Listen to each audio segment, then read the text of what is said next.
cold, but we're waiting out the storm. As the mortars light the skies with fear, the thunder in our bones. And fire away, all I can hear are the shells as they hit the ground. Fire away, all of my dreams have me home where I'm safe and sound. Fire away, all I can hear are the shells as they hit the ground.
Testing, 1, 2, checking the audios. Yeah, so obviously, if some of you coming in to stream there, I noticed a little bit of a hiccup there in the intro. Yeah, had to make sure that was going to settle down, I guess, before we brought it over to live. So apologize for that. Word of the wise, I guess, as far as if you run a VPN on any of your PCs, I guess, as far as trying to stream to Twitch, let alone probably YouTube as well, don't do that. Most of these stream keys, I guess, that we get there, and no matter if you do like the auto connect and whatever, that mechanism, I guess, as far as with the VPN, those platforms don't like that shit, apparently. But yeah, so I just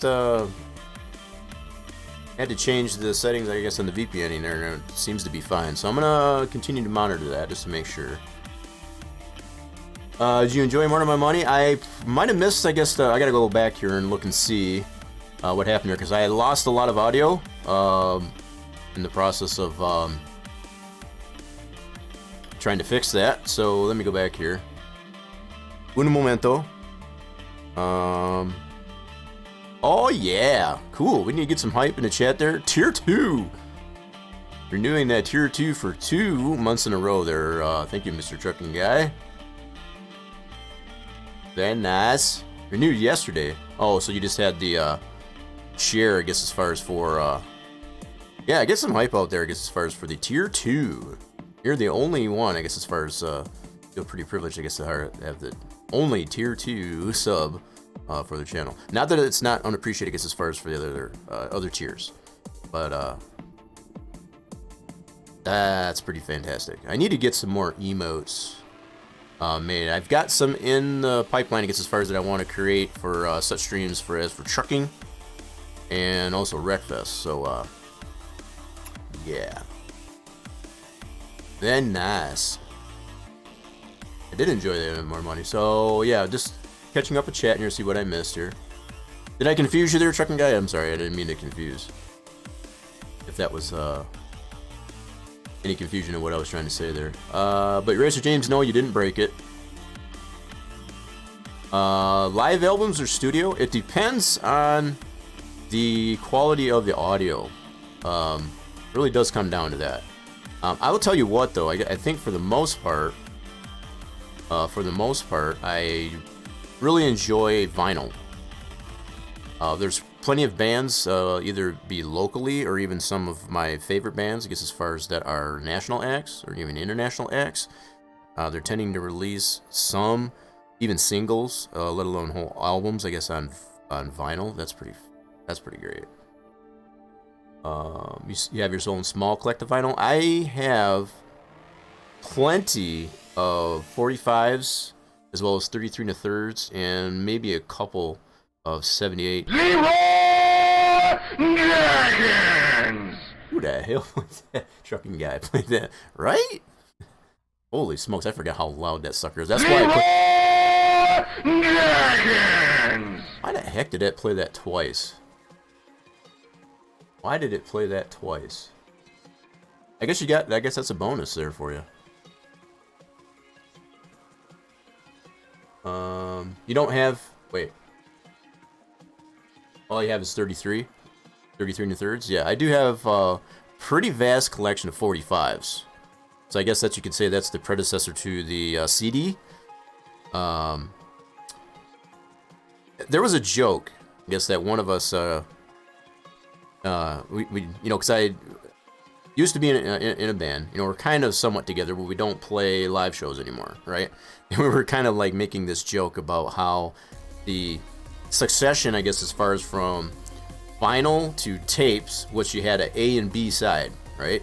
So it would stand to reason that the next generation of audio on some form of media would be CD, which would be side C and D. You know, the A, B side of the tape, and succession to CD. Which, you know, it just seems like a natural progression. But the fact that it does stand for compact disc, it's a strange, very weird parallel, I guess, as far as to how, you know, that actually fell into place like that. That's pretty crazy.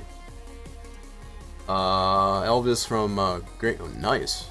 I don't have anything like that. Most of my 45s, they're all like 80s rock, like, and just to give you a clue, and I'm not gonna say, you know, it was big for that time, you know, as far as when I got them. So you got to consider that. I got things like Bon Jovi. What else do I have? I'm just going off the top of my head without looking at my collection right away. It's kind of hard. I do have Gary Hart. You know, I wear my sunglasses. You know, those types of things. And I'm trying not to get DMCA here, so I'm not trying to go to karaoke. You know, but 45s like that. I do have some hairbands. I think I got a White Snake one. I do have, I think, Steelheart. And again, I'm just rolling off the top of my head there. I'd have to look at I got a slew of 45s that And a lot of them still have the original jacket too. It's crazy. How are we doing there, fire department? I'm trying not to miss anybody.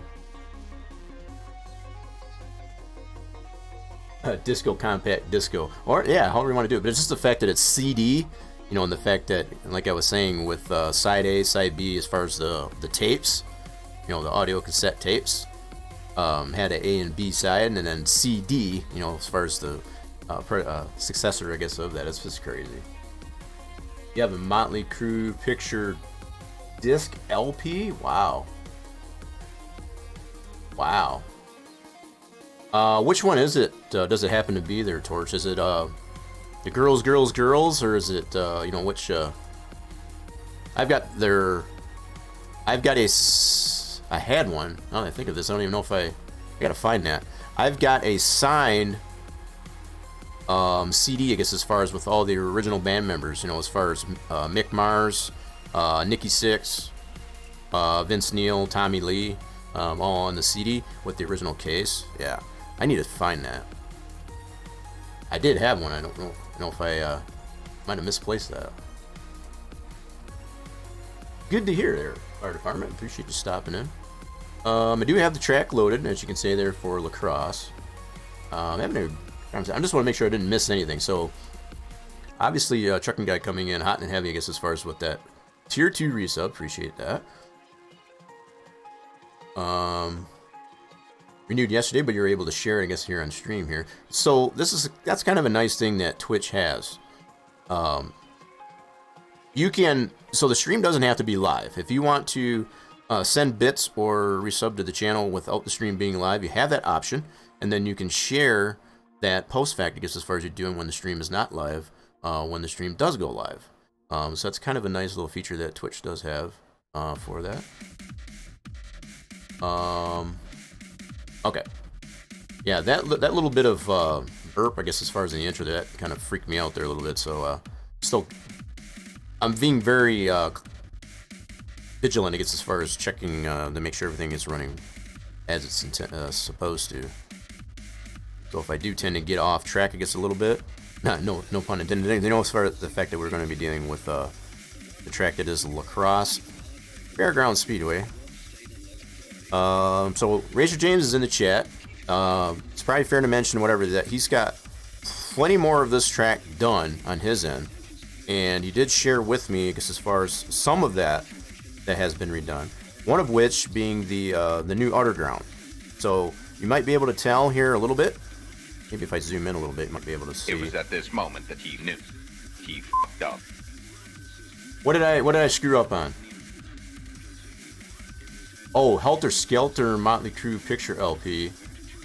You got a Beatles Sgt. Pepper picture LP and you know that Beatles one, holy shit. And then a Willie Nelson picture LP. Wow. So it's a Helter Skelter. Noise. That's pretty good. I think Helter Skelter, which album? I'm trying to remember what album that one was on. That definitely wasn't Girls, Girls, Girls. I've got that Girls, Girls, Girls one. I went to that concert. In my area, and this was back in, oh lordy, I don't want to age shame myself here, but we're talking, I think it was 89. I got the ticket stub, original ticket stub for it too. I need to find that CD, that ticket stub, and all that jazz, because that's gonna be valuable stuff. I need to put that in a time capsule. That's for darn sure. That's pretty cool though. That's pretty. In the picture LPs that you've got there, Torch, are probably, that's like at the very start of when they started doing that, probably, I imagine. So it's like now anymore they're not quite as worth as much because there's so many of them, right? But those first editions, I guess, as far as those types of picture LPs, are definitely worth a lot more, you know, because they were so you know, such a new technology.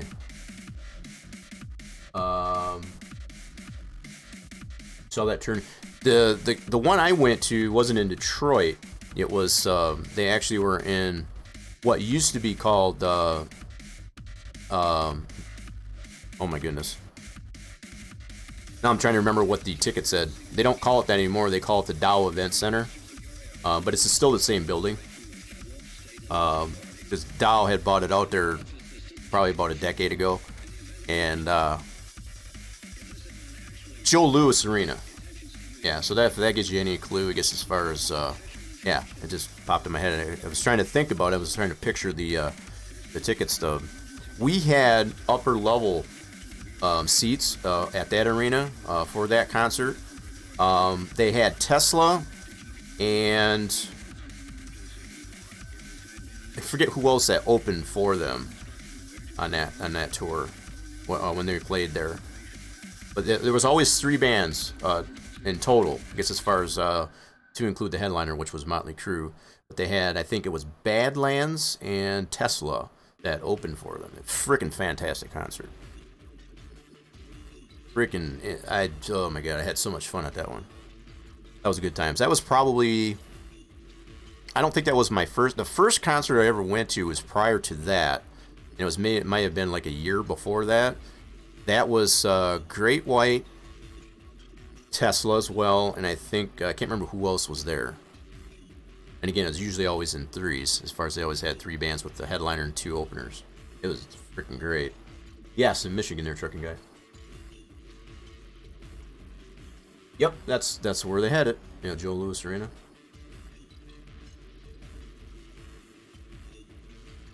What do you mean Elon had a band? What you talking about? Elon, where'd you get that? Where did that come from there, Racer James?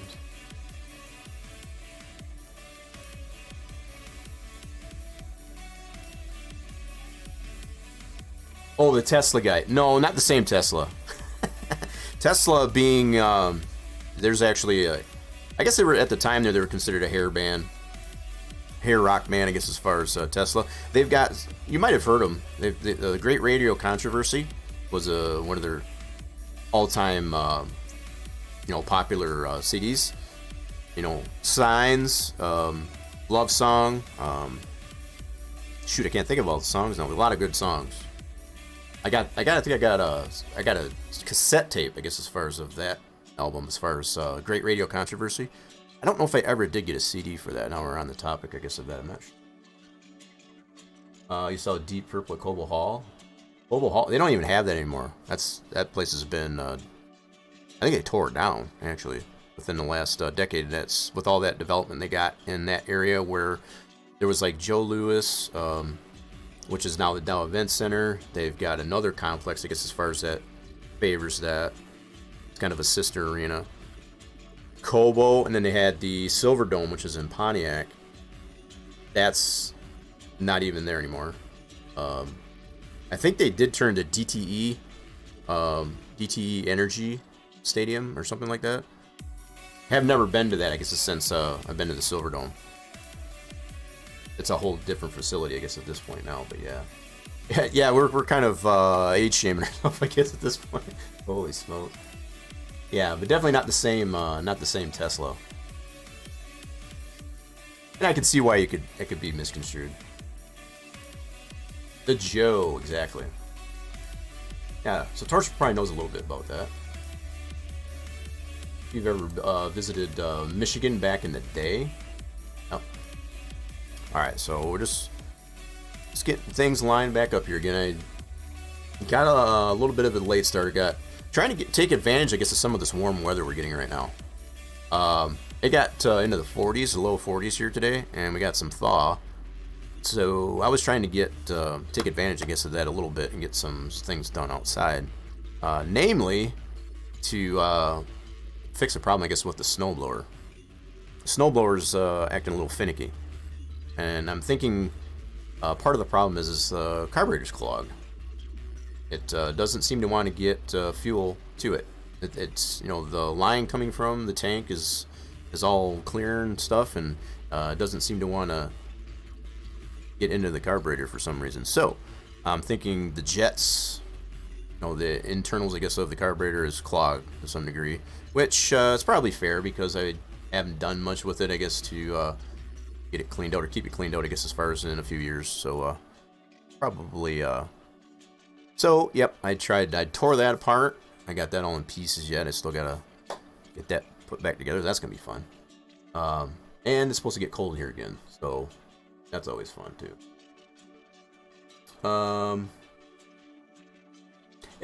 it's another snowblower, I guess, as far as that someone's gave to me. And it's just like I never did anything with it since I got it. Never had a reason to get stuff to use it. So, you always have to use shovels. I've been having to use a shovel because I haven't been able to get the. Again, you know, it's like I saw this opportunity, I guess, as far as for a pretty nice day. We're still not on a winter yet, even though we're closing in on March. That still doesn't mean that we're out of the woods yet, I guess, as far as potentially still get some snow. I think we've gotten it, at least in my neck of the woods, we've been pretty lucky as far as to not get, we had maybe 2 bouts of some pretty thick snow, to the point where it's pretty abundant, but we've had a lot of thaw and a lot of warming. Thankfully, no flooding. We've had some concerns, I guess, for flooding, but it hasn't been that much of a problem. So you saw the Jefferson Airplane in Ann Arbor. Jefferson Airplane. Now, this really cool story, I guess, about Jefferson Airplane for anybody that does follow the bands, right? They were obviously originally called Jefferson Airplane. In their modern times, you know, as far as like, say, early 2000s, maybe even a little bit before that, they had changed their name. It's relatively the same members, but from Jefferson Airplane to Starship, which I thought was a really cool transition, I guess, between to get with the times, if you will. And they've obviously done such songs as that score for the movie The Mannequin, as we know, under that label. So that's a pretty cool story, I guess, as far as behind such bands as Jefferson Airplane.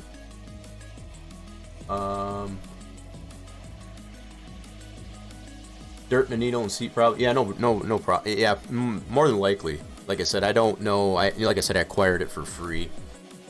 Paid nothing for it, and the only reason why I took it was, you know, it didn't need any major parts to it. It didn't need a new auger and things like that to it. It's only a 1-stage, so it's not like a really big mower. It's only like a 20 or 21 inch or something like that. And it, you know, it's not a huge one, but it's a nice one. It's not self-propelled or anything like that. Nothing fancy, but nice snowblower nonetheless, and it'd be nice to get it working. Like I said, I don't feel we're out of the woods yet, I guess, as far as with getting some snow.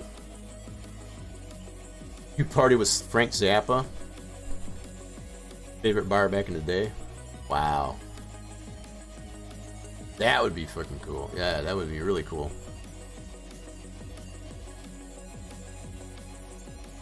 Alright, are we caught up here? I think we are caught up. Alright, cool.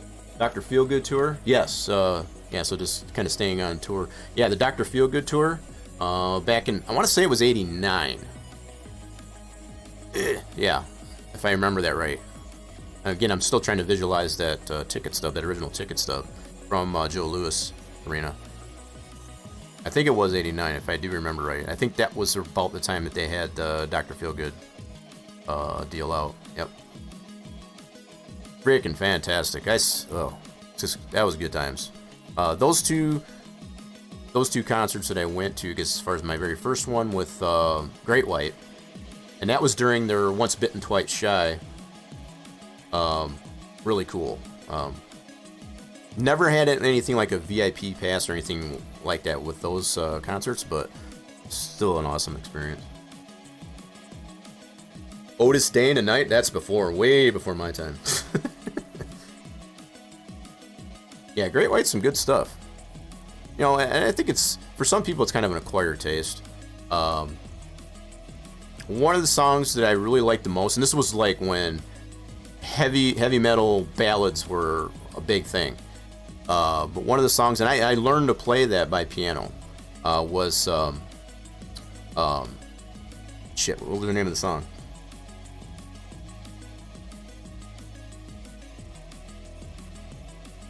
That Angel song that Great White did. Shoot, I can't remember the damn name of it now. Anyway, that was one of the first things that what kind of inspired me to really learn the piano back in that time. I had always been taught by my grandmother, I guess, as far as with piano when I was younger, prior to that. But when I heard songs like that, you know, as far as a heavy metal ballad, it's like, oh, snap. Yeah. And it really encouraged me, I guess, as far as to learn more about the piano. Now, I'm to the point where I play around with the idea of mixing drums with percussion, you know, any type of percussion to include piano. So when I say that, playing the piano simultaneously with the drums, there's some other really great drummers that I've come to know as of late, like Dino Campanella from Dredge. Even Terry Bozzio has kind of played with it. It's for anybody that knows some of these famous drummers. It's a very tough task, I guess, to be able to get a handle on.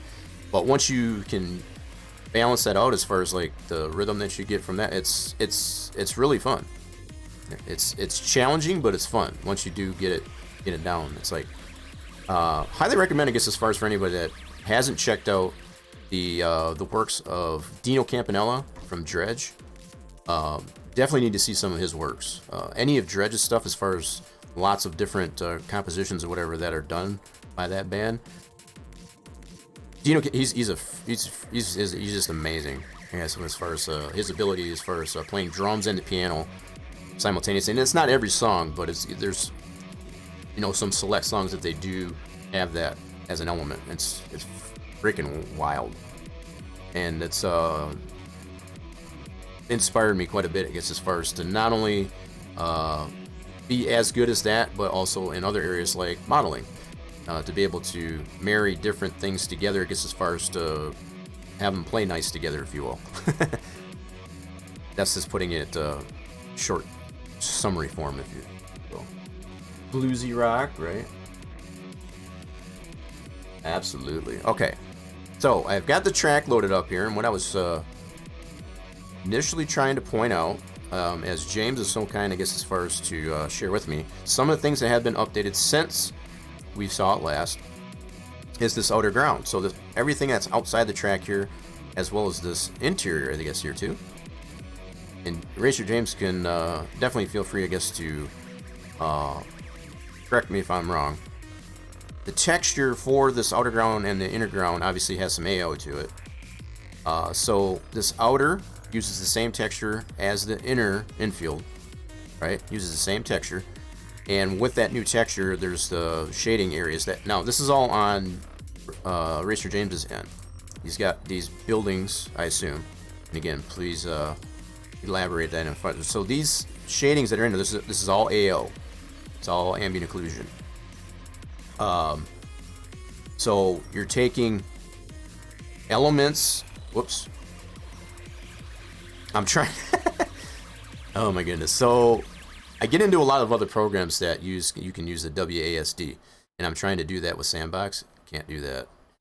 It's not the same way. So you got to use mostly mouse controls. It's your primary keys for anybody that doesn't know, and this is totally on the YouTube channel.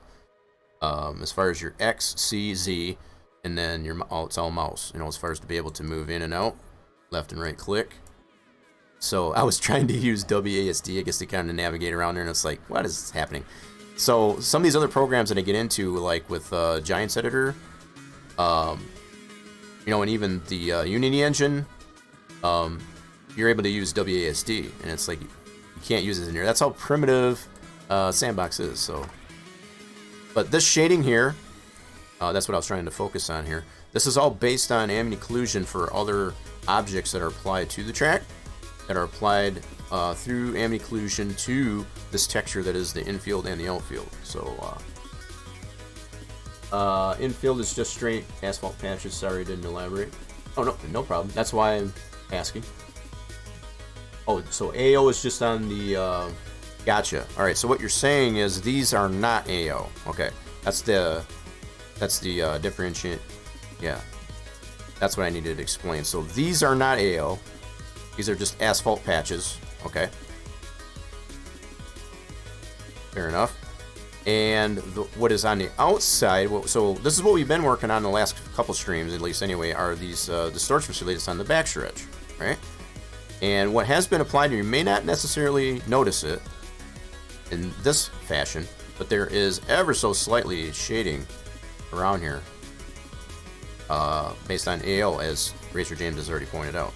So if we take a closer look at the actual texture for this, let's do that.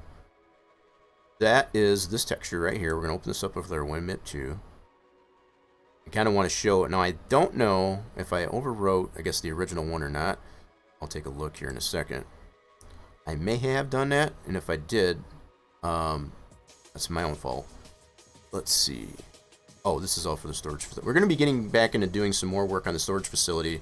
So I've communicated with Racer James, I guess, about adding, and I've also mentioned on stream, I guess, as far as adding transparency, I guess, to that model to be able to make however many of the buildings in that set have open doors on it. And there's a way to do that. Let's see here. So what I need to do first, I need to go to James's folder, go to Lacrosse, and I want to check it out. I can look at it here too, but I also got it in our edit folder, so I want to look at it that way. This bad boy right here. So this is the new texture.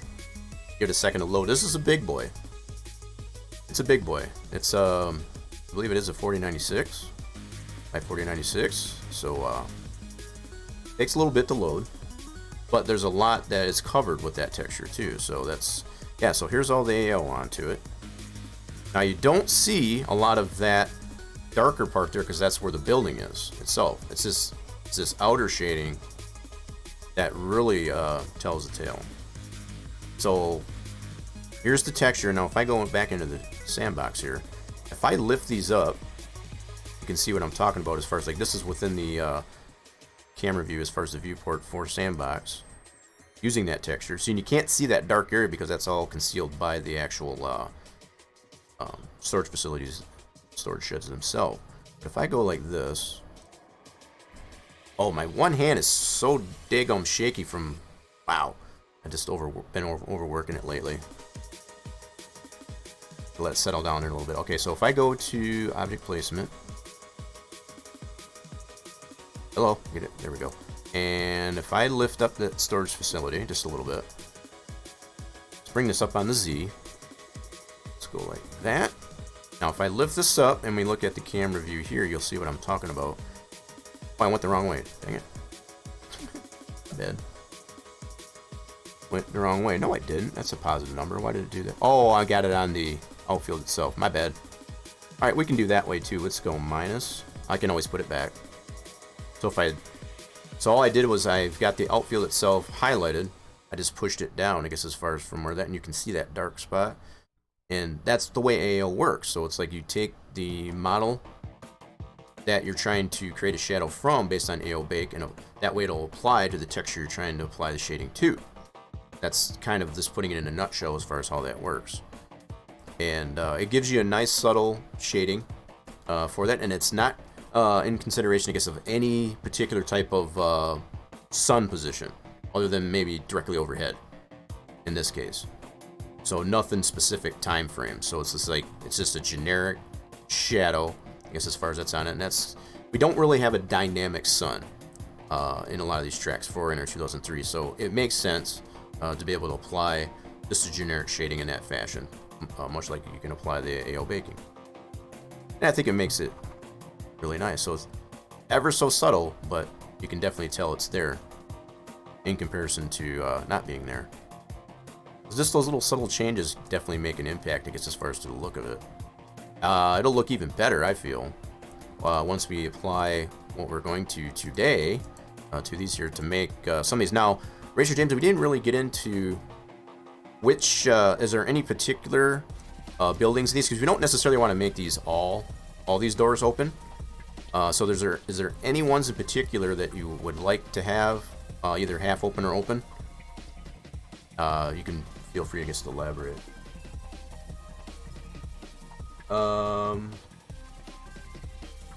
See, when you do AO correctly, shouldn't notice it, right?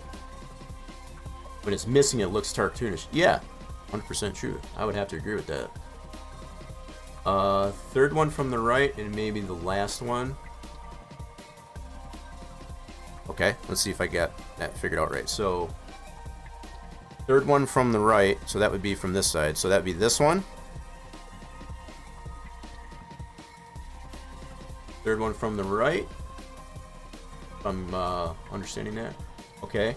And then last one down there for the group of 3. So the very last one down here. So they're both single doors, is what I'm getting at. So this one way down here in the end, and this third one from the right. So they're both single doors. And the only reason why I asked that, just in case anybody's wondering, what we'll need to do with these two once we apply transparency to the whole model, we're gonna want to put an interior to that. So the other ones that are not going to be open, we don't need to do that. So in an effort, I guess, to keep the polys down, the poly count down for the entire model, which is all one piece, all these sheds, that's why we want to take into consideration which ones do we want to have an open door, either half or whatever. And that's the only reason why I posed that question. All right, so again, just to confirm what Racer James is recommending is as far as to have which doors open, we'll have this one here and this one here on the very end of it before this group of 3. Sweet. All right, so that's what we'll focus on. And I've already got it, the model already loaded up here in Max, so we can do that. This is just the continuation, I guess, as far as what we went over last week. This should be pretty straight. So the ones we're going to be focusing on is this guy and this guy. Yep, there's the group of 3. So third one from the right, which would be, this would be the left side, this is the right side. So this one here and this one right there. Cool. So that's what we'll focus on. So with that being said, do I have this grouped? Let me check this out. Don't think so. Nope, it's just collapsed. All right. So what we can do, get this thing started here, since we now know, I guess, as far as which ones we want to apply that to, we can isolate those. Wait, what is that emote? It actually, I always have to look on the Twitch chat because it shows a different emote on the Twitch chat in comparison to my chat bot. So it's showing a sad face for the, that's funny how they do that. So yeah, I had to make sure I was reading that right. Alright, cool. Alright, so what we're going to do, if I haven't made that clear, this whole thing is collapsed down. This is all the original raw 3DS, if you will, prior to export. We're going to isolate which ones we want to apply an open door to. Okay, so we're going to go this by poly. We can probably do this by vert and or poly, maybe even edge, but I'm going to go by poly. I've already got it as an editable poly, so we're good there. And I've only got that model selected, right? We're going to go like this. Now, it is highlighted here. I've got my F2. And I don't want to push that button, because if I push that button, it's going to change my scene. But I've got that turned off there, so it is highlighted. So if you have the F2 toggle applied here, you can turn that on there to show it as a solid highlight. So those are all highlighted. Right? We don't have any bottom to that or whatever. So we're going to go ahead, detach. And I'm just going to leave it as object 1 for now. So we'll end up recollapsing this down the road. But for now, maybe I will rename this, because we're going to end up doing 2 of them. So I want to be able to differentiate them. So let's do shed 1, just for now. Because when it comes down to the items list, you want some clarity in there, I guess, as far as just to get used to the idea. So when you have a lot of stuff in your items list, which we really don't, I guess, in this scene, it's good to get into the habit of naming that, so it kind of makes your items list a little bit more organized. So by items list, I'm talking about this. What the heck was that? What in the world was that? Hello? That was weird. Anyway, so here's my item. So, and like I was saying, I don't have a lot going on in this scene, but if you tend to have quite a few items in your list here, it makes sense to name some of these items so you can easily just run through your list and be like, yep, that's the piece I need. So in this case here, I named it shed 1. Now if I left it as object 1, I'd be like, okay, I'd have to select it, go back into my viewport here and say, okay, what is that? I can easily discern, I guess, as far as what that is just through the items list. And I can select that and not have to worry about it. Just keeping that items list clean is all. Sometimes it's better to get into that. So we got that one isolated out. I'm going to actually also take a pivot and center it on that.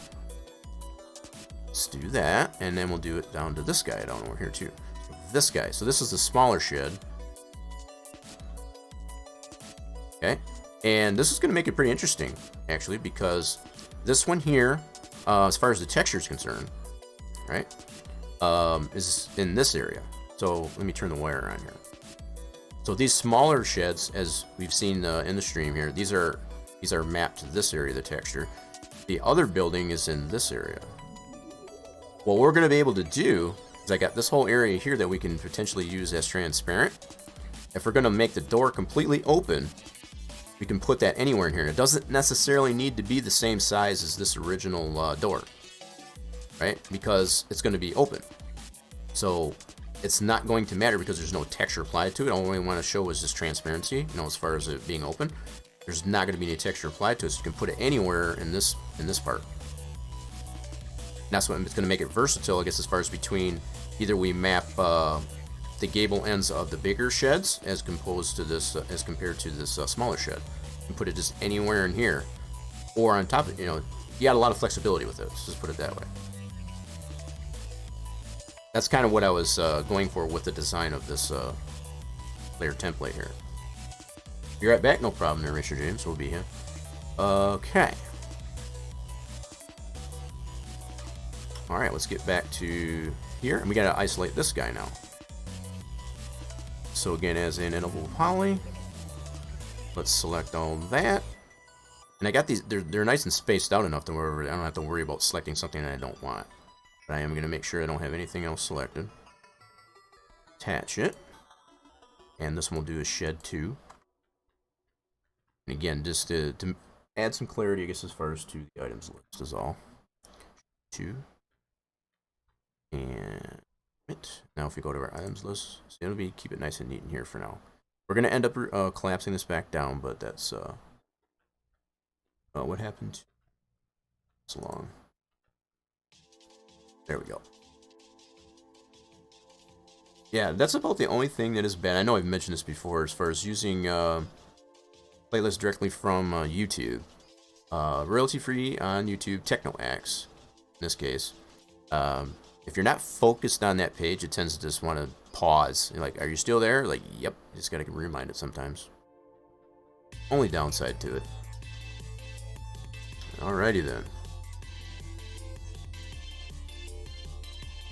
Noise. Okay, Racer James is back. Sweet. Alright, so we need to highlight this one. It's shed 2. I'm also going to affect the pivot on this one. And we're not going to be moving it or anything like that. This is another good habit to get into. Just in case you do decide, I guess, as far as to adjust some things with it, just helps to have the pivot and the main translate for that pivot point, I guess, for that in with where you're working. Also, like if you select that object, it's not going to be off in Neverland, off center, I guess, as far as for that. That's just, I don't know, just a good habit to get into, I guess. That way, when you select it within either in your items list or the viewport, it's going to pivot on that and not elsewhere. Okay. So now we got those two isolated. We got them named as far as what we want. We're going to start with this one. And we can do it from the viewport or our items list. Shed 1. Cool. Now, what we need to do, a couple of different ways we can do this. So, I think what I'm going to start off with here is detaching this door. Isolate that. I might not even need to do that now I think of it. So what we can do with this one, since that, I guess what I'm taking into consideration when I think of this is if we want to have a model for the inside that has the door or not, because we don't need the polys on the inside, right? You're not going to see those. The only polys we're going to be concerned with are what you're going to be able to see. So anything on this gable end that has the door, we won't need polys on the inside. This is what I'm taking into consideration. The only thing you're going to see is everything but this gable end, right? That's what kind of what I'm taking into consideration. So what I'm thinking I'll do, I want to make a copy of this, clone it. So you can either do it from the list here or just do a Control V. Either way. We'll call this shed 2. No, this is shed 1B. Okay. And I'm going to do that as a copy because I don't want to do anything. And I've mentioned this many times before, so this as a summary. Difference between instance and copy. If you keep it on instance, anything you do to one copy of the model that you copy or clone, it's going to affect both. When you do copy, it's only going to affect the one that you're actually selected. So it's all dependent upon what your original pieces that you cloned is how that's going to get affected. On instance, it'll affect both. On copy, it's only going to affect the one you have selected of each clone. Hopefully that makes sense. That's just a little bit of summary. So that we want to do it this way. All right, now we got shed 1 and 1B. Cool. Select the 1B. I'm going to hide shed 1. We're going to work with just shed 1B. Hide that for the time being. Now, this is going to be potentially our inside, I guess, as far as over shed. So what we want to do is take this whole gable end off. We don't need it. You're not going to see that from the inside. These aren't going to be interactable, so these sheds here are not going to be interactable. They're only going to be viewable, I guess, as far as from the track. So as far as camera angles go, it's just all in a matter of reducing the number of polys as much as we can for these. Alright, so we'll go polygon. Alright, and we should have 3 polys here. Take those off. And then what we're left is, because we already Boolean cutted this, so that's already segregated technically. Take those out as well. Alright, so now this is going to be what's going to end up being our insides. So what we're going to do with the rest of this is, as it stands currently, it's still facing on the outside, you know, as far as to be viewable from the exterior. So if we render this, there's going to be nothing on the inside currently. So let's render this real quick. So if we render, might step on the stream a little bit. So as we'll notice, you cannot see it on the inside. You can still, it's still on the exterior. It's only viewable from the exterior. So what we want to do with these on this one, and this clone of it, you want to select all these polys. Okay, and then we want to simply, with it being an editable poly, you can take those polys and flip them. Now, if we render this, these will be flipped so that they're on the inside. It's basically it's like turning those outside faces inside out, so that now they'll be from the inside. Render this again. Now they're on the inside. See, and this is the only thing that's going to be viewable. I'm trying to move the still picture. So now, if I bring back shed 1, or yep, the original shed that we cloned, which is this one. All right, and let me do this. This is what I was considering as far as to go ahead and detach this right away. Yeah, so let me do that. At least for the time being, just to show that what I'm, you know, get some clarity on what I was trying to mention here. So I'm going to detach this, and we'll just put this as door 1. Also, let me spell it right. There we go. And then now that that's segregated out, let's affect the pivot. And again, just a good habit to get into. We're not going to be moving it or anything like that, but just, you know, just to kind of set it up for if you needed to. Found it necessary to have to. It's already right there. It's a quick step. So now what we can do with this door is hide that. Now, if we look from this angle here, now you can see the interior. Zoom in on it. See, now it'll have an interior. So when this door's, when we put that transparency to it, and we can play around as far as like we want the bottom edge of the door to show, say for example, we'll be able to see that level of interior, I guess, as far as from our model that we export. And we don't need this gable end because you're not going to see that, right? There's no need to keep that. And again, it's only 3 polys, but in multiplicity, I guess as far as we always talk about with these models that we build, the more polys that you can remove because of lack of visualization of it from any perspective with for our case for this track, you definitely want to take them out if you can. That's how we're doing. So from any distance here, so let's consider coming down the backstretch here. With this door open here, we'll be able to see the interior of that building. So now the only thing we got to do at this point is actually map that area, I guess, as far as for this whole thing, I guess, as far as to that door, so that we can actually make it transparent. And then we'll have to apply a texture that has transparency to the physical model prior to export. So via the image alpha, I guess, as far as in the material editor. Let's bring that up here. So on this texture that we have currently, it's just a bitmap. It does not have image alpha, so that won't have transparency. So we'll have to apply a texture that has the image alpha so we can apply that particular transparency. Now, with all that being said, you could necessarily argue, you've already detached the door, why don't you just leave the door off it? And not even worry about doing transparency. Okay, that's fine, you could do that. But if at somewhere down the road you wanted to change the model, I guess, as far as to have the option to be able to have it half closed, or what have you, do you want to have that that amount of versatility in the texture or the model itself? That's what you have to kind of ask yourself. You could definitely, at this point here, just collapse that down, leave that detached door out of it, right? And then you've got your open door. I'm tending to think more of just applying it directly to the texture and have that level of transparency to the model overall. That way, the whole model has transparency. If at any point you want to open doors, I guess, as far as on other areas, you can do that. That's kind of the way I think about it. And the way you could do that is to, say, for example, you could, and this is all based on the texture, having that alpha channel applied to the model, post-factive export, you'd be able to adjust your texture to say, yep, I want to have transparency in this area as well.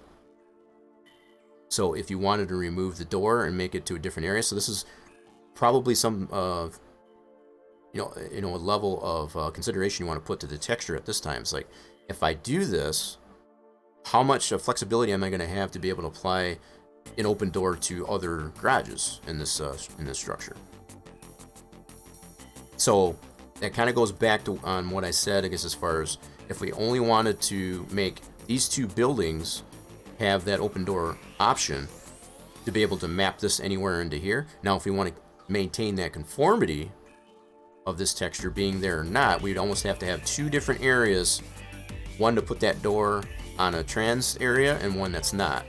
That way, no matter where you apply that transparency to this texture, that building will have either an open door or not. Hopefully that all makes sense. I know it made sense in my head, so if that definitely makes it more confusing, call me out on that. Bottom line, I guess, is what I'm trying to hopefully explain is, do you want to have the flexibility of being able to apply an open door on other buildings than what we're just doing right here? Okay. So it's just a lot, many things, I guess, to consider. So if you have the original model and you want to be able to have half open doors or totally open doors, for example, you can just do what we just did here and not even worry about applying transparency to the model. Or you can actually apply the transparency to the model through an alpha channel and control it that way. Hopefully that makes sense. That's another good point, Racer James. I'm glad you mentioned that. So here's the other thing. If you want to have a state switch, I guess, as far as during different, testing, during the race itself, to have those switches in there, it would almost make sense to have it being controlled by the texture, right? You could still do it technically, I guess, as far as by having a door off. It would just be a matter of you'd have to do it through pass. So for example, if you wanted to remove elements of the model during different states, you would have this state, for, say, race, and that would be a separate pass export. And then you would have the original one with it closed, right, for another state, and that would be a separate pass. So you have two separate passes. So you can do it that way and have one pass basically load during a certain state switch or what have you. Or, again, you can control it by the texture. And by texture, you can have still just the one texture. In one state, you would have the door open, I guess, as far as you could take the UV map for the door and move it to a different area of the same texture. And then have that as a separate, so you can still use the same model, one pass. The only difference is going to be on that model, you want it to be on this mesh of it, of that same model. And I'll maybe take that approach, because that's a little bit more complex, but it's definitely doable. So just to help explain that and how that works, we've done this with other models like animated screens, where you're just taking the same model and just changing the look of it, I guess, as far as in different state switches, the race weekend state switches. So it's totally possible, I guess, as far as with this structure here as well.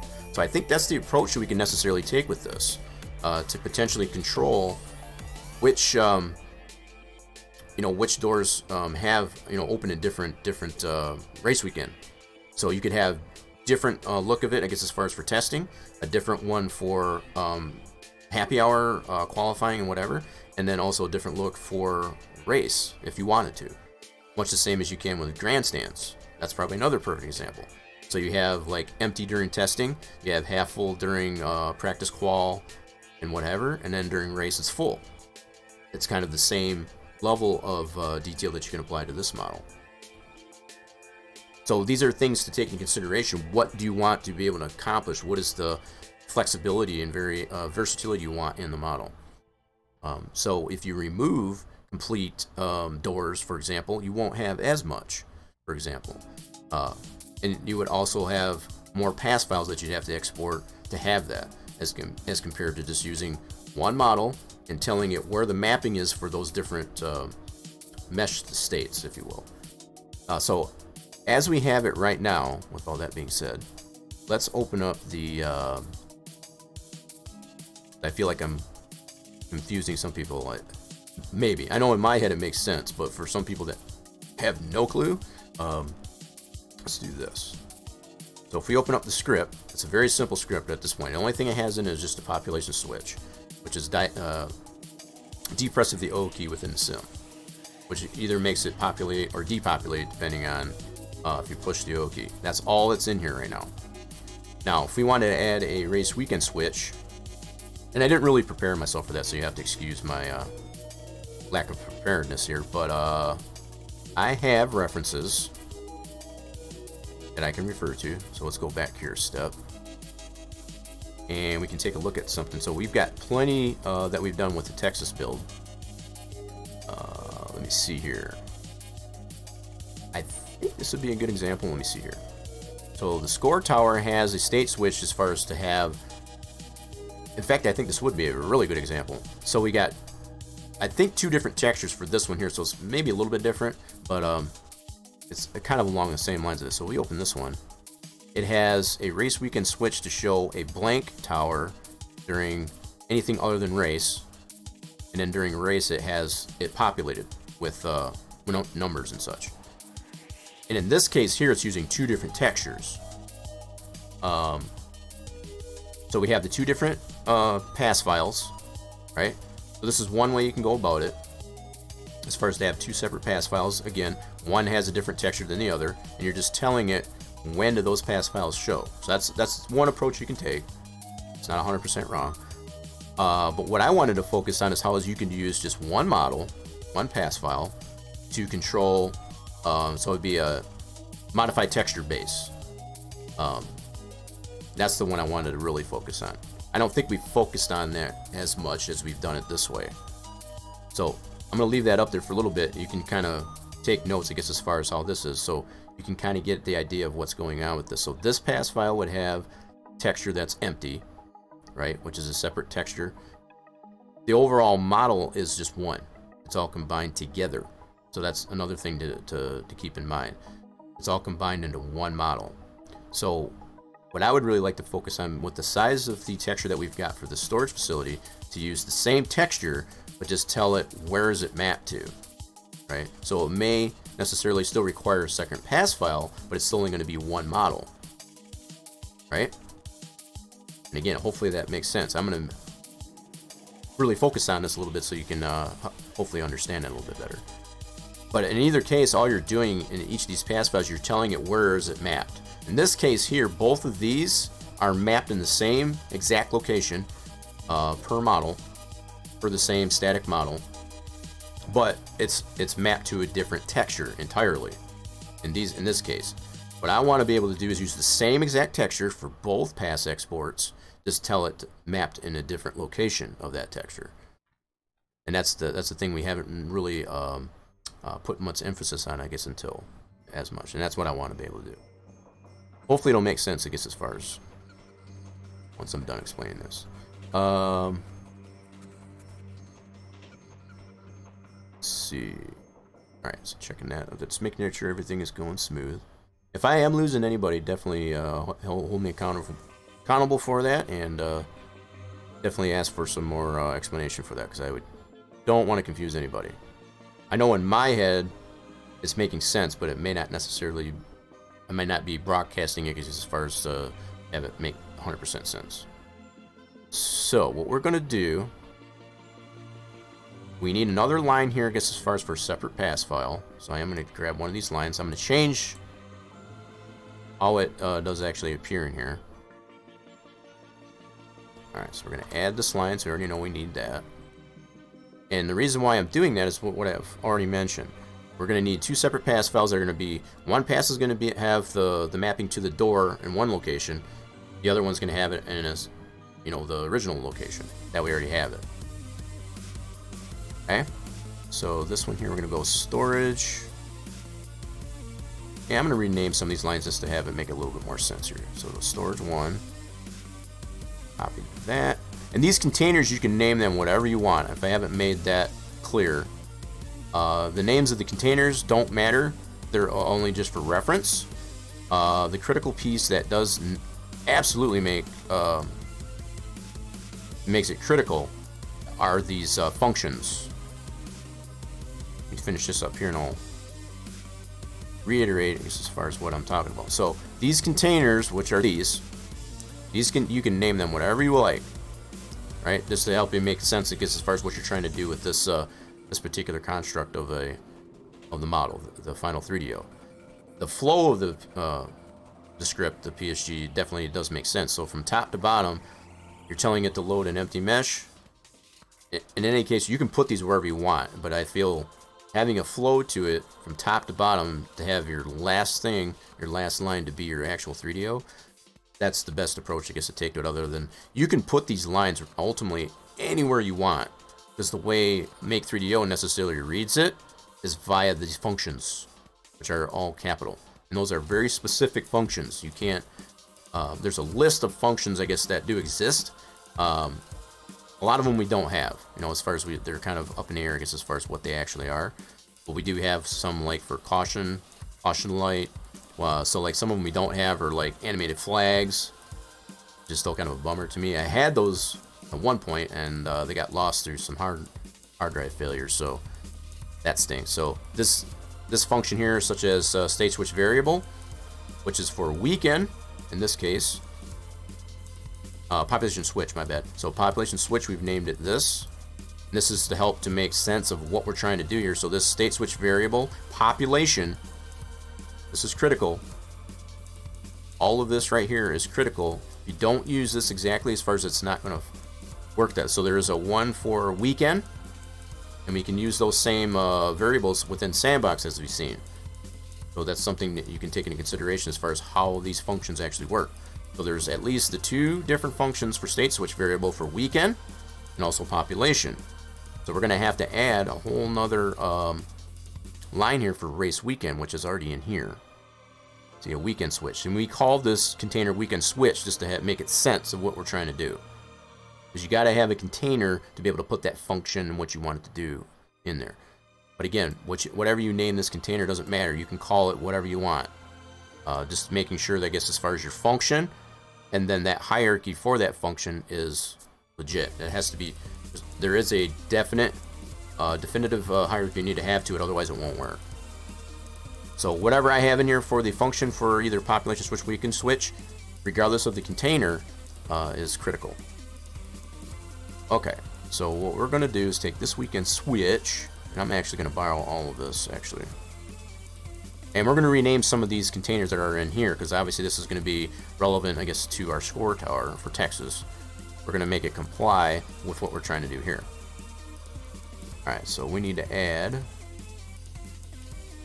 another remark line. Okay, and we'll paste this in. Alright, so that's going to be for our weekend switch. And I'm going to add another line, remark line.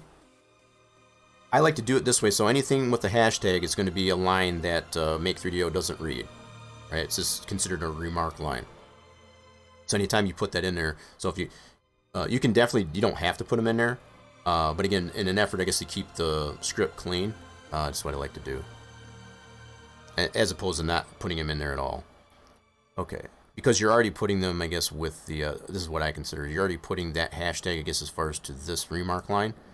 So just to keep it all consistent all the way throughout the script, anytime you put a space in between any lines, besides the one that you actually want Make3DO to read, don't put one in front of that, otherwise it won't read it. So hopefully that makes sense. Okay, so we've got what we need. So create the weekend switch variable. So what we need to do, so on 0 for weekend switch, I don't think we've got one established yet. So for the weekend switch, this is, let's add some more clarity to this. For 0, that's for testing. Okay, that's for testing mode. What do we want to show during testing? In this case, we want storage 1 to show. Okay, so we're going to take this container, and storage 1 is going to have the doors that are closed. Now, if you want them to, any of them to be open during testing, you would design that pass, I guess, to do that. Whatever you want it to be shown. Right? So in this case, we're just going to put storage 1. Now, however we export that pass file is what it's going to show during the testing weekend stage. Okay? Now, for 1, which is going to be considered happy hour, qualifying, and so on, so that's going to be in between testing and the actual race, which is 3, what do we want to show during that? And during that, we're going to use storage 2.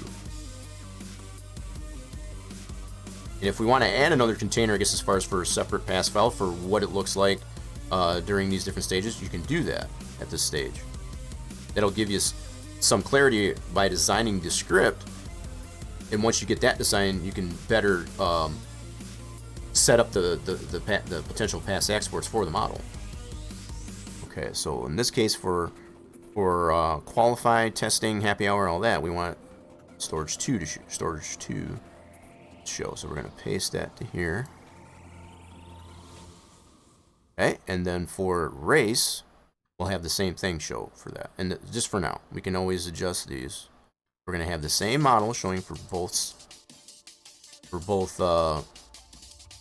And again, if we want to change this to storage 1, we can do that.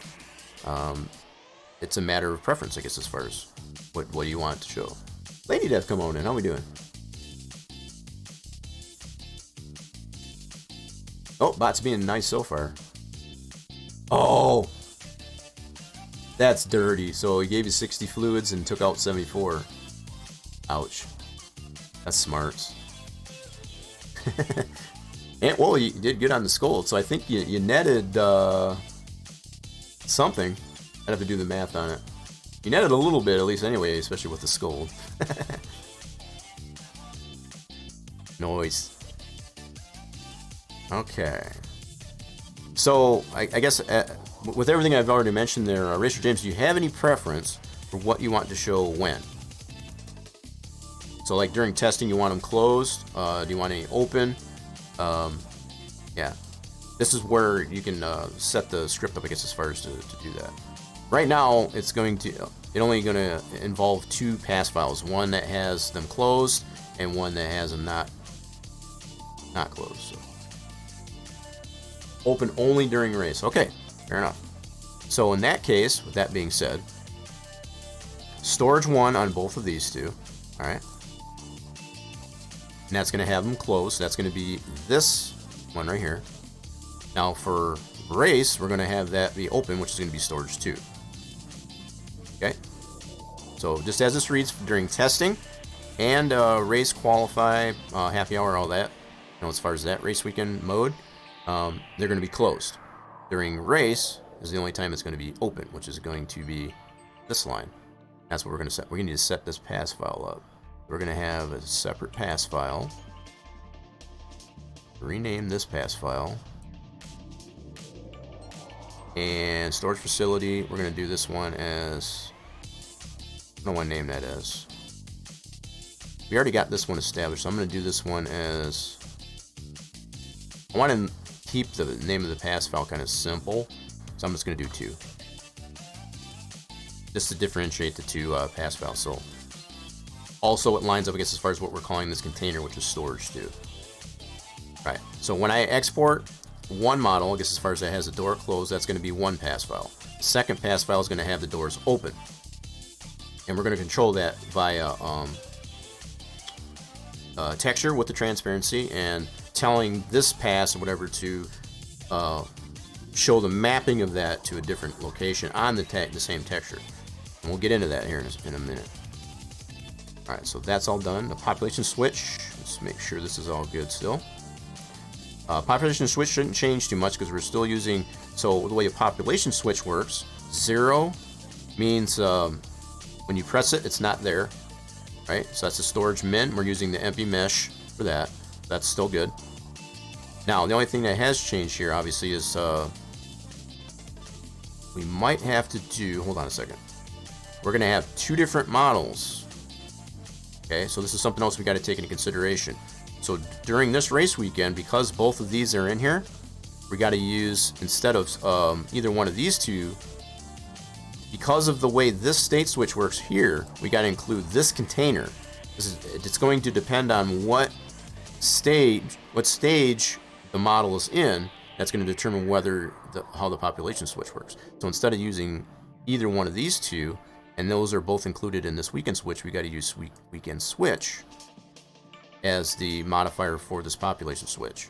So when it's on, which is the 1, okay, so you press the O key again and it comes back on. No, regardless of if it's in testing or race weekend mode, it's going to allow that function still to work by applying weekend switch container. So again, it comes down to the flow of your PSG. So once you've got this this established here, it makes sense as far as the next line down that you're going to use something that's already established to be able to control this particular state variable switch. So if you don't do it this way, if you only apply, say, storage 1 or 2, it's going to totally negate what's going on with the weekend switch, and it's not going to work properly with this population switch.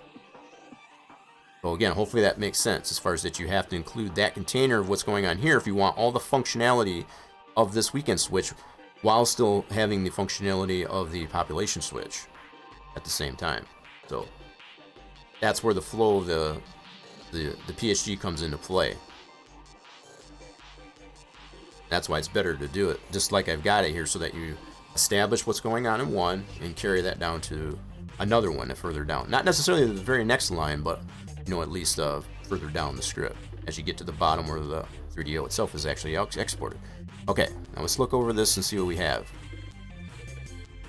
So we're already establishing our empty mesh. We're using that in here, which is already established here. We're using that container, I guess, as far as with our population switch still. The only thing that changed is we got to add this weekend switch container that has all this function to it. And so the only 2 things that really did change overall is adding this weekend switch, combining that with our population switch, and creating an additional pass file for all of this to work. And we're still going to spit this out as a storage facility, so everything else is going to be the same below that. Cool, so I think we got that all established now. And just as I look at this now, if we run this through Make 3DO, and if we get any errors, it'll give us a clue as to which line is messed up. So Make 3DO can be very helpful, I guess, as far as to say, like, you got the wrong punctuation, or if it's expecting a certain a certain line of code, I guess, in there, it'll tell you. As opposed to if everything's fine, then it'll just spit it out, spit the 3DO out, as we've seen. So we're going to go ahead and save this. This will be our updated script. Now, this gives us a roadmap as far as how we want to design this model to export it. So we can kind of refer to this script here to see, like, okay, what do I have set up, I guess, as far as to show. So I know I'm going to need 2 pass files, for example. One that has the doors still shut, and one that has the doors open, as we've already clarified. And then what is that doing? You know, what is that all doing? So this is kind of our flow chart, I guess, as far as for how our models are going to get exported. Okay, then. Now what I want to do, since we've already established our options, I guess, as far as what we can do with this, as far as to leave that just edit, you know, this detached door out, as opposed to doing it that way or controlling it via texture, we're going the route of controlling the doors being open via texture. So we're gonna unhide the door, okay, and this is for the this side of it. So if we look at it from this way, here, let me actually take the bottom plane off. If we look at this from the bottom and actually render it, that's gonna be this third one right there. So we'll see when we render this, there'll be an interior to this and not these. But this gable end will be gone. And that's what we want, because that's not going to be visible from trackside. Okay, that's the way we want that design. So let's do a render. And because those models are both separate still, that's what I figured I was going to do. So because this is all what's considered back calling, as far as the backwards calling. It's not going to show it all, I guess, it's like that, but you can kind of get an idea here that this one's going to have an interior to it, and these will not. And also that gable end on this end of the building is not there. That's what we want. Okay, so if we look at it this way, make sure I got the right one. That's this one right here. This should have a gable end on the inside, which we've already seen that, I guess, from the other angle, but just to kind of so here. I need to verify. Yeah. So again, this has to do with backside calling. You know, as far as calling, that's just the way it's rendering it. Is all. The fact that we can be confirmed, and once we export it out, we'll get a better clarity, I guess, as far as what's going on. It's just the way it's rendering it, because those polys are so close together. The way Max renders or whatever like that, it tends to like remove, give the appearance that it's removing polys, and it's really not. That's the only thing that we're noticing here. But on this one here, we should have an interior to it now, with nothing on this gable end. Okay, we'll be able to look at that a little bit closer once we export the actual 3DO. Okay, hopefully this all makes sense. We tried to risk. I guess you didn't get that command in there right there, Torch. I don't know if you were aware of that. Okay, so that's that one for now. Now, let's get this little guy on the end here and do the same thing, basically. So shed 2, we want to clone it as a copy. And I'm going to do this as 2B. Or not 2B. In this case, it is 2B. Alright, and then it's already going to have that orientation here because I've already cloned it with affecting that pivot. So make sure we're on 2B. I'm going to hide shed 2 for now and work with just 2B that we clone. Okay, and then go into here. We're going to select those front polys again. We don't need all these in the front. Like so. Take those out. Wait, did I hide? I did not hide shed 2, my bad. Let me hide shed 2.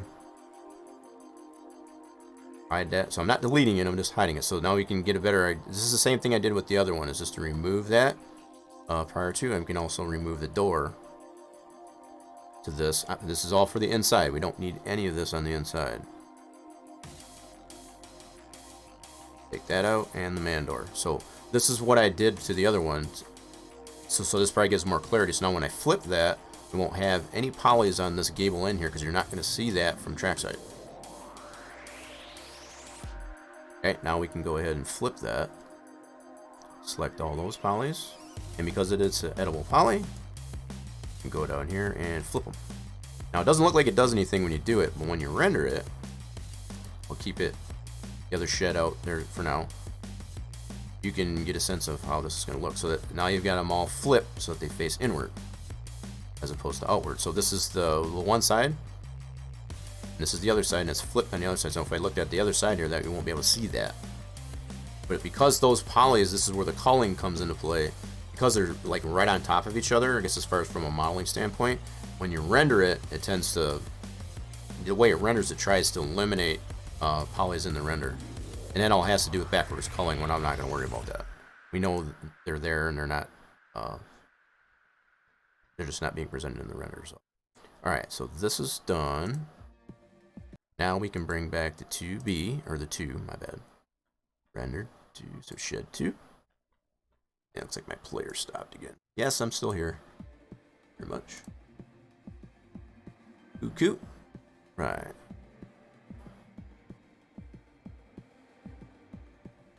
Alright, that's cool. Just making sure that's going to go for a little while.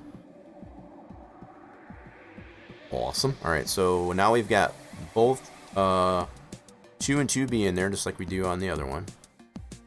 Okay. The only difference I didn't do on this one here is detach. You know, like I did that. I was just trying to show some clarity of how much to take it in consideration, whether if you just wanted to remove the door completely and not be able to control it through texture. And again, I wasn't hopefully trying not to confuse anybody, but just to show what how much level of flexibility you have with that.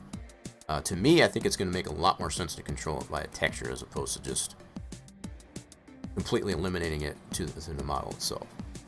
And again, hopefully that does make sense. Okay. Now we're to the point that we can collapse these items together. So the original storage facility, now we've got everything done that we need to. Let's see, what do we got? I think what I'm going to do, and this all comes down to, I've shown this plenty of times before too. It really does make a difference as far as how much you're trying to collapse all at once. And definitely the order of it. So I want to maintain the name of this mesh at its final impression, you know, its final collapse as storage facility. But what I don't want to do, at least in my head, at least anyway, and we've shown this before, when you try to collapse too much together at one time, that can sometimes step on the polys as far as to even flip some of the normals. So I'm going to take some reservation here and just do 2 of these at a time.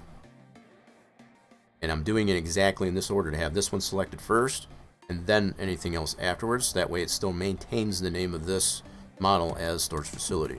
And then I'll still have these 2 left. Be able to collapse as well.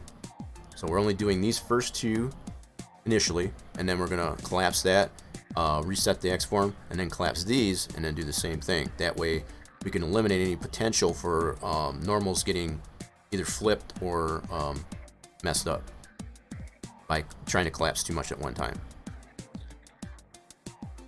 Okay, that's just a good practice to get into, I guess, as far as when it comes to collapsing as well. Okay, so with all that selected, we're going to go to our hammer, collapse selected, and what I'm looking for as I collapse is making sure I'm not seeing any polys based on what we had selected turn dark, for example. That'll give a pretty good indication that normals for the polys and any part of this that's selected that we're trying to collapse has been shifted, and I'm not seeing that, so that's good. Okay, so that seems to be successful. So what I'm going to do while this is still selected, I'm going to reset the X form. This might be overstepping, it might be going a little bit overboard. It's probably not 100% necessary with what we got going on with this, but again, it's just a nice habit to get into, you know, as far as the way you're collapsing. I like to reset the X form each time, collapse, and then reset the X form again, just to make sure that everything is staying nice and lined up as far as translate and the overall bounding box, I guess, for the entire model. Okay, so we're going to reset the X form, reset selected. Check that out, and then what we're looking for with this is a nice square, you know, from the extremes of the entire model itself. Nothing should be out of wonk, so this corner shouldn't be like out of square. If it's out of shape or out of square, I guess as far as like we're seeing here, then obviously that was definitely needed. In this case, it doesn't seem to be, but it doesn't hurt to do that. It's just a nice step. It's a really valuable step that gets to take, just to kind of make sure everything is staying in line with everything else that you got in your model. Okay, so collapse that to all. Yes. Okay, now it's in a editable mesh. We don't need to do any other modifications to it, so it's up to you if you want to change this to an editable poly. We're going to go ahead and do that just out of creature for habit. Oops, why did it not do that? Hello? There we go. So you don't necessarily have to change this to an editable poly because we're not really doing anything to the model, I guess, as far as in between that. So you can definitely still just keep it in an editable mesh. But if you needed to do something at this point, if you saw something out of whack that you need to correct, you can make a judgment call, I guess, as far as if you need an editable mesh or not. I'm going to do it just out of habit, I guess, as far as creating an editable poly instead. Now, we need to collapse these models, I guess. So it did maintain that storage facility name. Post fact, I guess, as far as collapsing that together, we already checked the X forms, so we're all good there. We don't need to do anything with the pivot. Now we can just go to our items list. Again, same order. I want to maintain this name to it. Select that, post fact. Now it's going to collapse all this together when we do the collapse. Selected. Now that's all going to be collapsed. I didn't see any shift in normals or polys as far as turning dark or anything like that, so nothing got out of whack there that I could tell. That's good. Now we'll go ahead and reset the X form. It's already all selected, so we'll do reset selected. Check that out. That's exactly what we want to see.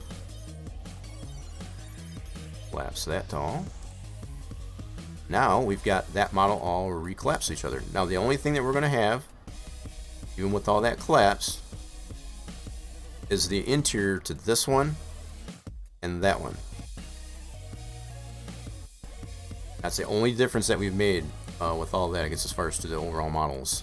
The inside of this one, making the inside for this one, third one in, and this guy right here. All the rest of it is still the same. And we maintain the name of our original model prior to isolating those pieces, I guess, to make them that way.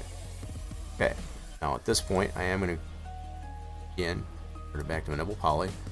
And let's make sure we don't have any stragglers, I guess, as far as in our hidden items. So most all this stuff here are our original cutters. A lot of this I probably don't need anymore. I am going to bring the ground plane back because I did hide that briefly just to kind of give more clarity on how the model looks in that perspective, but hopefully you get the sense here. So what I'm going to do at this point, with all that being done, in fact, I got one more step I want to do before I save the. This part's done. So now I want to work on the texture, and by working on the texture, all I need to do is take that bitmap. So it's still going to be in this same conformity, right? I want to be able to create a TGA with an alpha channel of that. Okay, so we can take this texture that we already have established as a bitmap. Whoops, I gotta get back to Lacrosse here. Navigate it over to that just to kind of get some information, I guess, based on that. Okay, so this here, I need to open that up with WinMip 2. Okay, and we got a clip on the YouTube channel, I guess, as far as that explains this too. If you got the WinMip 2 up and running, enter 2003 icon, I guess, as far as that's what we're trying to work with. Navigate to that bitmap. In this case, this guy. Okay, and we already have an area on the texture that we want to use as transparency. So all you have to do is open a bitmap, and I'll already have a type of 10. That's the default. This is what applies the compression to the texture. This is for clarity. Now, we want to make a texture in WinMip 2 that has an alpha channel. And the way you do that is you take your mouse pointer, just via left mouse, and left shift, and I know that this is not going to show, that's why I'm mentioning it. Left shift on your keyboard, and then with your mouse pointer over the color that you want it to be, click that, that creates a swath in here. That's your first step. Second step is to make it a TGA as far as from the pull down. So those 2 steps or whatever to make it, once you save this as a TGA, that'll have an alpha channel into that. It'll allow transparency in this whole texture. So anything that you have this color is going to be transparent via the model. It's very important to understand that. This is how you apply the transparency to the whole model. It's based on the texture and what you choose as your color for transparency.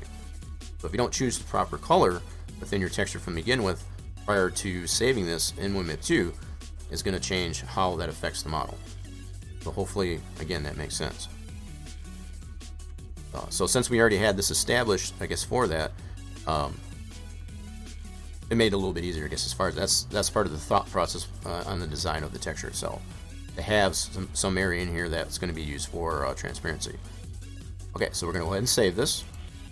So at this point here in our folder for all of our 3D model stuff for the storage facility is going to have a bitmap and a TGA at this point. Okay, we're going to close this.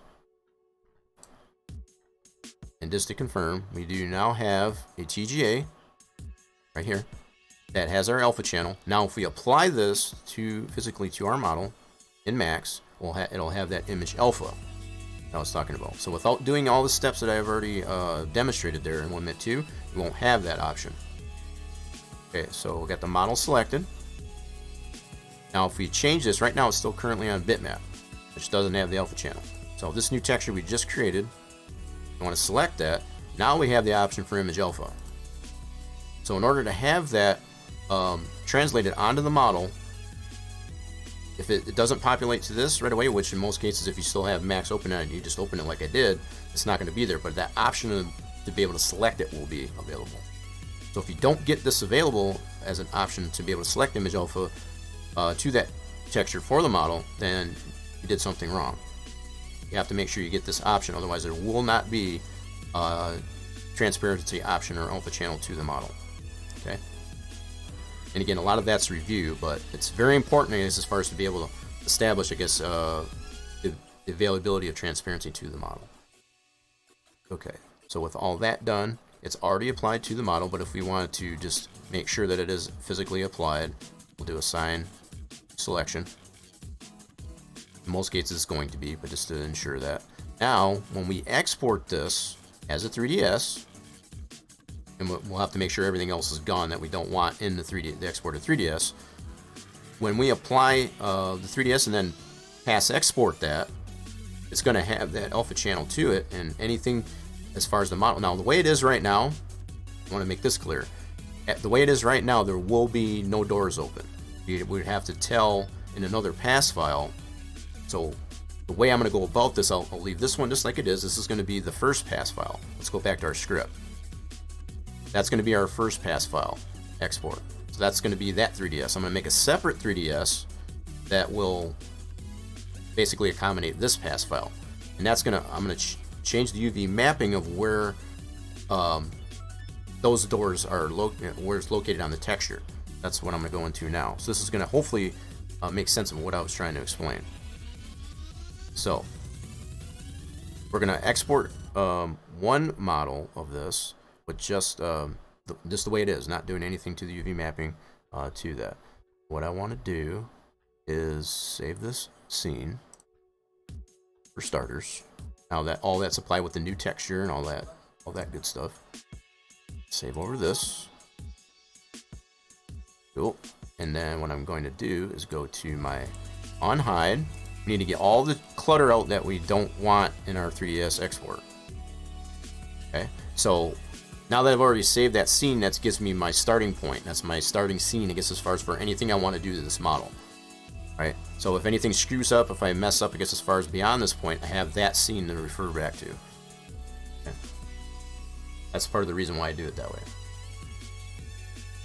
Alright, so we need to select all these and unhide it. Lady Death going nuts! Get anything? Oh, nothing on the skull that time. You got enough, I guess the bot said. Rip. For sure. Wait, why did it not show the, That's interesting. It didn't show the little graphic, I guess, for that. Did it? Did it all show the graphic for you on the screen for the fail? Yeah, no, it definitely played the sound. I think that's something I've been having a problem with the sound alerts on the soundboard.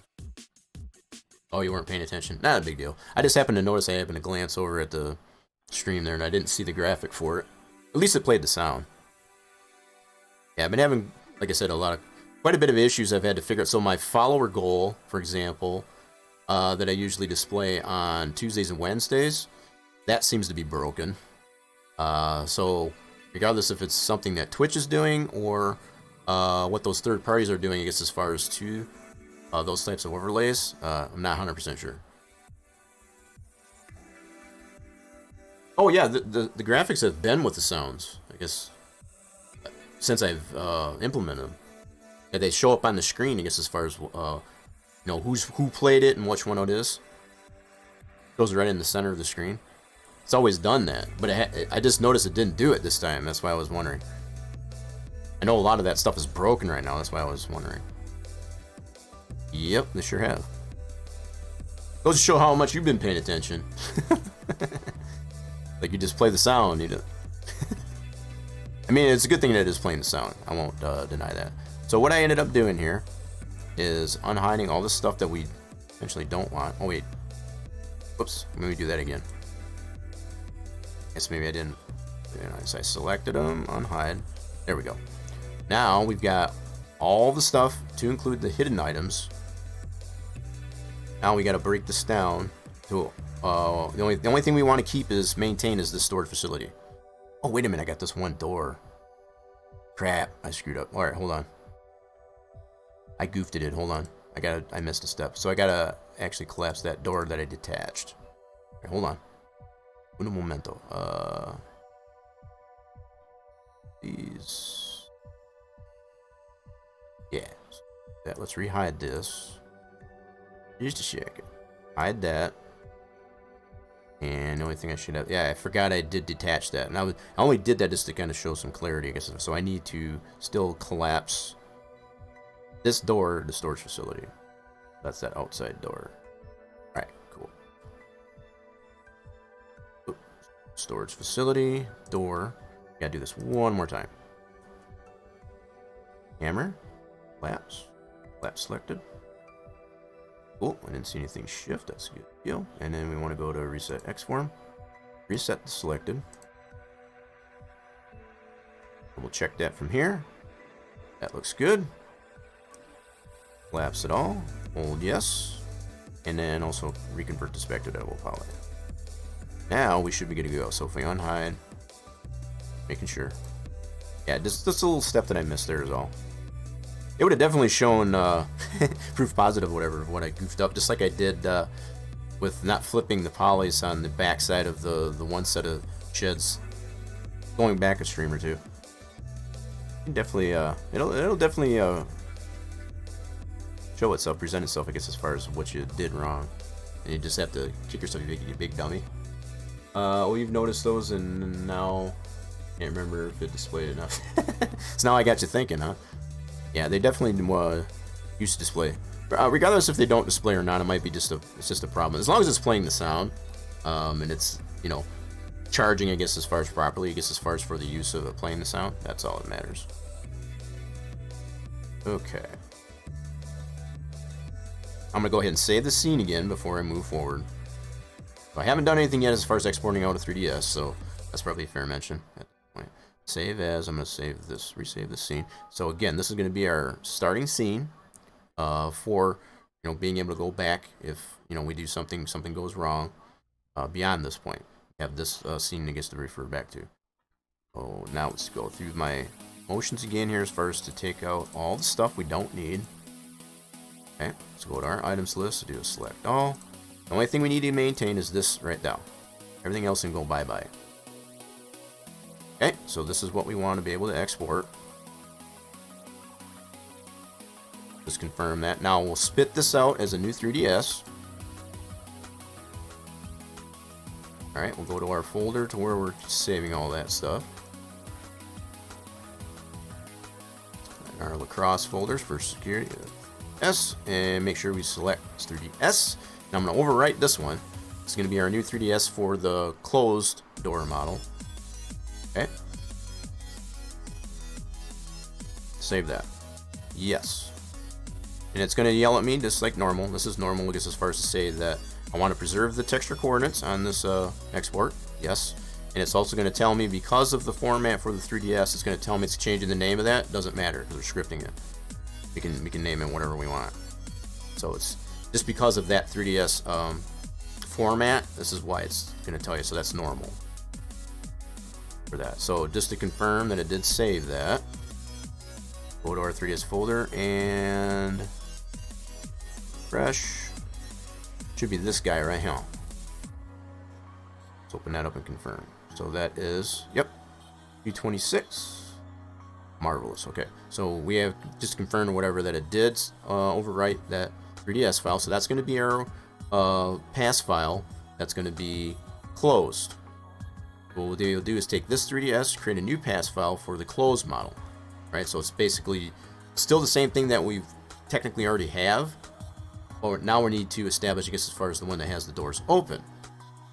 Okay. So we're going to have to do a little bit more to that 3DS prior to pass export. Okay. So before we actually pass export this, we can do this right from here. We can do it right from here, not a big deal. It's got to be Evan. See, it didn't do it again. What the heck is up with that graphic? Now, that one definitely didn't display. What is up with that? Did I, hold on a second. I know why they're not showing. I just noticed. I need to turn this guy on. That's why. So that was on my end. Okay, now they should show. I was playing around with some other graphics, you know, as far as some other overlays, and in the process of doing that, I must have turned off the graphic for that. Okay, so that was something I must have did on my end. I also had to update my streaming software as far as OBS. So yeah, that was another big reason. Cool. All right, so I think we're good now. That's Farmer. No, that's Bob Evan. So for anybody that's been tuning in, I guess, as far as over to Evan's stream, he's been doing some Stardew. At least he was last night. And with that, as far as he was dubbed the name Bob Evan by one of the viewers over there. I thought that was funny. That's Bob Evan. Most everybody. Much better. You feeling better? Hopefully. Yeah, I mean, Stardew looks pretty fun. I've been pretty tempted, I guess, to want to do that. It's just not the same level of farming that I get from out of Farm Sim. You know, as far as, I don't know, it's a little bit different. It's got a little bit of a story that you can follow with that, which is nothing wrong with that. It's just, it's not really my thing, I guess.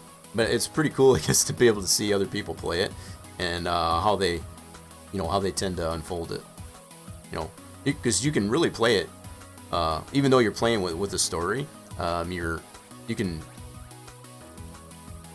when you add your own dialogue to it on top of what's already in the storyline, I guess, as far as for the game, it makes it pretty comical to watch. Yeah, some kind of RPG, right? And also the quest type. Yep, quests are kind of full. I've been talking about quests. I know I've mentioned this, I guess, as far as with Mon Bazu.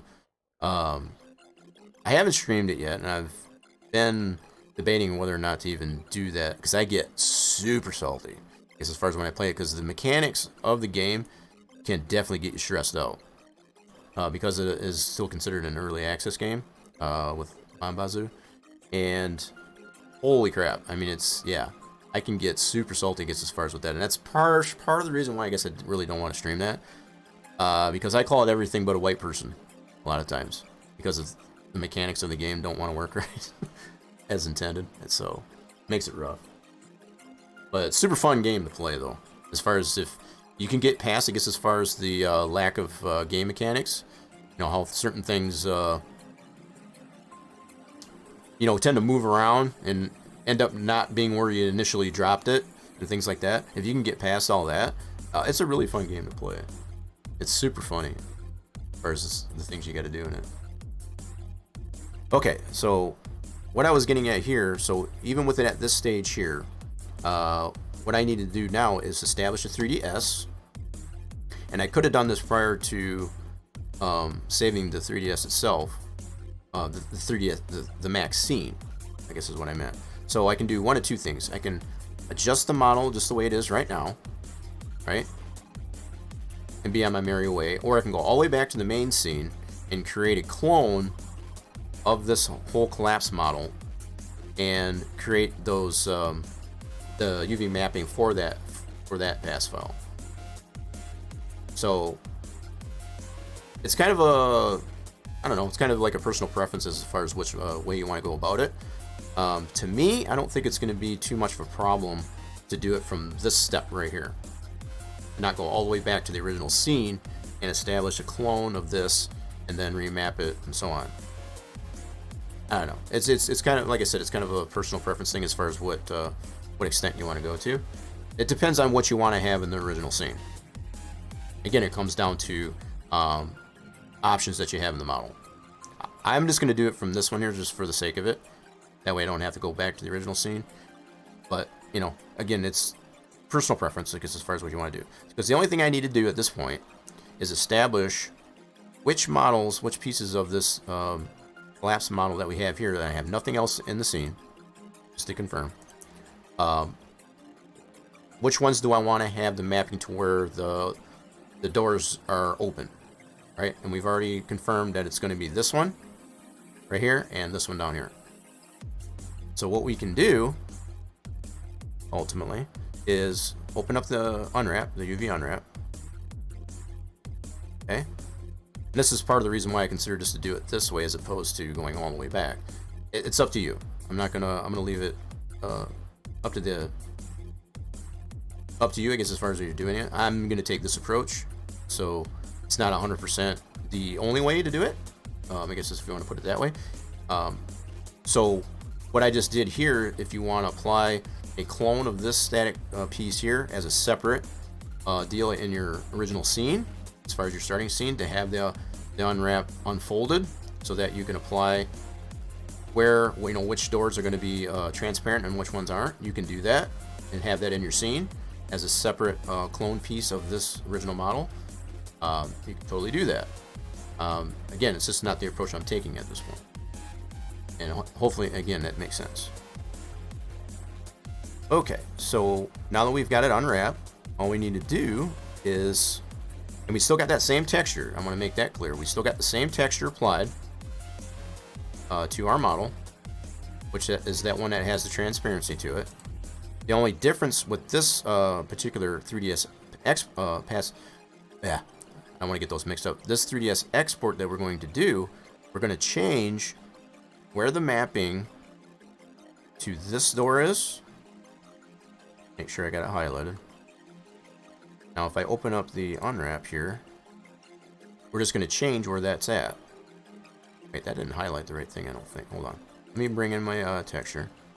Yes, it did. Okay, cool. So once we bring the texture in, it actually will show where that mapping is at. Right?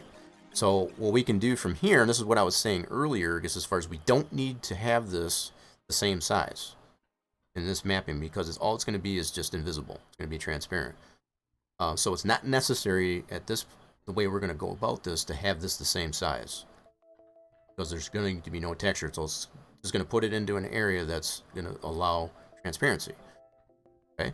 So what I'm going to do is just move this here, and see how we don't want it to overlap against anything else. So if we want it to fit in our area that we're trying to use for transparency, we can rescale that.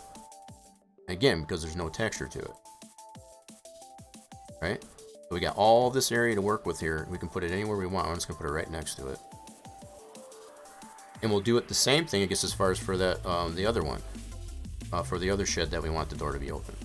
Now, with that being said, if you wanted to have it to where it's only like partially open, so say like you wanted some of the door to show, that's something else you can take in consideration, I guess, as far as where that's going to be mapped.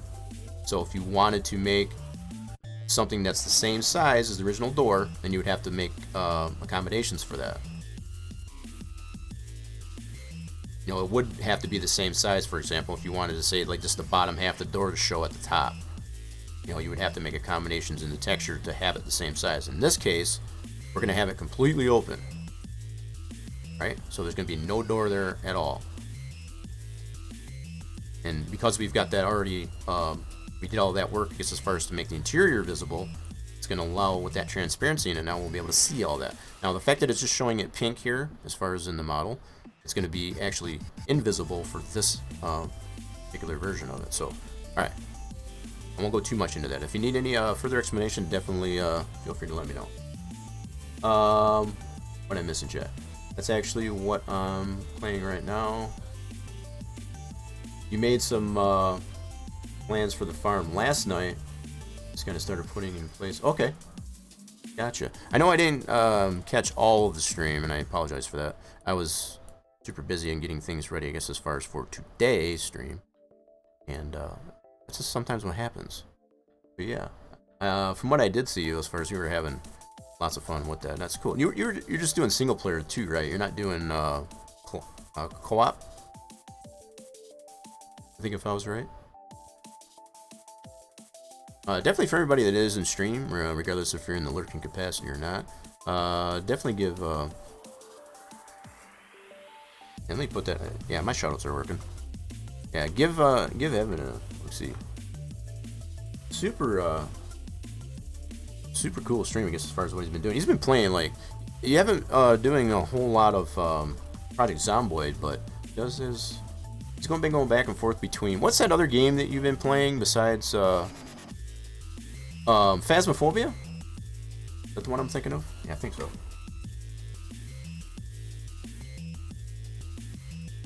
See if I can get that out there. There we go. Yeehaw. Sweet, that is working. Yep, Stardew was the last thing there. Who's doing that? A little bit of that last night. So is that the game plan, I guess, as far as for stream tonight there, Evan? It's a little bit of Stardew.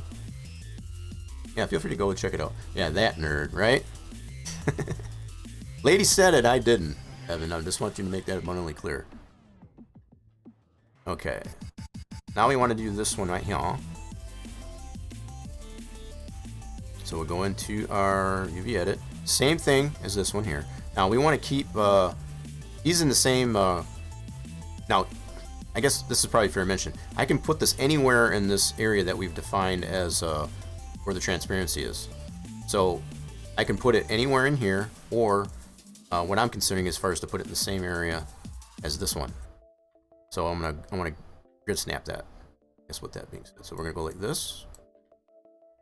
We're going to try and keep the wire mapping, I guess, to this nice and neat. Tidy. So what I'm going to do is put that initially like that, give it a little initial padding. Go into vertex, and then go to grid snap. And what this is going to allow me to do, snap these all in the same positions. Whoa. You can get a little wonky sometimes. You gotta be easy on it. So that's going to put it in the same constraint as the other door. Not going to be out of line. And that's kind of what I did with a lot of this other mapping to it, just to kind of line them up so they don't have all that that ugly I don't know what you'd call it, I guess, as far as feathering, for lack of a better way to put it, where it's just kind of like a cluster, I guess, as far as different UV wires and the texture. It's crazy. He deserves it for always being mean to me. That's yeah, you're probably not wrong, lady. Yeah, he definitely didn't deny it, that's for sure. He's staying awful quiet, that's for sure. Alright, so that's done. And again, if I wanted to, I can create a separate scene for this, or go all the way back to the original starting scene and have this as a clone copy of this with that UV mapping to that clone original copy of the model done. You can do that if you want to. I feel the way this is done here, it's relatively simple, I guess, as far as to be able to select the doors within the UV mapping. So I don't know, maybe it's just me, but I feel it's pretty easy, I guess, as far as to be able to edit this, edit the model in this the way I did it, to export this as a separate 3DS at this point. Everything else is already gone out of it, so I can just do the changes that I needed to the UV mapping and then export it out. It's that simple. What I need to do first is collapse the UV mapping. There we go. And everything else is done. I don't need to do anything else to the model other than export it out as 3ds. And I'm going to save that as a 2. And that's what my pass is going to be named to. So if we go back to how I named... Yep, it's going to yell at me for all the same things. Cool. If we go back to our script, how I name this here, that's exactly how I'm going to do with the pass files. Put a 2 on the end of it, so I know which one is storage 1 and storage 2. Now, if I wanted to get real critical with it, I could have renamed that first 3DS as a 1, for storage 1. If you really wanted to get OCD about it, you could do that just to kind of keep everything in conformity. I think this is going to suffice. It's fine. Alright, so we got both of our 3DSs. Oh, that's what I want to do. Confirm that I have both of my 3DSs. So I got the original one we did here. And, hold on. Where did I put that? Storage facility. Uh-oh, where did I do that? Hold on. Where did I export that to? Let me do this again. Export. No, that should be in there. What the heck? Storage facility 2. Did I miss it? Yeah, it's in there. Alright, what happened?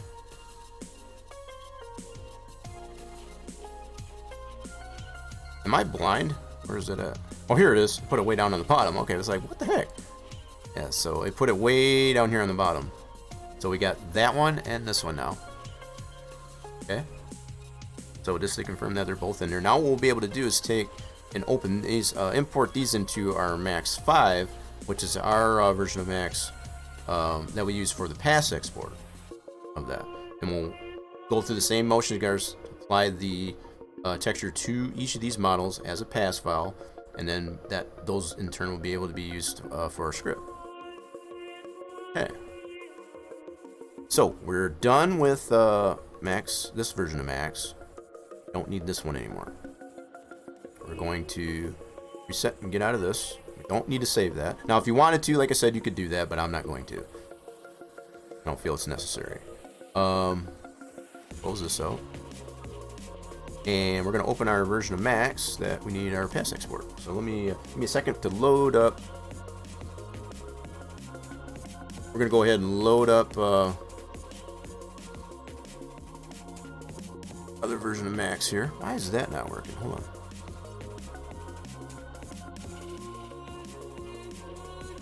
Hello, why is that not working? Hold on. That should be working. I take that out without, no, I gotta check my scene here. No, that should work. There it goes. Wonder why that wasn't working. Must have been the button. This must have been stuck. Okay, there we go. So we're gonna get our other version of Max loaded up here. Give me a second, and we'll come back into this once that's loaded up. And all we're gonna end up doing is taking those two 3DSs that we exported out from Max 14 into Max 5 here, which has the pass export that we need for our script. So just to reiterate, any version of Max up to, I think it's been confirmed up to 2008, will handle the pass export that's needed for doing such things. This also makes me tend to think of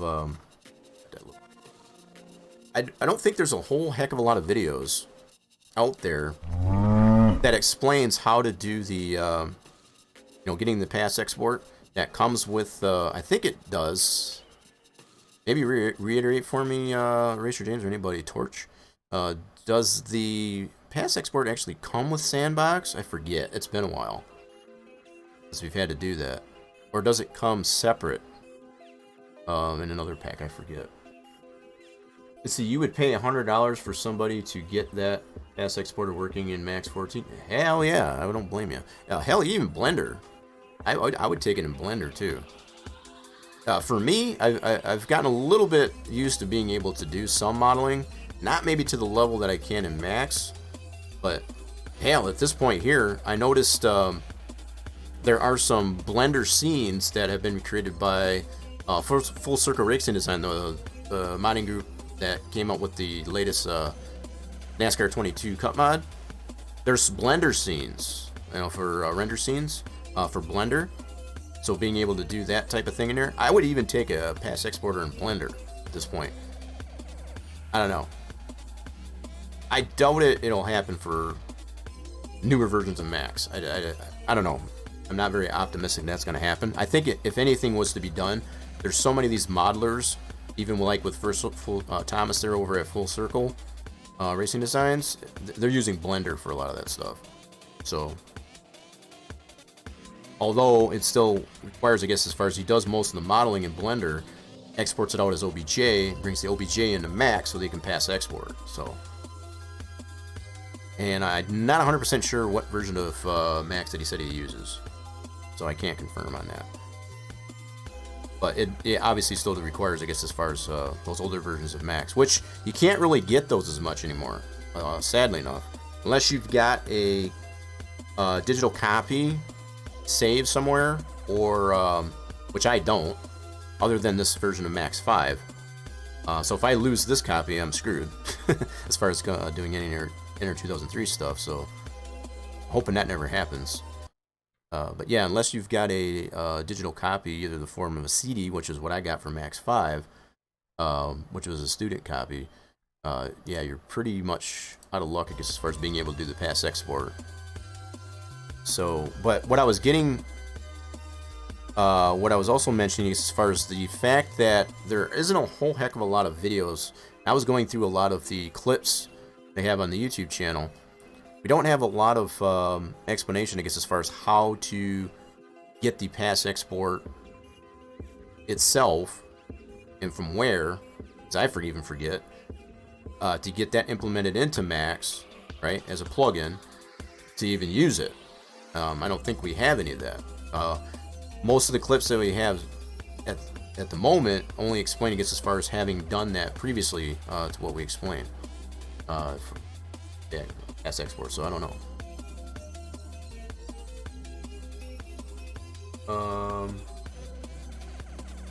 You can give me Max 7. Well, that'd be fantastic. Yeah, if not, well, like I said, if nothing else, I have this version of Max 5, which I do have a CD copy of it, and this goes all the way back to when I went to school. I took a not CAD, but a 3D modeling course that was just an elective during that, and we got this as because we needed it to be able to do the work outside of the class. So they didn't have a lab for it. That was the only advantage, I guess, as far as back when I went. There was no lab for it, so they actually gave you copies of that it was part of the tuition, part of the, what you paid for the class, right? But they don't do that anymore. They have labs that you have to use at the school or university at this point. They don't give you copies of it anymore. So that's, I guess I feel like I'm kind of spoiled with being able to get that in such a fashion. But being able to get this to somebody else, because it's just a CD copy and it's 2 discs. If that gives you any indication, I guess, as far as it's 2 4 gigabyte discs, DVDs or whatever, that has all the information for Max 5. So I think it gives you, there's one for, I think it's Max, it's prior to 5, and then I got the one to update it to 5. So it's the 2 DVDs. Crazy, I know, but to be able to get a copy, I guess, to somebody else and use that's, as far as to be able to transfer ownership, I guess, if you will, I guess, as far as digitally, as far as putting it on the net and making that available, it's kind of tough. But if what you were mentioning, Erasure James, as far as if you got a digital copy of 7, Max 7 or whatever, that would make it much easier, I guess, to be able to share that copy.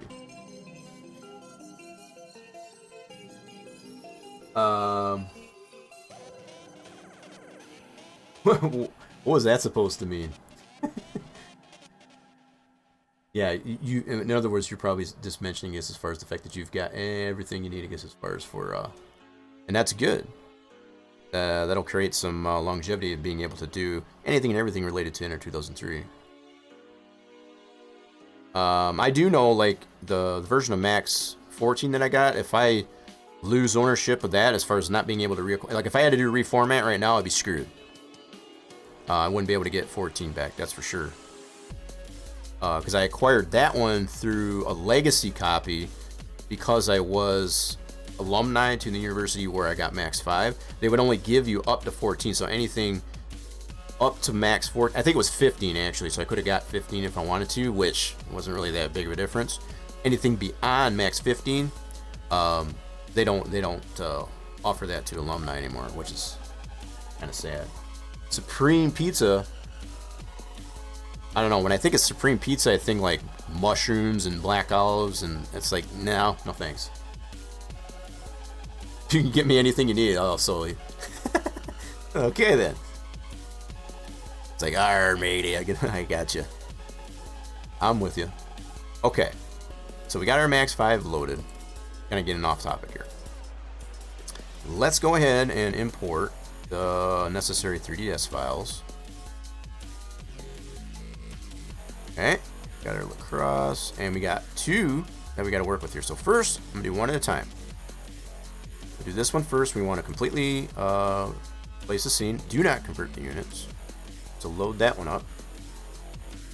Blow that up, and just like I've always mentioned, and so a lot of this is summary. We need to physically apply the model, the texture to the model. In this case, we want to use that TGA that has the alpha channel, which is very critical. We want to have that transparency to the model. So with this one, okay, this is probably another fair note.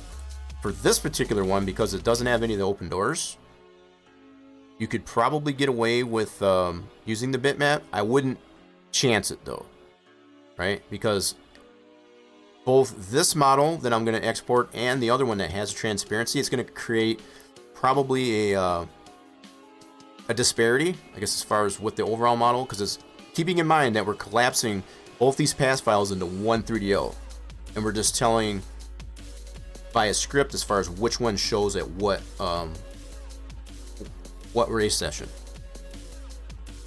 So even though you could probably technically get away with using the bitmap on this model that I'm going to initially export, and then you would definitely have to make sure that the TGA is applied to the other one. Otherwise, that model that's supposed to show with the transparency is definitely not going to present itself properly. I can guarantee you that. Okay, so I just had to make that a fair mention, I guess, as far as a lot of fair mentions here. Like I said, when you go through the motion, I guess, as far as that, you'll find out, I guess, as far as when you export it out and then go through the motion, I guess, as far as at what state, how does it present itself. It will definitely, the model will let you know as far as you did it wrong. But then you'll be scratching your head and be like, what did I do wrong? So that's kind of why I mentioned that type of things. That's Sal's experience speaking there. So what we'll need to do is on this model, I'm gonna, on both of these exports, for both of these, I'm making sure that the TGA with the alpha channel is applied to it. I'm just ensuring that, regardless if this one has the open doors on it or not, right? Okay, bitmap. And even though we are selecting bitmap and it's a TGA that we're loading, bitmap is still the option that you want for doing this. So we still have the bitmap and the TGA now available that has that transparency. I'm making sure I'm using this one that has a transparency, even though this particular export is not going to have open doors. Because the way this texture is going to be used on both of these pass exports in comparison to the overall model, that area, as I've already shown, is mapped to a different area. So it's not going to matter as far as the way that transparency is going to affect this one. But I want, again, just keeping everything lined up properly. You don't want to mix it up, I guess, as far as with transparency on one and not on the other, as far as the prior to pass export. Hopefully that makes sense. Okay, so we're going to apply that to this directly. We want to make sure it's actually on the model. So don't just populate it in here. You got to physically apply it to the model prior to export. That's what we're doing. So we can confirm that it's 100% applied. Okay. Now I want to make sure that this is named properly. Yep, we kind of stepped on that, and this is because of the 3DS format, as I mentioned earlier. It's going to step on the name of both that texture and the actual model. We can change that right here. Okay, so I want it that way. Now we can export this out as a pass file. So export, and we want to navigate to our folder for putting all this stuff. And you can put them wherever, but I'm taking the initiative, I guess, to put them where we're working with all this stuff. Mesh, Lacrosse, Facility, 3ds, and I'm gonna choose pass file, and we should already have one pass file for this already, like that. I'm gonna overwrite that. Yes, please. Now we can do. Now I've shown this before, so it's a little bit of a shortcut. A little bit of a shortcut here. Yeah, I'm definitely picky. I'm not gonna lie. I ain't afraid to lie. I'm scared. What, you missed something? What did you miss something?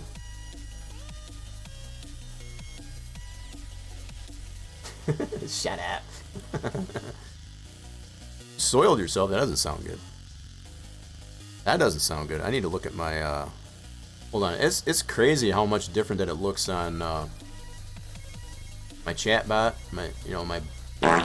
Yeah, the chat on my bot as opposed to Twitch chat. Twitch chat is so weird looking. Anyway. Evan, they're stinking the place up. Yeah, so there's the graphic that I was talking about there, Lady Death. That's the one that wasn't showing. Y'all having fun with some of the art deal. So what we got to do here now, and this is a little bit of a shortcut with this. So instead of resetting the whole scene, we're already navigating as far as to the folder that we're working out of. So all I'm going to do, delete this, okay? And now we can I am trying to do it. We can import this other 3DS that has that mapped in that different location for where the doors are based on the same texture, right? We're going to import that, and the only difference with this one here, we want to merge it. Okay? So this is going to make it so that you don't have to re-navigate to the folder that you want to work out of. Right? So it's a little bit of a shortcut, I guess, as far as resetting the whole scene just to reopen another 3DS. So because we're working with relatively the same model, with the same texture, it's in the same location, just go through those motions like I just showed. Saves you a few steps. Alright, so all we're doing with this model, that's got it mapped to a different location for those doors to have transparency. Okay, I'm going to rename that. Alright, and then we just want to reapply this model, and it's going to have those pink areas, the magenta areas, which is going to apply that alpha channel or that transparency to those particular sheds on this pass export. Alright, very simple. So we're just going to go export, and we just want to rename this and add the 2 to the end of this one. Again, going back to how we constructed our script for this. That's what we're taking into consideration, what we've got in our script. That's what we've got it named. That's what we're naming it here. Okay. So now we've got everything we need at this point to actually compile this into a new 3DO.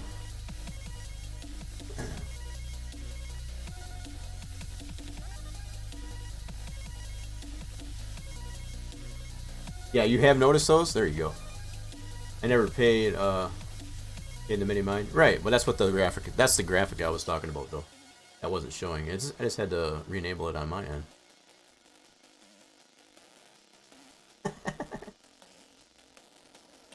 George is a very bright fella. He is. Absolutely. Hey, little TJ, what's going on? And the chat on my end is going super slow. Just making sure.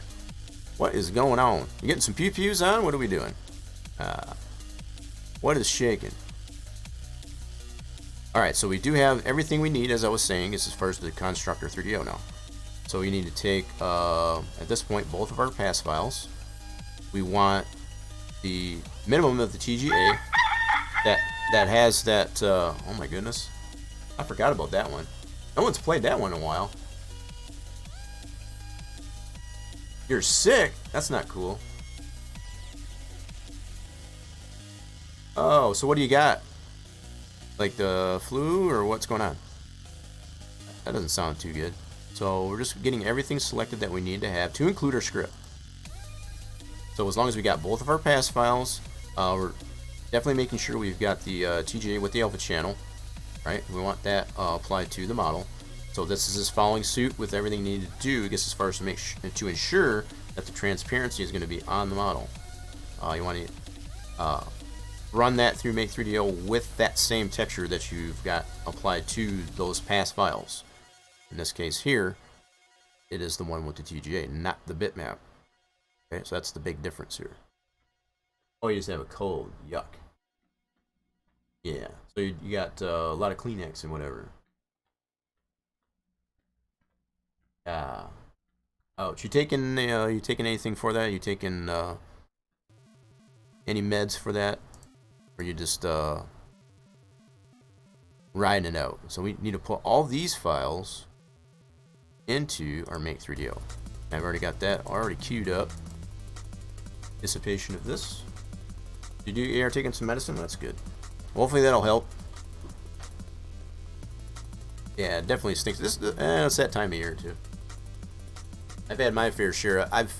The only thing that I've really had for the most part, I did have like a little bit of a muscle aches, which was not even really a flu.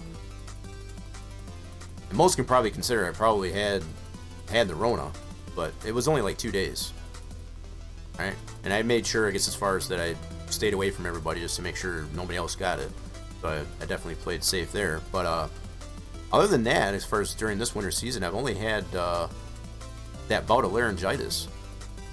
Which that really sucked, because that took me a while to get rid of that. I don't think it's even 100% recovered, because I still get a little bit of rawness there. But I have been sipping on quite a bit of honey lemon green tea. It's pretty cool. I highly recommend it. As far as for anybody that suffered any type of either bronchitis, laryngitis, or just an overall sore throat, try yourself some honey lemon tea, honey lemon green tea, even brown tea. I guess it doesn't matter. But put some honey lemon in there. So a slice of lemon with like a couple or 2-3 drops, so I guess, of natural honey. Let that kind of melt into it. Definitely has helped. You hate tea? I know it's not necessarily for everybody, but I'll tell you, for a natural remedy, I guess, as far as for sore throat and that, it helps a lot. Highly recommend. You had a head cold this winter, and that was it. Head colds can be a pain too, because that affects your vision and all that crap. I had my fair share of those. I haven't gotten anything like that. Great enough. So you acquired the gamer name of Torch one because, was it A1 certified? Yeah, that's what I figured. I think you had mentioned that to me before, Torch, and I don't know if that was on stream or during just our convos. Oh, when we race it, we'll be racing here pretty soon. We're getting there.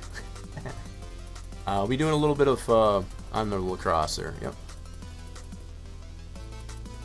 Let's see. I self-taught in welding. Nothing special. Just fab with cars. Noise. Yeah, that's a pretty cool story, I guess, behind that. Mine, I was kind of pretty much born with my name. So my name, I guess, as far as kind of an extension, I guess, as far as my real name, actually. For those that actually do know me.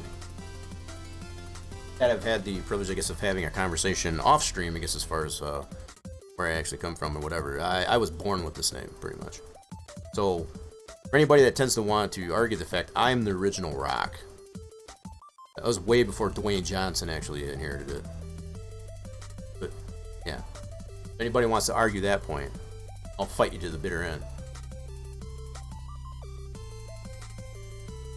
The only advantage that Dwayne Johnson has on The Rock is he's actually got it copyrighted, I guess, as far as to his name. And I didn't have the ability of being able to do that, and didn't have any reason to have to up until this day and age. Yeah, lengthy explanation. You've got a pretty interesting story behind your name too. And I think, if I remember right, Lady Death, correct me if I'm wrong. It's one of the games you play, and it wasn't WoW. I don't think, was it? Was it WoW? Let's see. You used to work in a custom fabrication shop, specializing auto restorations. Right. Yeah. Yep. I know you've already talked to me about this storage, I guess, as far as in our convos off stream, but yeah, thank you. You're sharing those experiences, I guess, with everybody else. Pretty cool. What is that emo? Oh, I had to really look at that one, Racer James. That screaming skull. That's funny. That's funny. Yeah, so I don't know if I was right on what I was thinking about where your name has been acquired, Lady Death, but it's one of the characters from one of the games, and I want to say it was WoW, but I don't think. Maybe I'm wrong. Yeah, definitely correct me if I'm wrong. So we got all the things that we need in our Make 3DO. Okay, now all we got to do is call up the command here. So I already got this all reset. So you just have to make sure that your directory in your command prompt for this is directed to where you're working out of. In this case, I've got it in my program files because it is a program, even though it is a command prompt program. That's my choice. You don't necessarily have to run at the same location as I do.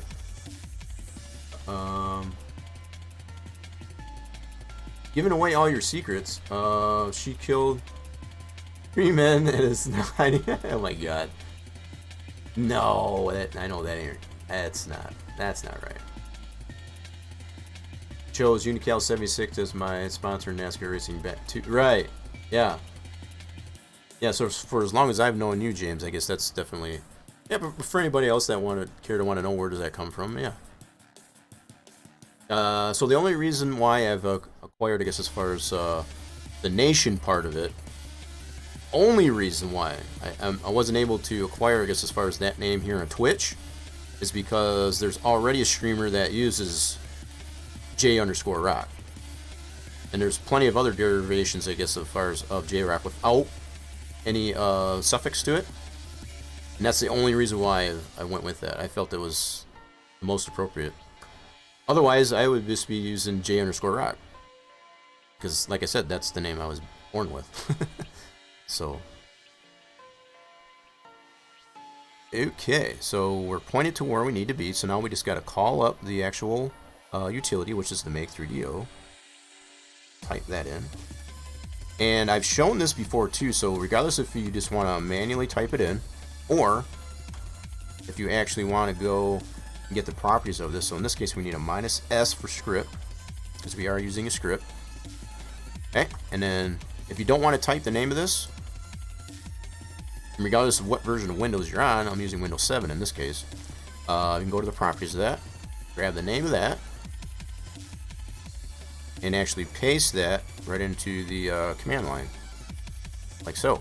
So in this case, storage facility. So if you don't necessarily want to type that all out, you don't have to. And then do the .psg for the script. That's the extension, and we don't have any other parameters to this, like reflection or anything.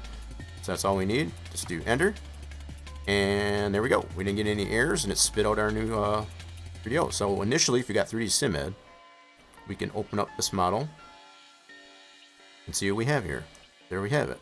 There's our model. We don't 100% want to go by how it looks here, because we've got those state switches in there, right? So just to at least confirm or whatever that it does open and it doesn't crash, that's about the only thing we're using 3D SimEd for in this case. So that part looks good. So now what we're going to do is get this 3DO into our track and then test it all out. So we're going to cut it from here and move it over to our track. And we'll go to our track folder, which is on. Well, first what I want to do is get this actually to right here. So we want to do this first. And then also what we're going to have to redo is create ourselves a new MIP that has a transparency, because this one does not have that yet. Right? So we need to actually do that. Well.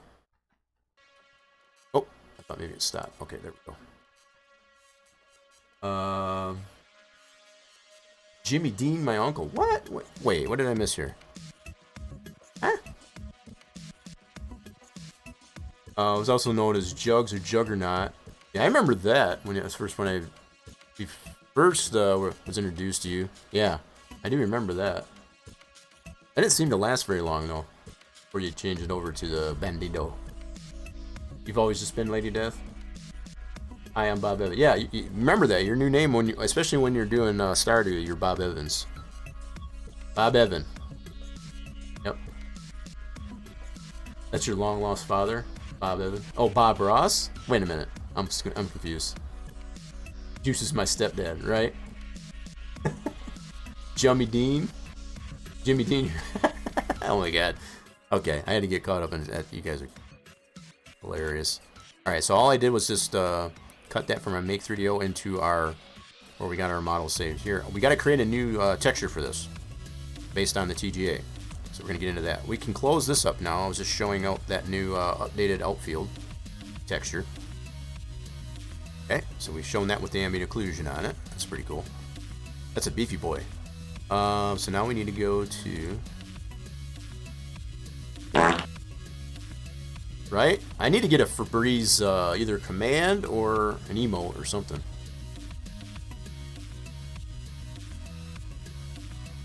Yep, I sure do. That's for sure. I got a bunch of you. Jim Beam is his uncle. There you go. Alright, 3D mesh items, Lacrosse. Yeah, so we got to create a new MIP because this one here, we currently have created here, does not have the transparency in it. So the way we do this, we got to open this texture that is the TGA with the alpha channel. Right, so we already previously created that. We're going to reopen that. Create a MIP out of that. And it's already still going to have that as the invisible color. We translate it into a MIP. We don't need to change any of the other settings. Not necessary to do that.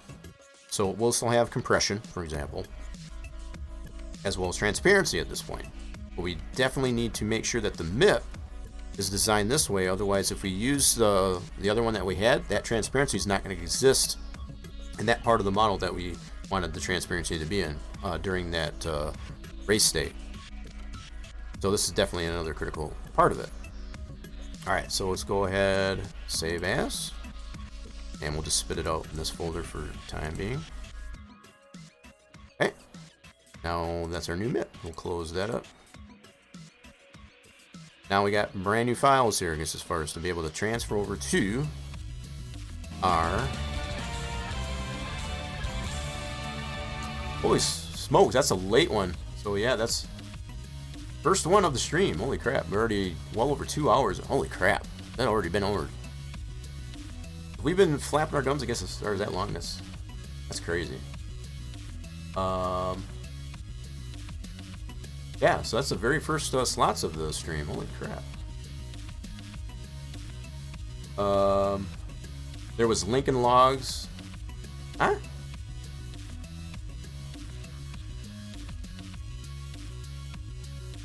No, we don't have any Lincoln Logs in here. I don't know what you were talking about there. That's the third slots you've ever won. Oh, did you get one earlier, Lady Death? I might have missed that. Oh, damn! Holy, okay. I just had to go back and look there. Yeah, so you got the max jackpot just before Torch.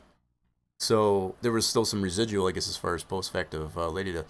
Yeah, we definitely need to get some GGs, I guess, as far as for the Lady Death getting the max jackpot. Holy smokes! Get the GG emotes out there. Noise. Lincoln Logs and Sandbox? Yeah, we don't have Lincoln Logs, unfortunately. Not that kind of sandbox, I guess.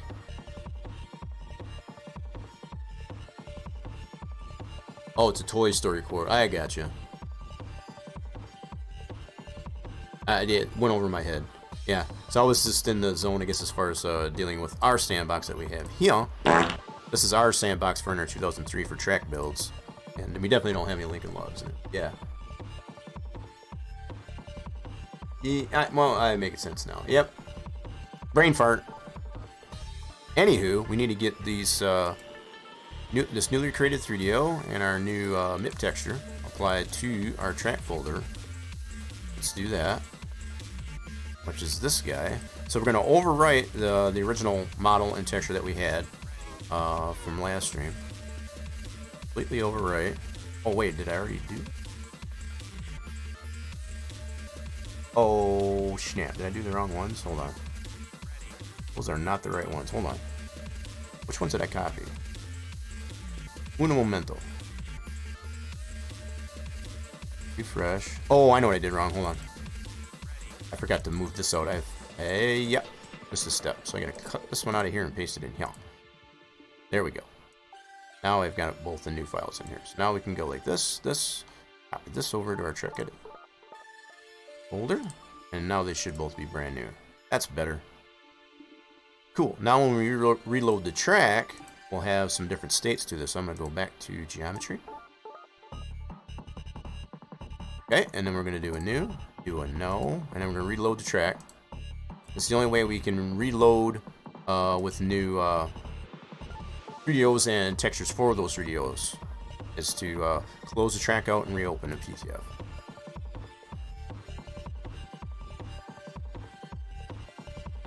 We got the rigged emote. If you're following the channel, you got the rigged emote. You weren't aware of that. This one right here. Got an emote for that. That one actually does show up in the chat bot. That's weird. Yeah.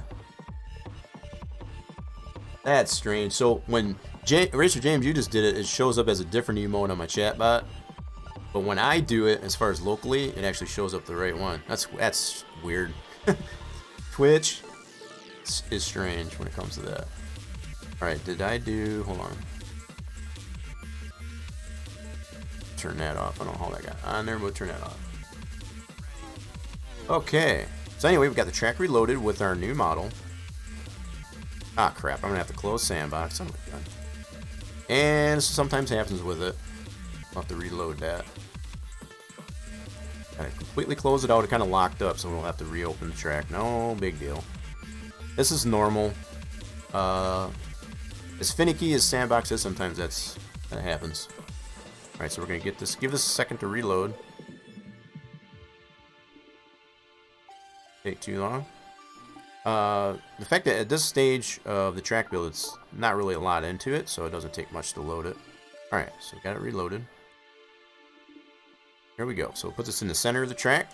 We load it by a PTF. And here we go. So we're in race mode. So when you load the track by default... Oh, shoot. Oh, that's the shading.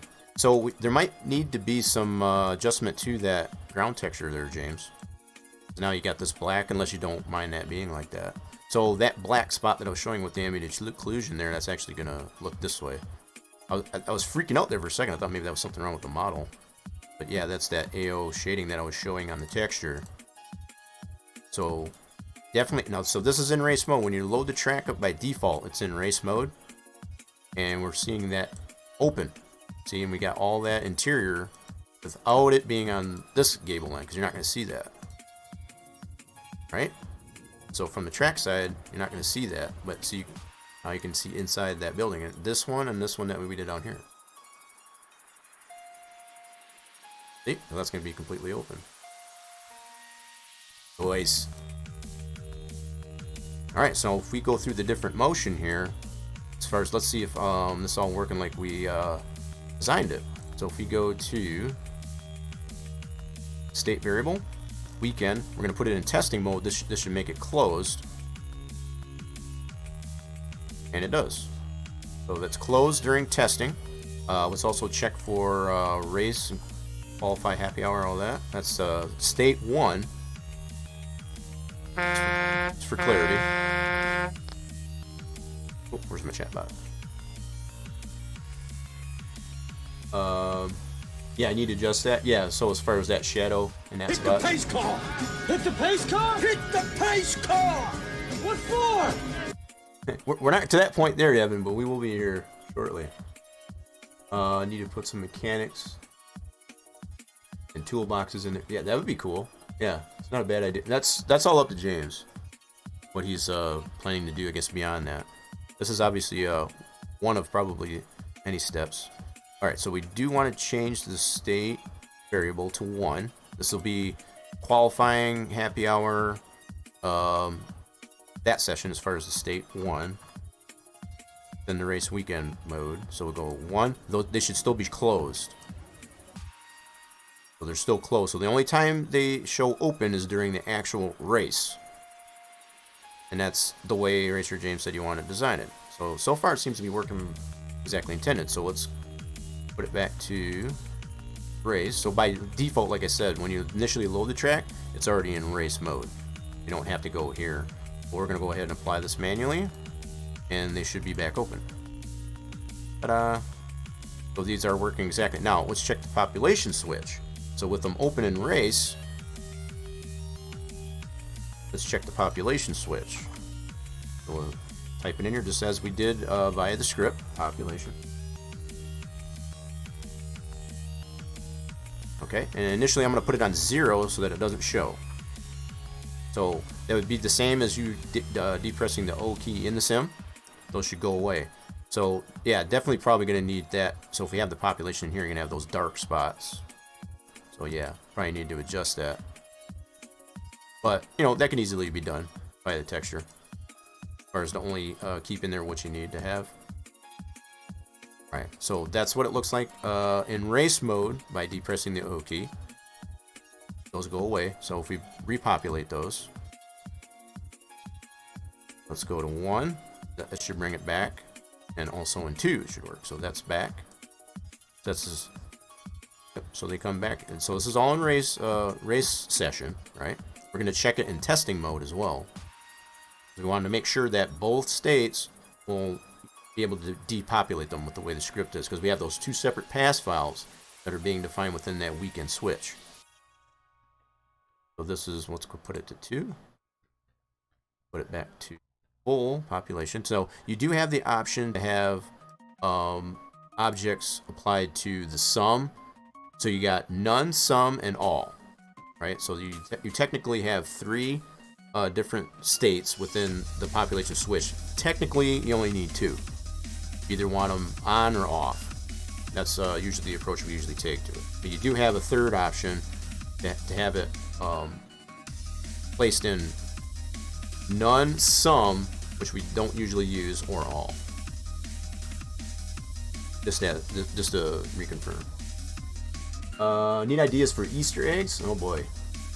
Maybe physical, actual Easter eggs? I don't know. Bumper cars? There you can see, look at, everybody's got ideas now. You asked for it, James. You better be ready for all of the ideas now. Yeah, so Easter eggs would be interesting. So keeping in mind that this area won't be accessible. It's only going to be visible from trackside, right? So there's not going to be anything that's going to be accessible, I guess, as far as over there. It's just a livery, I guess, as far as that's outside the backstretch of the track, right? Now, whether or not Racer James wants to take the initiative, I guess, to allow for some accessibility to that's a whole another ball of wax. But I'm thinking probably not. Rockstar aliens? What? Now you done confused me. Anyway, so we've already confirmed that everything works during race weekend mode as far as the population and so on. Okay. Now let's check it in testing mode. Let's put this back to weekend and put it on 0. This is one thing I do like about Sandbox, being able to check all these states this way without physically needing to go into the sim, setting up a camera so that you can actually see what's going on with it.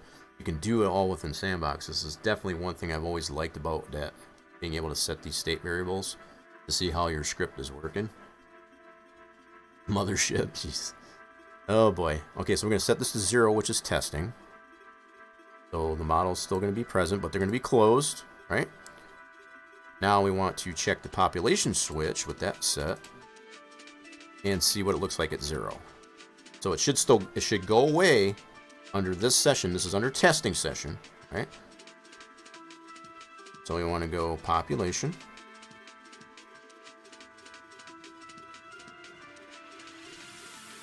Now it'll go away, but okay, so that is working like it's supposed to. So no matter if it's in testing or in race weekend mode, the population switch still works. That's what we wanted to test there by doing that. So we've confirmed that our script is working 100% the way we designed it. No matter if it's in testing mode or race weekend mode. That should work. Alrighty then. So let's bring that back. Everything has been confirmed. So let's put this back to race. Full population. And also full race. And I probably don't really need to do this, but I'm going to do it anyway. Oh, my bad. State variable, put it back to weekend, and it's already on 2, so we're good.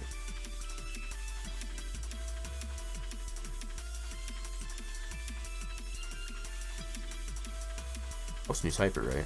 I need to get this, I need a different design for my desk because it sets the keyboard too far back because of where I've got the tray or whatever to put my wheel. I need a different design. I need to redesign, I guess, as far as my desk. It's just not adequate for what I want to do here. So I have to kind of like overstep, I guess, as far as that. It's kind of hard to explain, but it's a pain in the butt. I'll just put it at that. So we put it back to full population and in weekend.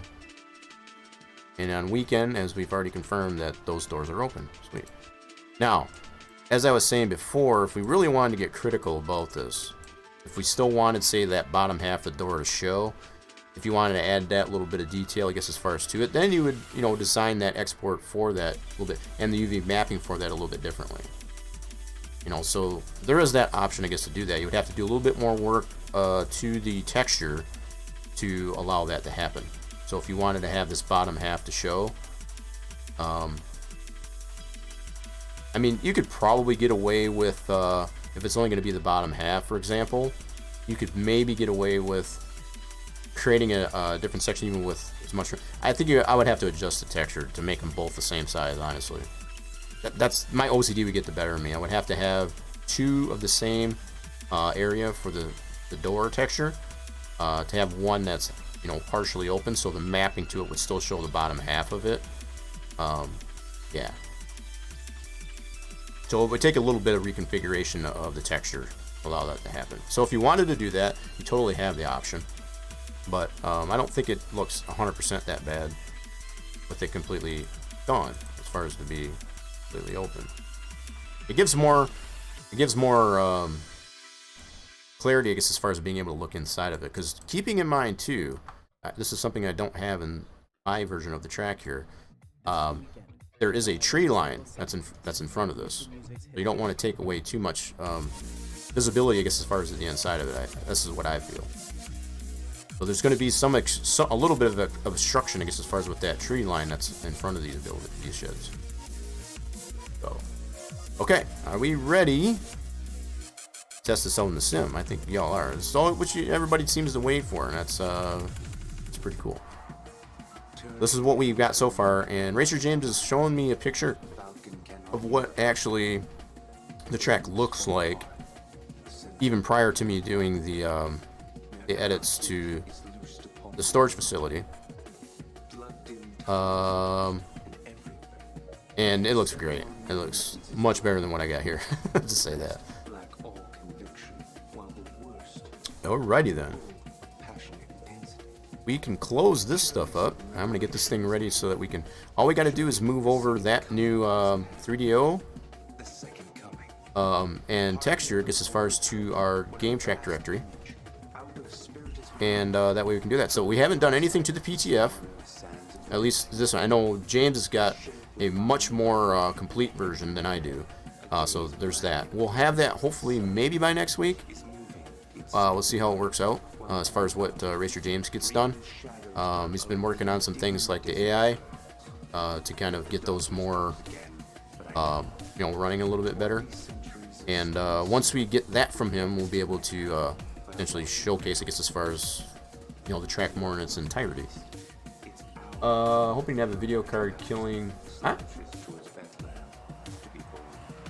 A video card killing surprise? Oh boy.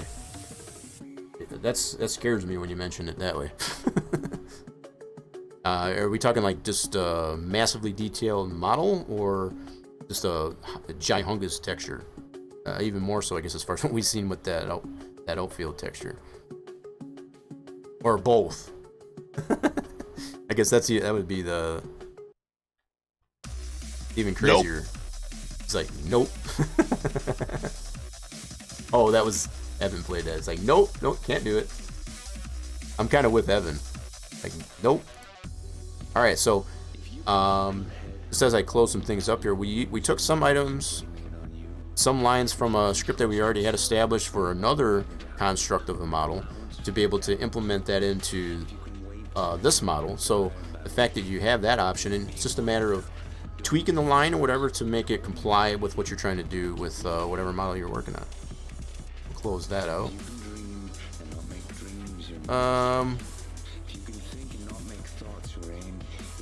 Let's see here. Is there anything else I can close here that I don't need?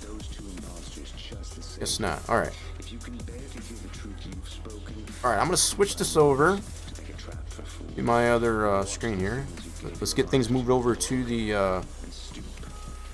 need to get it transferred over to our game track directory.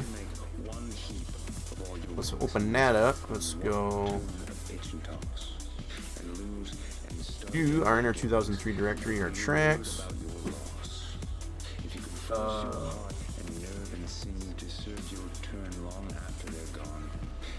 Lacrosse right here. And I did have to do some adjustment on, as I know most of the streams that I've shown here, there was no clarity on what the heck was what. It just all looked like a blurb of files that were in this folder, in any of these track folders. So I had to change some of the generic icons just to kind of, you know, apply some type of clarity, I guess, as far as to what's in here. So anything that's a MIP has the paint, you know, the Windows 10 paint icon, I guess, to it. So at least it tells me what are MIPs, at least anyway. So it helps break it down, as I guess, as far as what files are what. A little bit. Still not 100%. I'm still working on it a little. A detail never seen in Inner 2003 or 4. I mean, there's a lot of things that hasn't been seen before yet, so I'm wondering. Okay. Anywho, what we need to do, so now that we got that open, and we need to get to our... let me see if this will let me do that. Let's see here. Yep, I think it will. So if I go... I don't even need to do it that way. What am I doing? I need to go to James's folder on our desktop.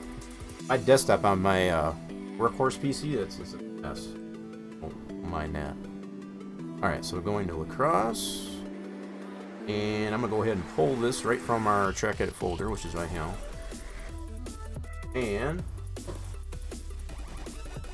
so again, we haven't made any changes to the PTF on our end. The only thing that we've adjusted through the entirety of the stream is just that model and that texture. That's it. Only thing we need to bring over is the files right now. Copy these over from our track edit folder into our game track directory, which is on here, and totally overwrite those files. Sweet. Marvelous. So now what we can do is load up our track via our Logitech Wheel Profiler. See what we got going on. Alright, we are going to initially try this track out with the latest NASCAR Cup 22 mod by Full Circle Racing Designs. A lot of detail on the model. Very optimized, though, for lack of it. So we're going to load it up that way in testing session initially. We don't have anything new. If I haven't mentioned this already, Torch has communicated with me that he had some PC issues and wasn't able to do much with Texas. He's still working on it. So if I haven't mentioned that already, I'm mentioning it now. I don't have anything to show for Texas. That's new for this week. But hopefully there will be something for next week. Possibly there, Torch. Feel free to elaborate. But we do have Lacrosse for sure. Let's load that up in testing mode and see what we get here. So the track loads up. That's fantastic. So in testing mode, we can expand this. Turn that back up. So in testing mode, as we can see, just as it's designed, the doors on the garages are not open. Kind of tell that from the stick cam here. So that's what we want. It was at this moment that he knew. He f***ed up. I like how you use that one. That's funny. It's funny the fact that you're using that sound. I'm sorry. So it is working smoothly. So we can expect to see some more Texas updates, I guess, as far as that was what I was looking for. So let's go to drive. So track loads up good. I still don't have a really decent setup for this track. I'll be 100% honest. So I might do a little bit of setup tweaking for these tests here. But for now, what I want to do is get out of this and go into race mode.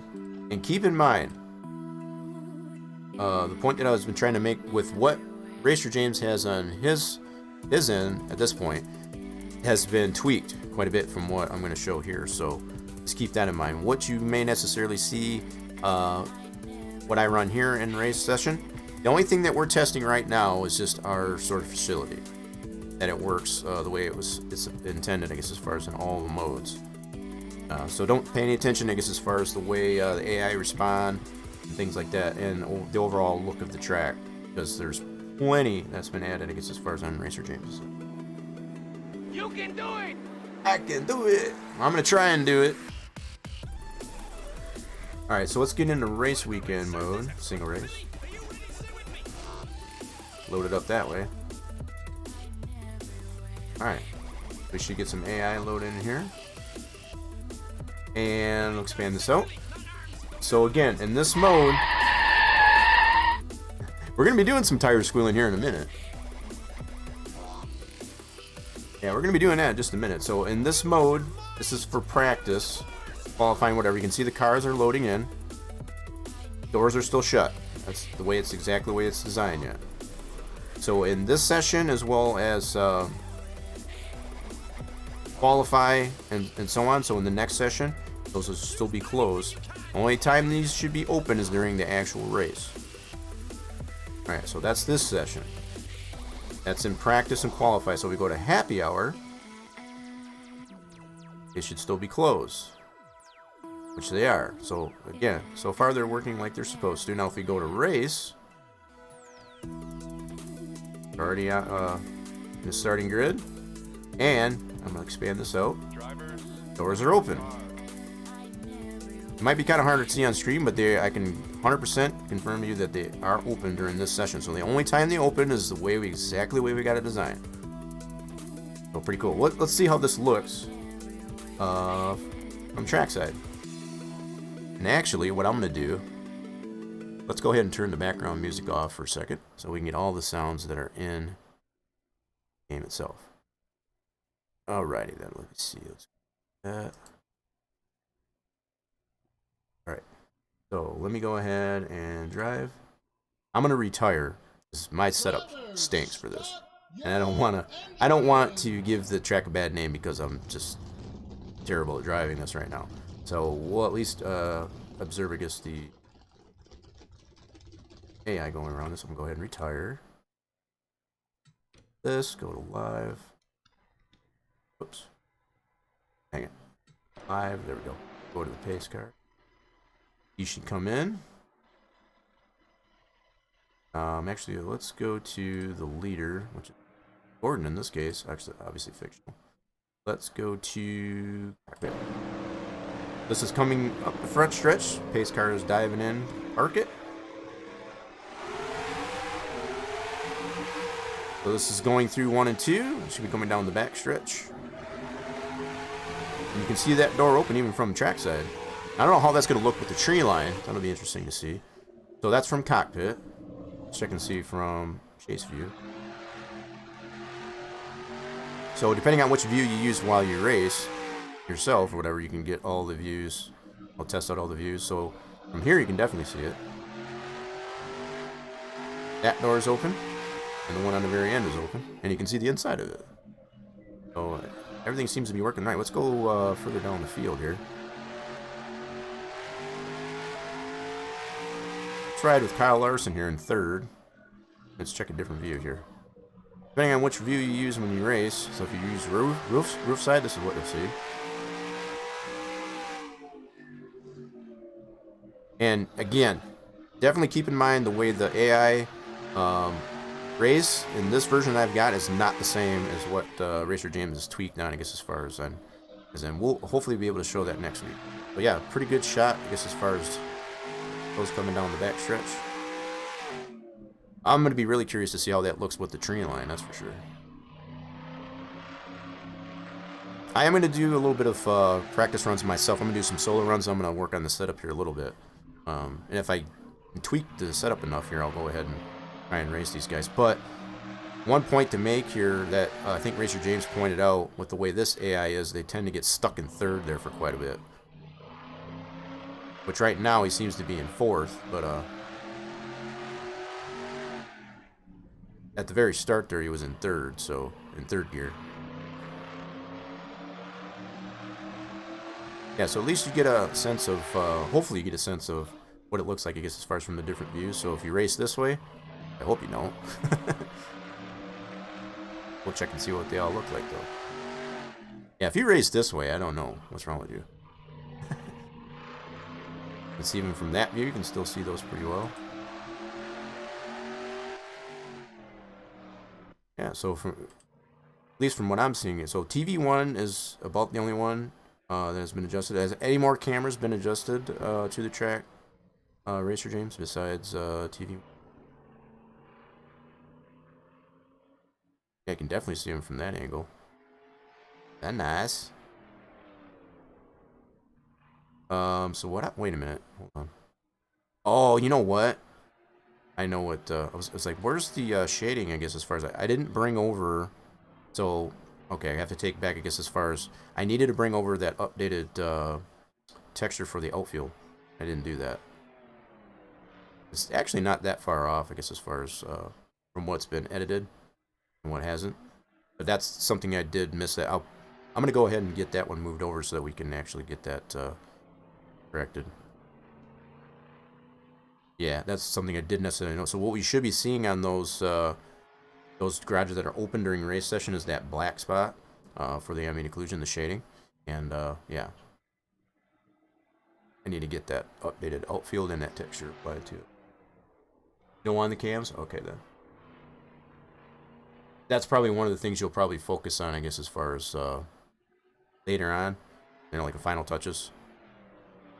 I think you'll, you know, I don't know if I want to spoil this. So, if, what, maybe you can tell us there, Racer James, what other plans do you have for the track? I don't want to spoil it. But like, I know you and I have talked, I guess, as far as off stream there, but I don't want to spoil anything that you potentially have going on. So if there's anything that you care to share, I guess, as far as what's still going to be done with the track, let us know. I mean, you don't have to tell us everything, but I think you got anything in particular that you care to want to share. I know some things, and I just don't want to spoil it. Because I think it would actually be pretty cool with some of the stuff that you're...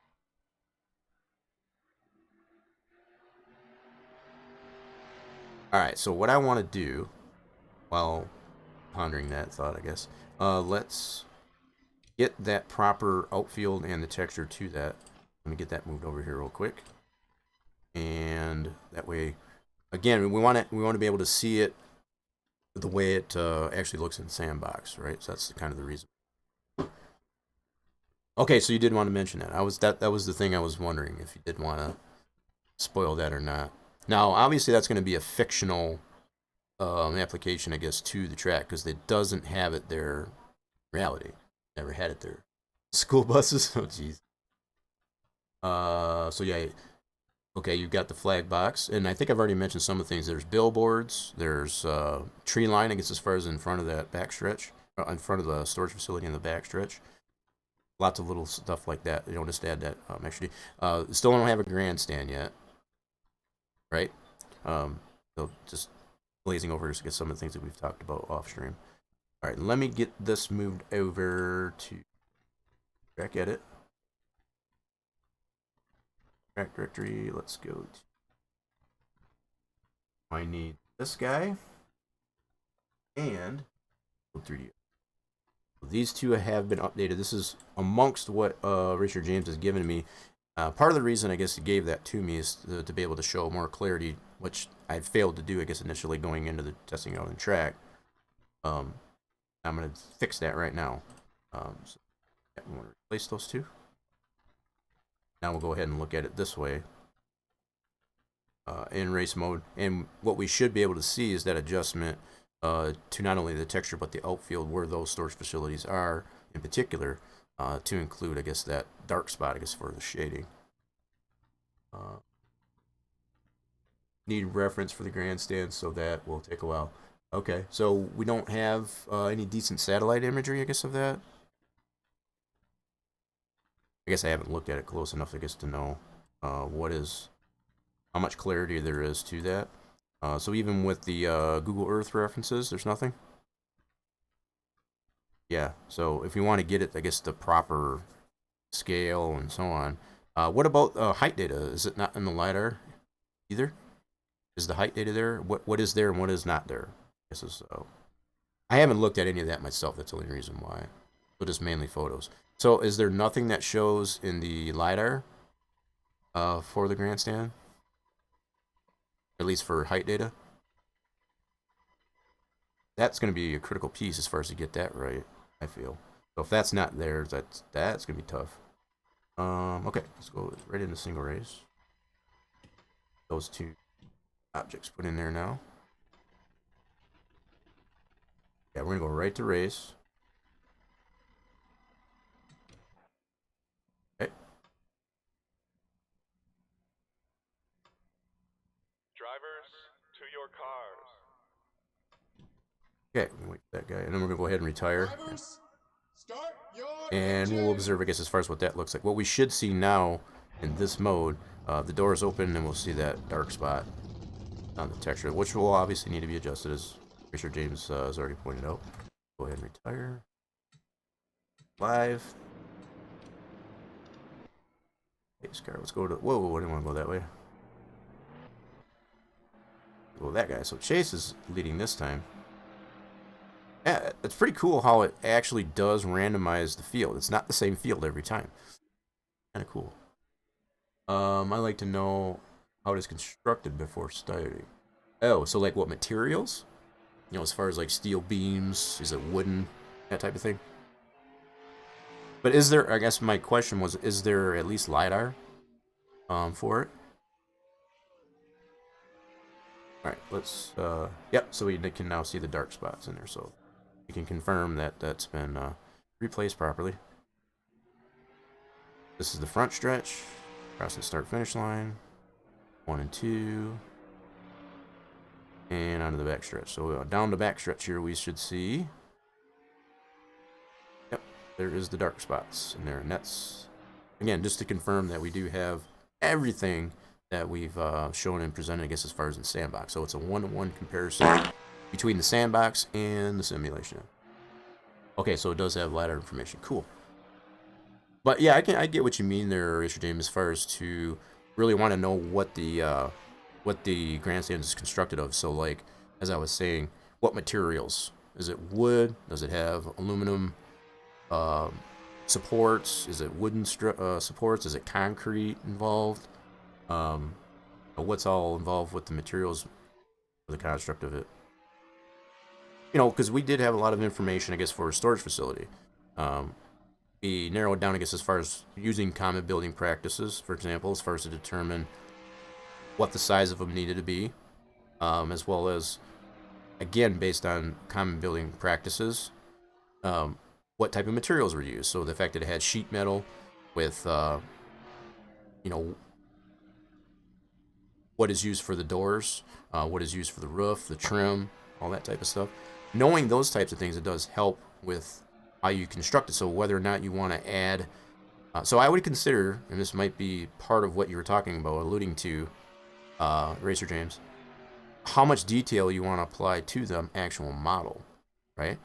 So depending on the materials used, might give you a little bit of room, I guess, to say I want to add a certain amount of detail to that. So like, for example, if you wanted to add, if it used like really big bolts for the support system of the grandstands, do I want to make that a 3D modeled piece so that I can have an ambient occlusion to it? Those types of things.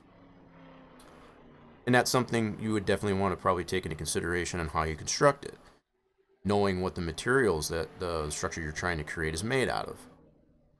You know, it gives you some sense of, you know, what possibility of shading can I apply to it? Do I want to make that a 3D piece to have that shading or not? I mean, that gives you some insight. There's definitely a heck of a lot more that we could have done with these storage facilities to add, you know, the necessary lips and amount of, you know, 3D definition for the soffits and eaves and all this stuff. We didn't need to go that far with it because of where it's located behind a tree line. That's something else to take into consideration when you're designing your models as well. How much level detail do you want to have to it, depending on how much visibility it's going to have? There's plenty of those that you need to take into consideration. It's like you don't want to go nuts on creating a texture that's so detailed or models that's so detailed, you're not going to be able to see a lot of it. So the fact that the grandstand would definitely be front and center, that would be a very prominent structure on a track, even especially like this, being a short track like it is. A lot of it's going to be pretty visible. You know, it's going to be, like I said, front and center, I guess, as far as to see a lot of the detail to it. So understanding the construct of it, what materials are used, is going to help, you know, how much detail you apply to it. They still race the track? Right, and that's what I was saying. Racer James says he's already pointed out he's opted, I guess, as far as to apply 3D safer, and the fact that, as far as we know, as far as that they don't actually have safer on the track. It's still just, you know, just a concrete outside retaining wall as well as inside. But as again, I was trying to reserve myself to first to mention that if he did want to mention it, but Racer James has already made that clear that he's opting to apply 3D safer. So that's obviously going to be a fictional thing, I think. Let's see, what kind of video have you found? Oh, did he mention? You just said mainly photos. Yeah, Racer James already mentioned mainly photos, so he doesn't really have any video of the track. So probably even having some video reference would probably be a big help too. As far as even to acquire still pics, I guess, as far as from video footage. Just to help. You know, what I'm noticing here, and this is what's really cool, with the way a lot of these mods are being created, that number, what car is that? The one second in line there, the red and white car. The fact that it's got the different colored wheels on the back in comparison to the front. The fact that these modders these days, and this, you know, we can conclude Splash and Go and so on. The fact that it's being carried on, I guess, as far as to a lot, because some of the teams in reality do that. They have the ability to do that to their car to have the scheme of the car just flow. So the fact that even in these mods that are coming out there, you have that adjustability in the template to adjust the color of such things. That's just fantastic. I haven't done anything with the Spline Design scheme as of yet. Whether I will or not, I'm not sure. I know I used to use in the other mods for like the Manx mod, I did have chrome wheels. I don't know if I'll do that. So there are YouTube videos on qualifying as late as October last year. Nice. So there is footage that is available. Cool.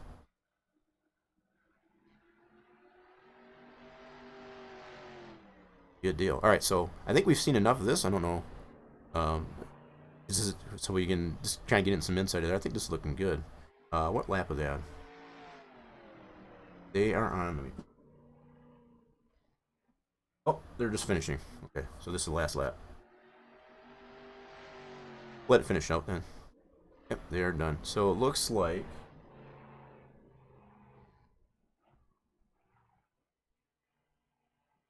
Oh, my keyboard. You know, I'm probably gonna need a new keyboard for this one here because for some reason my up key, down key doesn't want to. There it goes. Got stuck there. So it looks like Kyle Busch won, 1889, which is that red and white car. That's a fictional, obviously, and then Chase in third. Nice. Cool. All right, so you got a little bit of taste of that.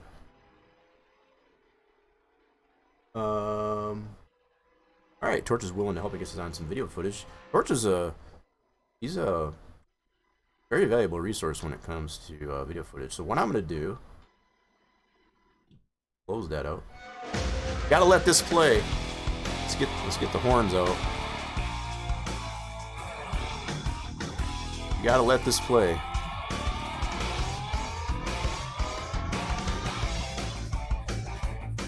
Get those rock horns out.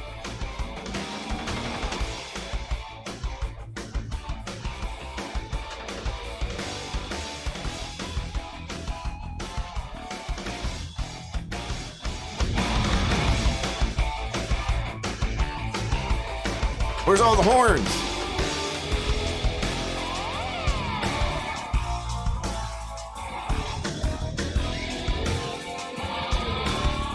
Ah, y'all are disappointing me.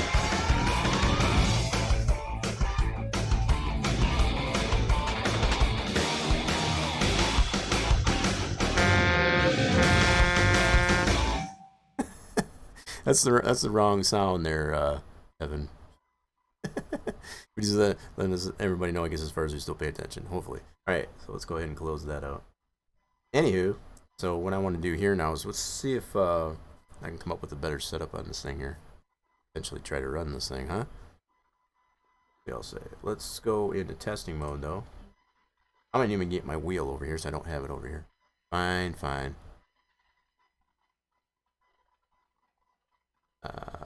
My guess is everybody's just kind of busy doing other things other than watching stream.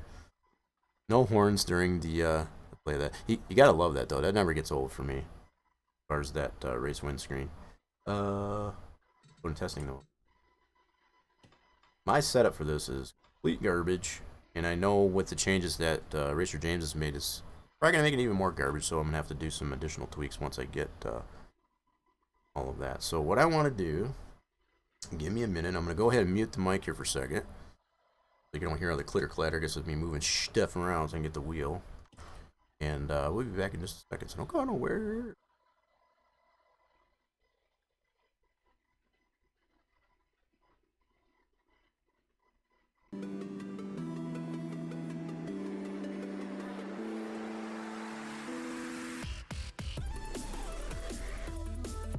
The Super Mechanics. There is a boss.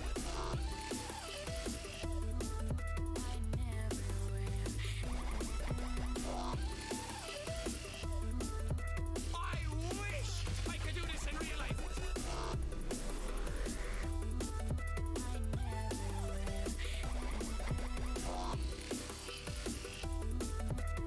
Look, we're not killing other people. We'll just swing swords around like a badass.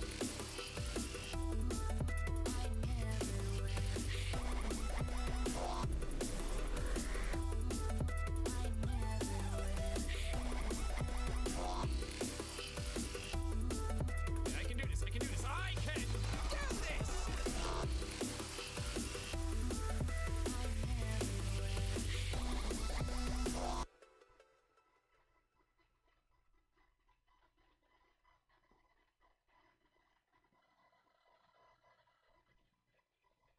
Alrighty then. So, if I'm noticing this right here, the Discord bot just went off. I guess as far as for start a stream there. A little bit late there, bot. I guess maybe later than ever. So it did it the opposite way, I guess, as far as last week, as far as with the tweet going out late. So not a lot of control I have over that. It's like it's interesting. Thanks, Evan. Appreciate it. I always got to make sure he's taking the place up. I really need to consider this as far as using type of command for Febreze, for sprains and Febreze. Is this the right sound? No, that's definitely not the right. Anywho, yeah. So I just noticed my for anybody that is just now getting notification in the Discord, the Rock Nation Discord. I guess as far as that, I apologize. I don't know what that particular bot seems to be finicky. Okay. You aided all the news. Definitely. Yeah, I think it was Toasty there, Lady Death. I guess as far as the, especially coming out of Bob Evan backside there. All right, let's see what we got for. But if I know I need to change something on this thing here, I know it's super duper loose for me with the level grip in here. And keeping in mind, again, a lot of things have been changed from Racer Jameson, so there's probably going to be some adjustment to the setup here. I just want to get it to, or to get around the track, I guess, as far as with this layout, this setup here. So what I need to do, stiffen the back end up a little, raise up the sway bar. This is a little bit too low though. This, crease the front, keep this as close to 90% as possible.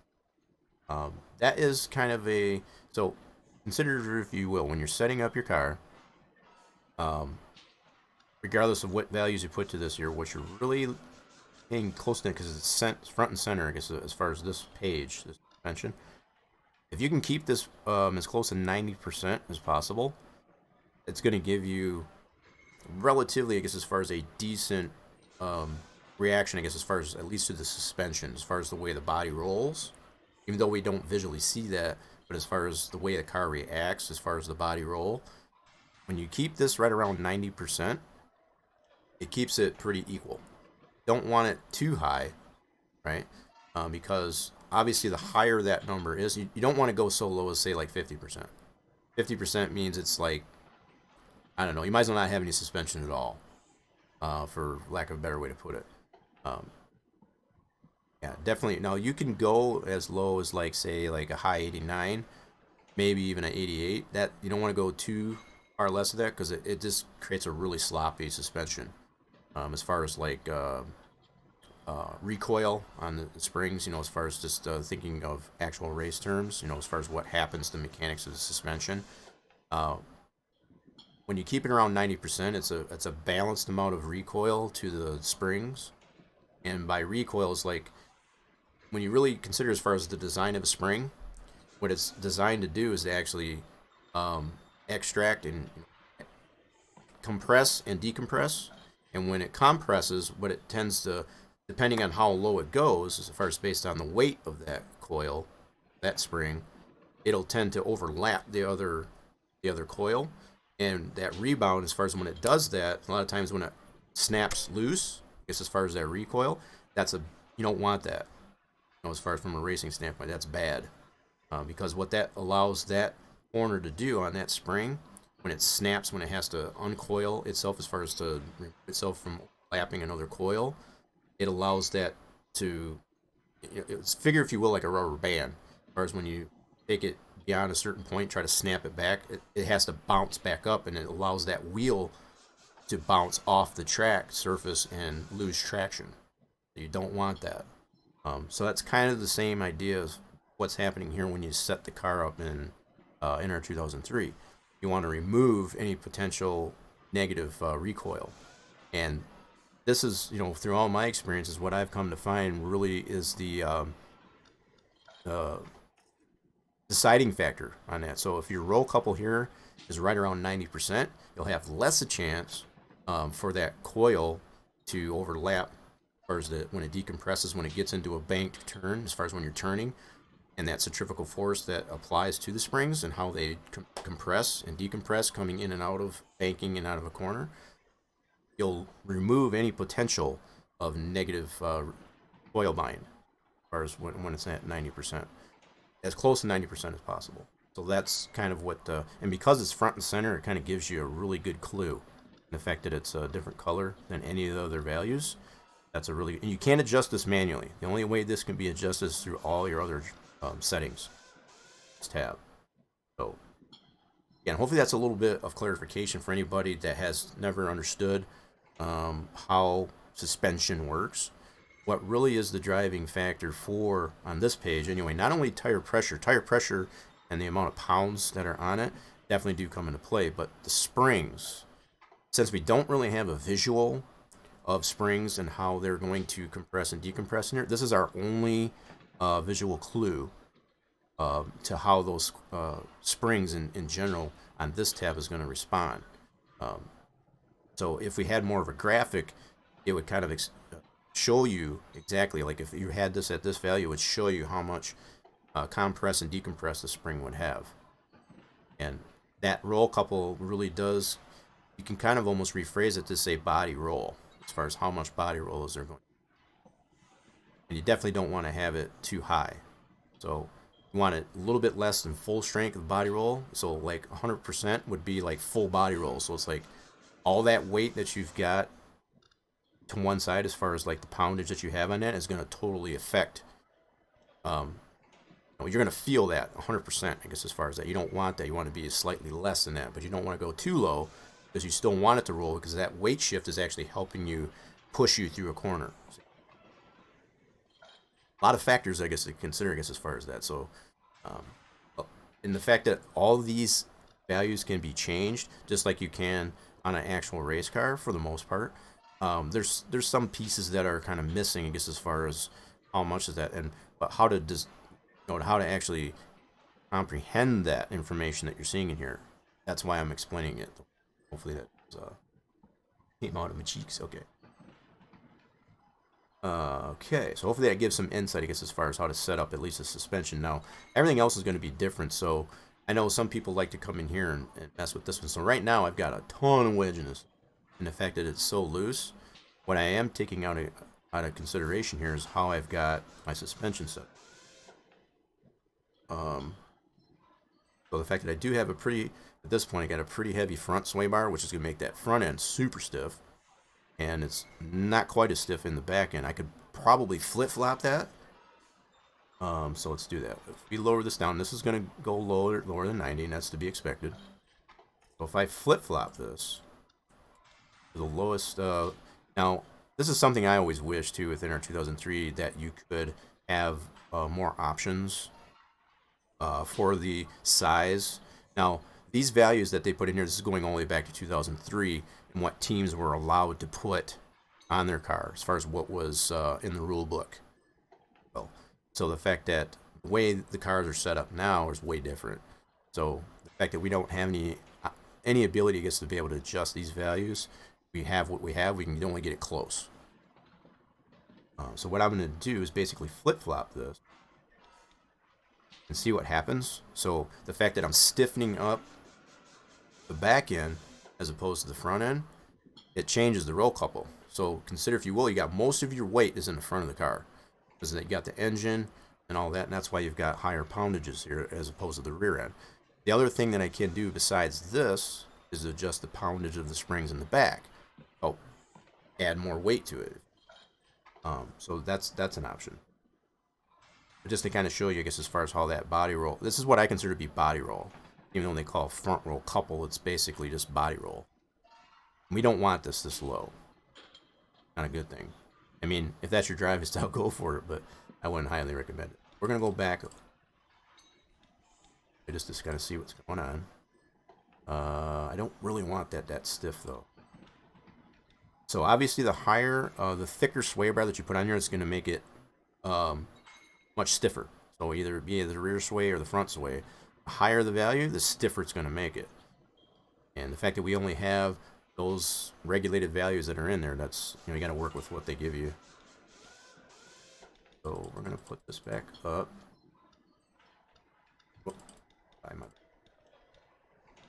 then what I'm going to do is actually adjust the poundages on the rear springs so that it has what will basically happen that makes the spring taller and allows more compression, or less compression, I should say. So it won't be as bouncy. That's part of the reason why I think it's being so loose is because it's such a shorter spring, because it's got less poundage to it. It's allowing, there's not a lot of travel to it, right? So it's just, you know, if you bounce on a bed, for example, you see how much recoil that you would get as far as once you bounce on it, you're like way up in the air. That's what I feel is happening with the rear end of this car, the way I've got it currently set up. With a lower poundage spring, it's bouncing so quick that it's allowing the rear tires to lose traction in the rear end. That's why it spins out. And factoring all the braking and slowing down, the body shift and all that stuff, it's coming into play as well. So I'm gonna actually increase. You can see that body roll still changing. What we're trying to do is get it back up to. See, and that's I can see why they went lower on this one too. Okay. So yeah, you just really got to pay attention to this and what we can do as far as to keep this as close to 90% as possible. Let's see, what else can we? There's usually not a whole heck of a lot that I will do with the compression and rebound, but it might hold true that we might have to.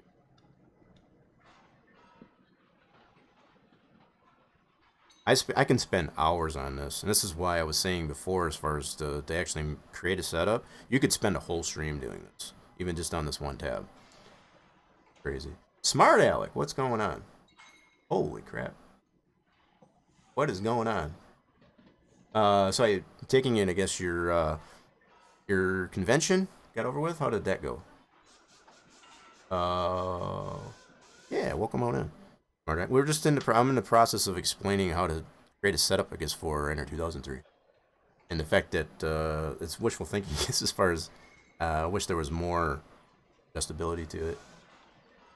You just got home? Wow, nice. So I'm assuming that means it went well. It was bad. No one really came out. Oh, that sucks. Yowza, that's too bad. Yeah, so everybody, Smart Alec has just started with the coming back to streaming here, I guess, as far as the lady did a test stream last night, showing off his new workshop.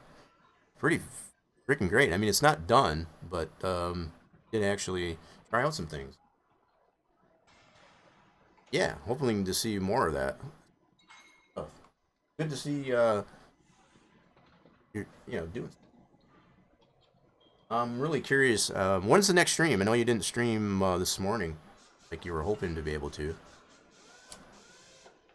That out there. There we go. Yeah. So he's been doing a lot of wood crafting, as far as what they cutting board. Pretty cool. He's got a lot of cool equipment. There's still some things I guess you want to get there too, right? I know I'm asking a lot of questions there, but I'm really curious to see how that cutting board that you were working on last night, so looking good. So you got a combination of maple and walnut into it, and he was asking for chat's input, I guess, as far as how to make it look. You're gonna stream tonight? Sweet, awesome. So yeah, if you tend to go on, I guess, as far as post-effective me getting done here, yeah, we'll be sure to come check you out. Yeah, we want to show some support for Smart Alec, so really cool stuff you got going on over there. I think that's going to be interesting. He's going to be showing off, he was mentioning last night, I guess, as far as, and you can feel free to elaborate, I don't want to steal all your thunder, but he was mentioning last night as far as he show off as doing, fixing up the workshop, getting the dust collection system. He wants to, make it a lot more prettier, I guess, as far as, enclosed and whatnot, as far as to make it more conducive to doing workshop streams. I don't know, from what I saw, I was pretty damn impressed. I mean, the quality of it, as far as the sound quality, the lack of sound on the machinery, stuff like that, that was like, that's going to be good stuff. I mean, that's like next level, this old house type of stuff. Yeah, that's cool. Going to be working on the shop tonight. think then in the woodworking. Yeah. So like you were mentioning in stream last night, there's still some things like you're gonna be working on like the dust collection system. I know that was something you were really concerned with last night, as far as having all that dust flying around. So that's probably going to be a big step as far as you got all the parts there. It looks like to do it. You just got to do it, right? Yeah, worried about the sound. But yeah, the sound overall, I think it was great. I mean, and it's probably a tribute. Maybe not tribute's the right word, but it's probably the brand of the equipment that you've got there. It's already kind of lacking in loudness, I guess, as it is. So I think that helped a lot. But you were using the joiner. I didn't see you use the table saw, but I saw you using the joiner and the planer, and running those, as most of us definitely know, is that those can be pretty loud. And yeah, there was. I mean, you could still hear it, but it wasn't like so deafening that you couldn't hear anything else. To include you talking, that was. Yeah, I can see how that would have been worrisome. Right. Yeah, and I missed that part. I was like, yeah, that's some pretty cool tools you got there too. I guess as far as I know, you mentioned you wanted to still get some stuff like a bandsaw. There's still some things that you don't have, but you still got quite a bit. I guess as far as to be able to do what you'd be able to do with that cutting board, and there's more stuff to come. I guess as far as you mentioned too, you got other projects lined up. Do for some other folks. I guess as far as I forget what you mentioned. I guess as far as what you have, but the fact that you've got stuff lined up there and it gives you ambition, I guess, to be able to get that workshop done to do some stuff. That's pretty cool. I wish I had that type of space to be able to do that. Like this studio, as I call it, I guess as far as that I do my stuff, it's like literally a closet. It's not anything to boast about, that's for sure. That's a pretty cool workspace. Absolutely. So for anybody that is interested in wanting to see what's going on Smart now, like I got the link out there. Go over there and check him out. He's gonna be streaming tonight. You're making a golf ball display case for Oreo? Yeah, I think I did remember you saying. Sweet. Yeah, that might intrigue me to. I might need some stuff. I need a desk. Are you interested in that? I was just mentioning earlier, I guess, as far as this desk that I have is not very adequate for me. And I'm not, looking for something any of that elaborate. I just want something better than like I'm not talking like an office desk. I'm talking like something just to put the monitors and maybe one PC, and then maybe a little storage underneath. Nothing. So the main thing is going to be the top, as far as to be able to put. That's my biggest thing. But as most things come with it, I don't want to spend an arm and a leg on it. I'm more than willing to appreciate, as far as the workmanship that goes into it. So I'm not gonna shortchange that. That's for sure. Because this desk that I got now, we're talking maybe since just prior to me starting streaming, which was about 3 years ago, I paid about $300 for it, and it's becoming more and more inadequate because at this point I've got 4 monitors. 2 keyboards, because I got the 2 PC setup, the steering wheel, and my laptop, as far as that I use for monitoring other things. So that's below the desk. So I need that to be able to accommodate that. So if that gives you any ideas, feel free, I guess, to float it. And I would be more than willing, I guess, as far as noise. Now, and then it would just be a matter. So the fact that, for some of you that don't know, Alec actually lives in the same state I do. Granted, he's a little bit south of the border than I am, but I would have no problem being able to figure out a way to get that picked up. That's for sure. Because from what I've seen so far, and a lot of the other construction streams that you've done there, that'd be hell worth it. To get something that that's going to be conducive to what I need, as opposed to some of this crap that's out there that's not 100% adequate. Right. So yeah, even to meet or whatever, that'd be freaking cool. Yeah. So we'll just keep it in mind. It's nothing that I'm in a big rush for. But if you're in that mindset, I guess, as far as getting some projects lined up, I would definitely like to consider. Absolutely. yeah, with that setup you've got there, I think you can more than handle it. That's for sure. Thanks, Evan. Evan's the one that always, and he's been dubbed, I guess, as Bob Evan at this point because he's been doing a lot of Stardew. For anybody that doesn't know, so for anybody that is coming here new to the stream, meet Mr. Bob Evan. He likes to stink the place up with the audible farts. So just get used to it because that's what happens.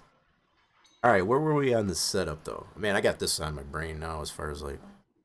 I'm super thrilled, I guess, as far as you stopped in, Alec. I guess as far as to not only see what I got going on, but also that I can promo some promo. See if you can draw something when you can talk. Cool. Yeah, I can do that. I've got a couple ideas, I guess, as far as for an L shape type of deal, and maybe even a U shape, but also even a straight type. I will say this. Regardless of what orientation it is, it needs to be a minimum of 7 foot long. Minimum. As far as the depth of it, it's what's the word I'm looking for? It's debatable. So if you just want to go with standard desk width, as far as like from front to back, that could be probably as small as 3 feet, maybe go a little bit more. Right now, the desk that I've got here, just to give you some clarity, is 32 inches deep. And I don't really need it that deep. It's nice to have the desk space, the minimal desk space that I have, but it's very cluttered. Super duper cluttered. And I kind of feel like having it longer, like I said, the minimum is 7 foot. Right now, this one that I've got is just under 6 foot, and it's really, really cluttered, but it's deep. That gives you any insight. And I've liked it because it's nice, solid. It's a really solid desk. It doesn't like rattle as far as like when you push on it, it doesn't budge. That's what I liked about it. And for as much as I paid for it, but it's becoming, like I said, very more inadequate as I tend to expand, I guess, as far as stream stuff. But hopefully that gives you a little bit of insight of what I'm dealing with now in comparison to what I need. And yeah, we can talk off stream, I guess, as far as that a little bit more. I definitely want to consider that though. All right, where were we on the setup? Okay, we're way too low on this. So as I was saying, what you really want to pay attention to as you adjust the things, you don't want to go too much lower than 90% on the roll. So even by trying to increase the springs on it to remove some of the bounciness in the back end of this car, it's making this a little too low. So some of the other things that we can adjust might be on the front end. So we'll have to reduce, no, we'll have to increase this here, get back up. And want to be careful not to go too high on this because, again, I said, the more, so the more poundage you put to a spring is going to create height to it, right?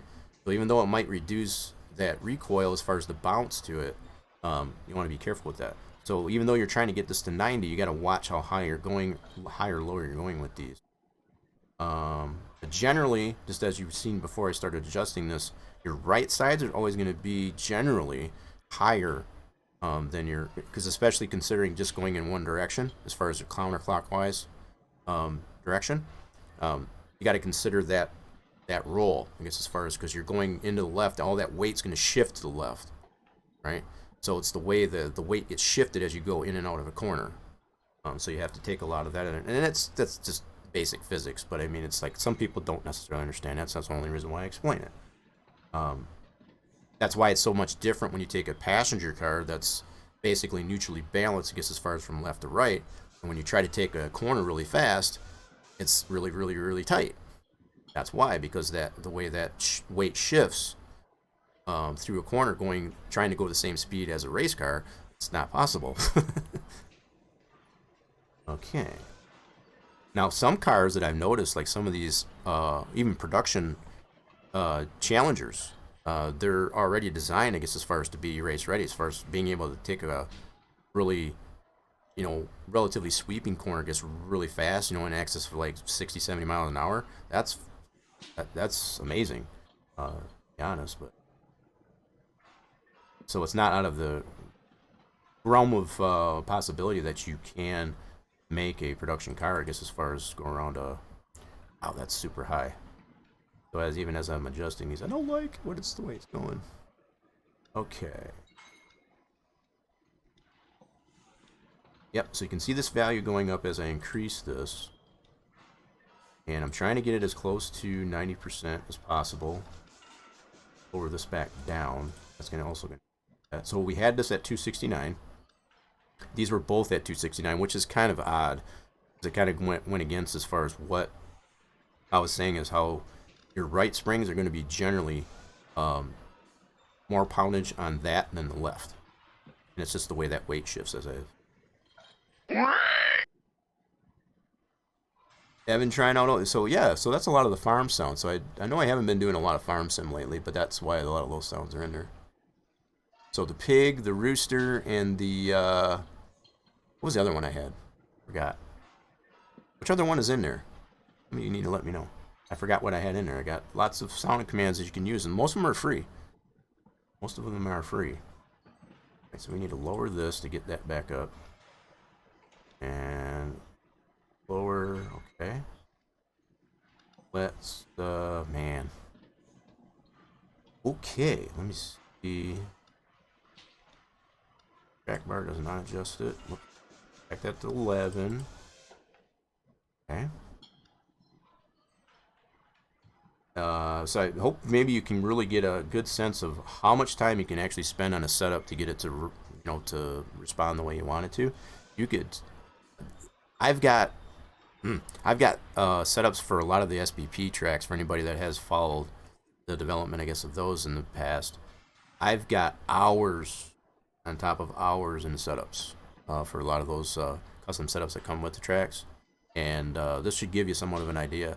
I could definitely very easily spend a whole stream just tweaking on a setup to get it to run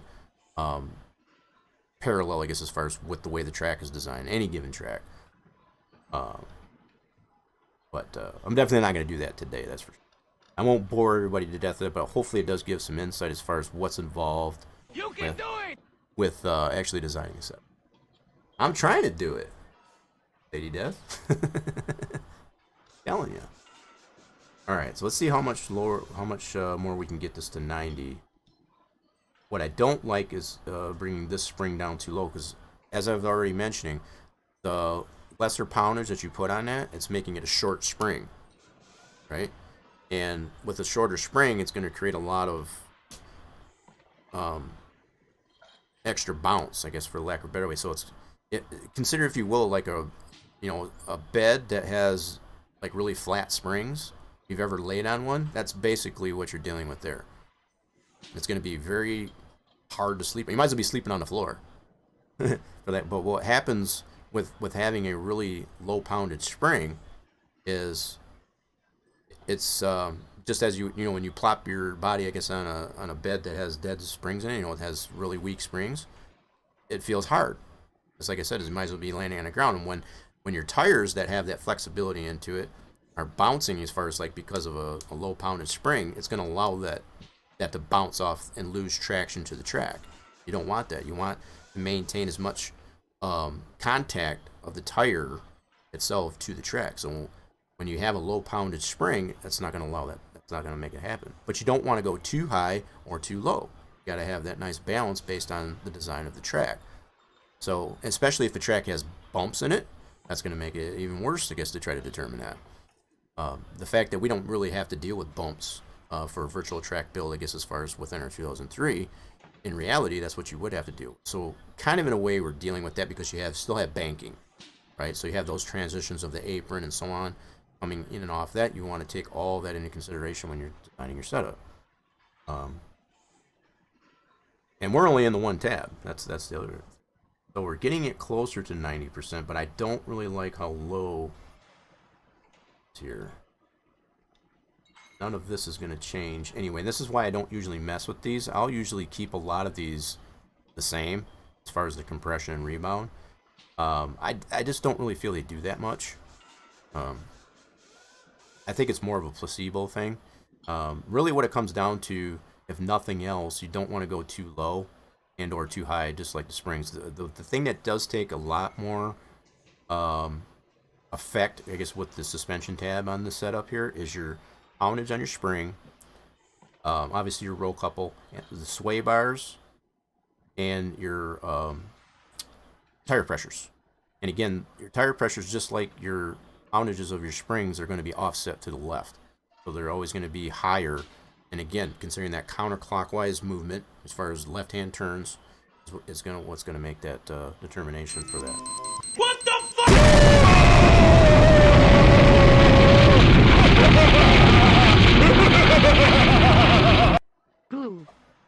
Oh my god. Ouch. I did not expect that. I forgot how loud that son of a biscuit was. Smart Alec. Thank you. Ouch. That hurt my eardrums, but thank you for you totally caught me off guard with that one. I even forgot I had that. It's been a while since anybody's given me that bits. Probably if I would have had a webcam up there, you would totally saw my freaking face just drop. I definitely felt something happened that wasn't supposed to. I thought maybe something blew up on my PC or something. That's how loud that sucker is. Very much appreciated, Smart Alec. I totally unexpected. Wow, that caught me off guard. Thanks for that. Do we still have anybody here? I guess it's first I heard that. Was it only me? Holy crap. Very much appreciated though. Hype? Network, give me some hype, give me some GGs. Appreciate that. If you're following the channel, I got new follower emotes. That's probably another fair mention. I'm gonna put these out there. I also got the this one. These are my favorites. So I hope they become everybody else's favorites. There we go. Awesome. So yeah, if you are following the channel, you have those follower emotes. It's only used on the channel here, so those aren't available, I guess, as far as across Twitch. That's the only difference there. That one there, that one's pretty cool. I know you've always had that one. I think that's pretty cool. Awesome. Very much appreciated. Not necessary, but very much appreciated. Yeah, I definitely haven't gotten that level of bits, I guess, in quite a while. I forgot how loud that was. Whew, I'm just giving myself a little bit of that's for my eardrums because I got earbuds now. So I used to use entire headset, and they became very cumbersome, I guess, as far as for the ears. So I'm using earbuds, and how do I want to put this? So the loudness, just the clarity of the sound in comparison to the previous headset that I used to wear, as far as with the cups, that style, it's amazing the difference. It's so much louder with these earbuds because they're more into your ear channel, right? So it definitely profounded, I guess, as far as the loudness of that. Like, whoa. And yeah, because I haven't gotten it in a while, it was definitely yeah. So thanks for testing that out for me, I guess is what I'm saying. I'm probably gonna have to adjust the volume of that sucker. Holy mackerel. If that would have been any closer to my eardrum, I probably blew it out. But I'm good. I'll have a little bit of ringing in the ear for a while, but that's okay. Oh my gosh. All right, let me focus here. Again, I very much appreciate it. I can't say that enough. I know I've had the background music off there because I've got the background sounds. I don't know, can anybody hear the background sounds that I've got for the game? Or are they pretty light? I think you can hear some of the it's coming across the broadcasting software anyway. Hopefully y'all can hear that somewhat. I know I got it pretty low. That's probably something else I could probably mention too. And I'm going to test this out. I did share this, I guess, with a couple of people, like I think Torch, and I know Racer James, I think I did, but now that NASCAR and the Cup Series, at least anyway, has the one lug pattern for their wheels, I did put together, I guess, as far as a air wrench, one lug air wrench sound, and I want to get your all's opinion on it. So once I get this set up here, we'll go into testing mode and we'll try that out, see what that sounds like. You can't hear him? Cool. The clink and the clank? Cool. So you can hear them. Cool. I wasn't sure if you could or not. So I know I've kept the background sounds. I said I want to be able to... So, yeah, all I was trying to determine... So they are custom sounds to the originals. And you may not necessarily notice. They're just very subtle changes to the default background sounds that come with the game. So at one point or another, I've adjusted a lot of those sounds, I guess, as far as just to tweak them a little bit, to make them a little bit more either modern or just a little bit more profound. So that's why the only reason why I was at. All right, so are we close enough? I really don't like how low these are, if I haven't said that enough. So we need to... So the only other way I can probably adjust this is through the play bar. Over this. Okay, that's not bad. Run this. That might work. So, as long as I was hoping to get this a little bit higher, and like I said, it's close to 90%. I don't really like how low this is. We're gonna try this out just to see. If it still ends up being loose, the way I'll know why that's happening is because these are way too low on the poundage for that. Because again, it's just like I said, it's the height of the spring. As far as the more poundage you got in, the higher the spring is going to be, and more coils. It's going to allow for a little bit more bounce. How you apply the stiffness to that is the sway bar. So a higher sway bar is going to give you less bounce. I don't really like to do anything with the compression rebound. You can put those to wherever you want, you know, whatever you feel like. I don't really feel like they do much. In all my testing, and I've got the better part of it, well over a decade, probably closer to 15, 16 years of experience with the designing setups, I guess, for the sim. From what I've come, in all my experience, I have never seen the compression rebound do a darn thing, especially in a short track. And that, again, that's just coming from experience. We're going to try this one out, though. We'll see what happens here. So really what comes down to this, not only will this affect how the car actually rolls through a corner, as well as how it drives down the straightaway, but also what type of equal tire temps you get across the tire, right? So the main thing is, you know, looking at your F4 and even your F5 in the game, in the sim, you want to see, you don't want to get any one particular spot of your tire warmer than the rest. You want to keep it as balanced as possible. That's the only thing you need to adjust really for the tire pressure. So if you need to go a half a pound up or whatever, that's usually the increments for these. You know, because you're seeing the center section of the tire. So general rule of thumb, if your outside edges of the tire are getting hotter than the center, then you want to increase tire pressure so that it adds more air to the center of the tire and takes more of the pressure off the sides. Right? If you're getting more heat in the center, not on the sides, then you want to decrease pressure. Again, a lot of this might sound like simple logic, but for some that don't understand how that works, that's the simplest explanation. So it all depends on where are you getting the most tire heat on your tire via F4, F5 in the sim, as far as looking at those stats. Will determine as far as how much tire you need to put in or take out for your tire. And you definitely don't, if you're getting any inadequate tire heat across the tire, that's going to create an erratic behavior. So you might get a push, you know, going into a corner as opposed to not, I guess, as far as and again, it all comes down because we do a lot of turning, left-hand turning. So with that, it's basically just balancing out how the car gets through a corner as opposed to a straight. Straight is just what it is. I mean, you're just going down a straight. It's like a drag strip. All you got to do is keep the wheel, I guess, as far as relatively straight. Or if you've got a lot of caster onto your setup, obviously you might have to pull it, or turn the wheel to the left to keep it straight, right? So that's really all that comes down to, I guess, as far as keeping on it straight. It's really how the car responds through a corner.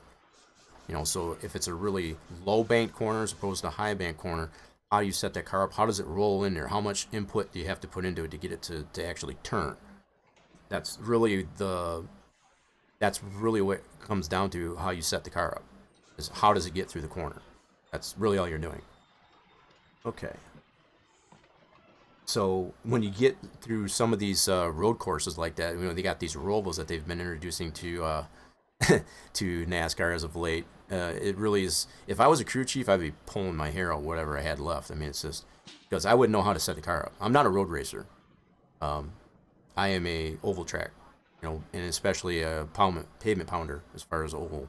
I can do a little bit of dirt, but it's a little bit different attitude, I guess, as far as with the setup on the car that way. It's a little bit different things that you got to consider because there's not as much tire heat, for example, on a dirt track as compared to a pavement. That's one of the main differences. So the way you set the car up, you almost have to think backwards. So what you're trying to do is get heat into the tires for a dirt track, whereas really in pavement racing, you're trying to keep tire heat out of it. You don't want to take it all out, but you want to keep it down. In dirt track racing, you want as much heat as you can get in the tire as possible. That's going to make it stick to the, because heat will actually dissipate into dirt much differently than it does pavement. And again, I might be speaking just common physics, logical physics, but some people may not necessarily understand that. That's the general rule, I guess, as far as when it comes to setting a car up for dirt as compared to pavement. All right, but we are going to try this out. We're going to save this. And I think I will do this. And how do I got a 3 in here? I didn't know I had to. I'm going to overwrite this one. Yes. I don't know what I did with that one. I don't care at this point. I'm just going to go ahead and write that. I'm sure it was garbage. So as we do this, for anybody that doesn't know, this is not stepping on the setups that come with the track. So you've got the particular setups that are come with the track, as far as for any given physic. Those aren't the ones you're touching. What you're touching is in your own player folder. So when you design your player folder, those are where those setups are going to be. So if you necessarily want to create a setup that the AI will use based on what you've designed, you can take that from your player folder, that's in your player setup folder, and put it directly into the track. And what you would want in particular, for anybody that doesn't know, is the fast setup for any of those given setups. Physics, I should say. So cup, GNS, CTS, if you put your setup in there, make sure it's called fast.cup.sim or whatever physics that you're dealing with, and that's what the AI will tend to use as far as that setup. Now, it's not going to mean that they're going to run the same way you do, because that's all going to be dependent upon the way the LPs are designed. And those LPs are the lines that the AI will follow that you have to do manually as far as through the reflat programs. That's a prerequisite, I guess, as far as for that. So they're not going to run immediately, I guess, as far as the same way you do, just because you're putting the setup in there. It's going to be relying upon what's in the INI settings to tweak the LPs that you design manually. So hopefully that all brings it up. Okay. Are we ready? I think we're ready. I think y'all are tired of me flapping my gums since, just get on with it, please, will you? That's fair. All right, so let's do this. So we've got our setup in all states there. Testing mode. Sweet. And I'm going to race from the roof here. So for anybody that hasn't seen the Spline Designs scheme on the new Cup mod, I guess that's out by Full Circle Racing Designs. Fantastic mod, I have to say that. It's very well optimized, well done. Very, very cool to paint on. So this is the look of the Spline Designs from the back end, at least. Anyway, let's see if we can get it. There's the inside.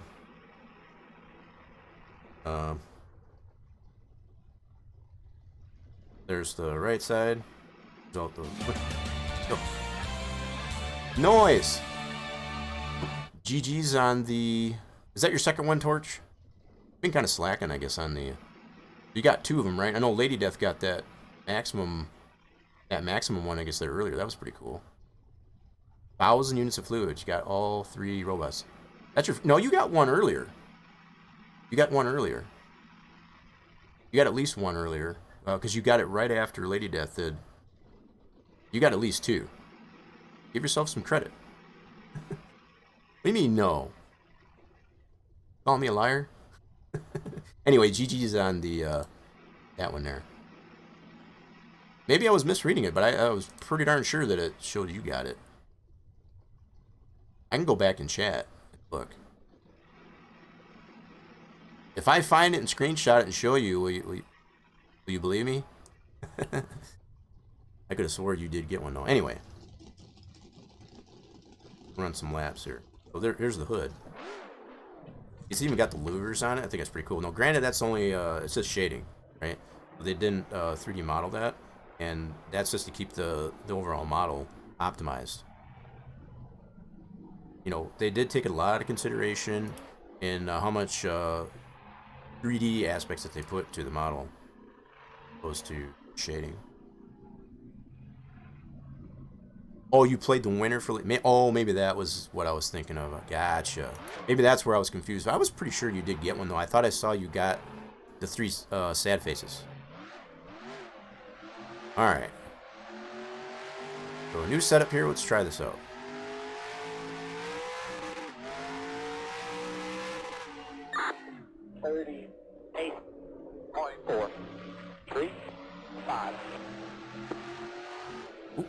Pushes a little bit.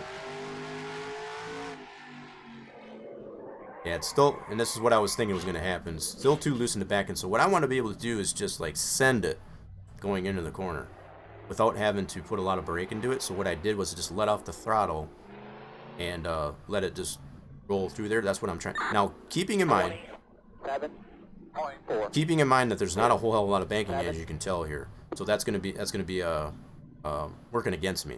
So obviously if I had more banking, I would be able to do that. So I have to balance that out. As far as not... Now, this is something that I do. Now, just to kind of index the car. So even from this view, this is part of the reason why I like this view. If you can tell, I guess as far as from the picture, right? The car is leaning, so it's kind of not rolling necessarily, but it's slanted left side. So it's higher on the right side than it is the left. That gives me a little bit of indication of how much banking is on the track.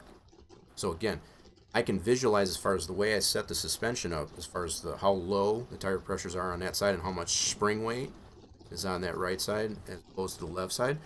That's going to help me determine as far as and what I'm experiencing with the level of banking, lack thereof, that is in this track, what I need to adjust that to. Right? So I'm using a lot of visual cues that I'm seeing even as at this here. You have to help me determine where that setup needs to go based on the way the car is responding. Okay. Take this down, so we'll start this back up again. Yeah, so I think a lot of the problem that still exists with the way the car is set up is that really the less poundage in the rear end. So I might have to really go against as far as my you know, what I was talking about, the roll couple as far as being close to 90%. I might have to go lower than that 90%. Alright. Backstretch. Yeah, see, it does not let me go fast at all. Okay, let me use a little bit of balance between... I got damage to the car. There too. That will affect, actually, for lack of knowing, it will affect as far as how the car responds if you've got damage to the car. Not even in the visual sense, but if you smack the wall, there is a certain level of damage, and it will affect the toe as far as like your back and front end. It's depending on how you acquire that damage. What I'm going to do is return to pit. I did get the damage to the car. This is something that I think a lot of people that try to set up a car don't take into consideration. If you get damage to the car, you need to start over as far as when you're trying to develop the setup. Because when you try to adjust the setup based on damage, it's not going to give you... You're going to be chasing your tail. Alright then. I forgot how loud that one was too. Late. Oh, Smart Access. Oh, you went into alert. Appreciate the alert, Smart Alec. Probably gonna have to go and check out. So if Smart Alec does get stream started, I guess as far as prior to us ending here, we're gonna go over there. Nothing else. I'll put a host on there because I want to go check out and see what he's gonna be doing with the workshop. All right, here we go.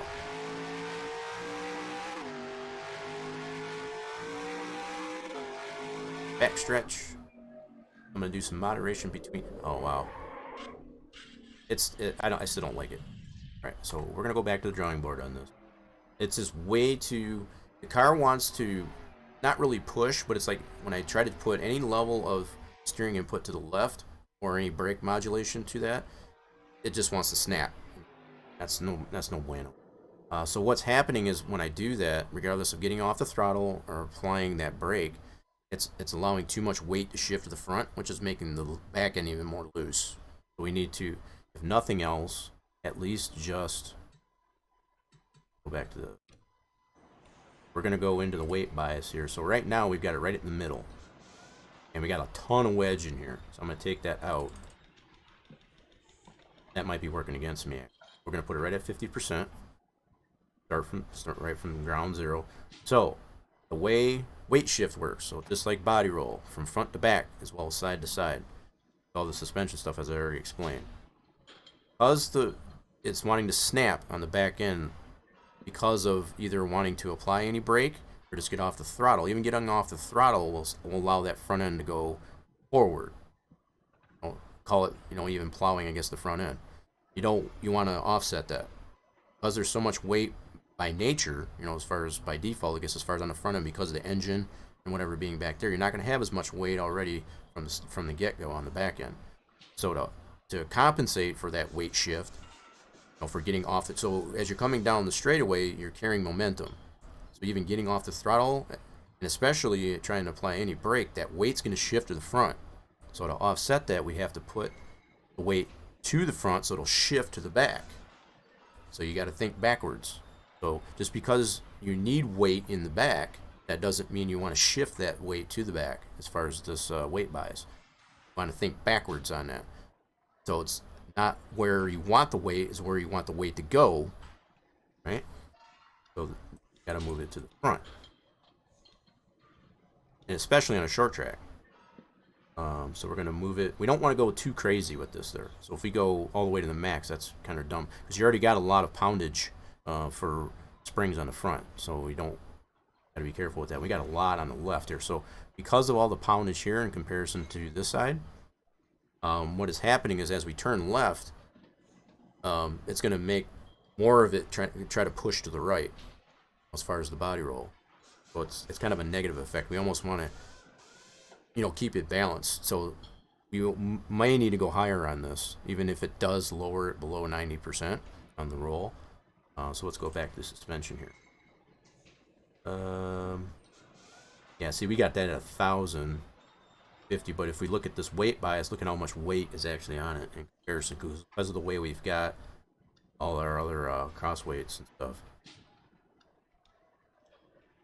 That'll offset it a little bit.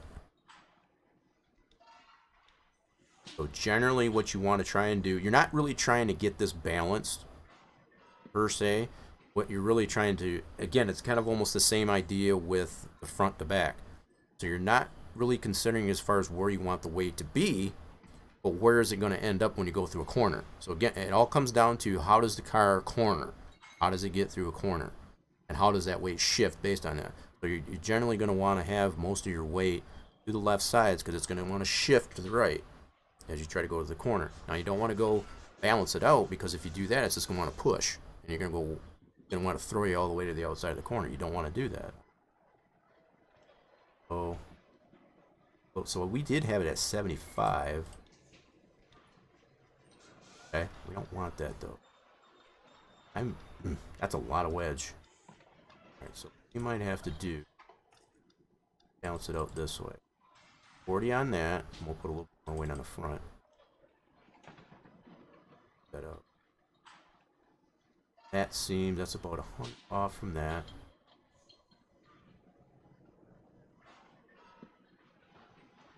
It's a little bit unbalanced than what I would like it to be, but we're going to try that. And then back to here. Might have to go a little bit lower on this one here to get this higher. So now if we go back to here, that was at 8.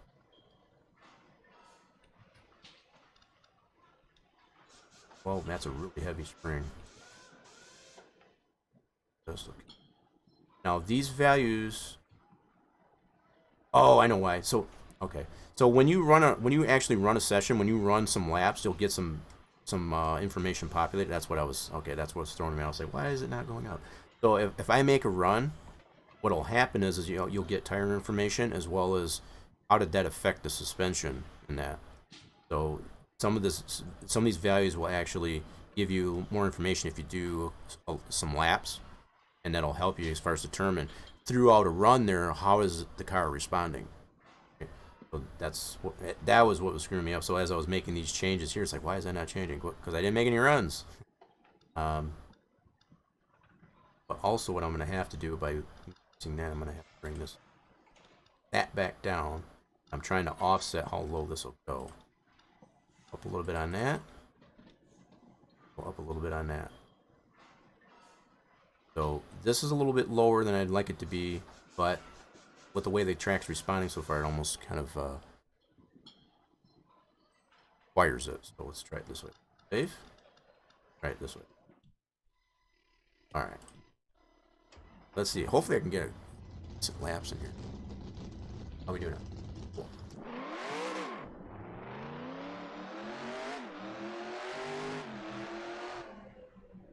All right, here we go. Oh, it already feels tighter. Okay, let's get some speed in it. It's definitely tighter. Okay, maybe too tight.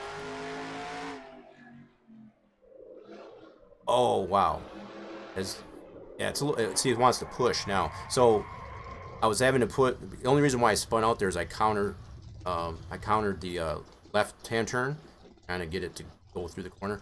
Okay, so this gives me a lot of good information though. So I don't need as much forward weight. So what I was having to do is I was having to counter steer to get through the corner because the more I was trying to turn, I wanted to push. That means I got too much weight on the front. There's too much weight shifting to the back, so I need to take off some of that forward weight. Basically what that means. Go back to here. Take out some of this forward weight. Let's go that much. A lot of cases you don't need to go really extreme with it. So little adjustments will make a big difference. Just much like it will do in I&I adjustment.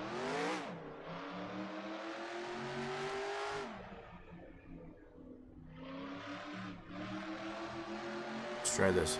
Not quite as tight. That's cool. Go far. Let's put some more speed into it. All right, too much. Okay, too many clicks back. So I think I went 3 clicks. I'll go 1 click back up.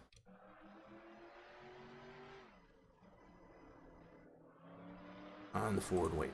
Forward weight, 1 more.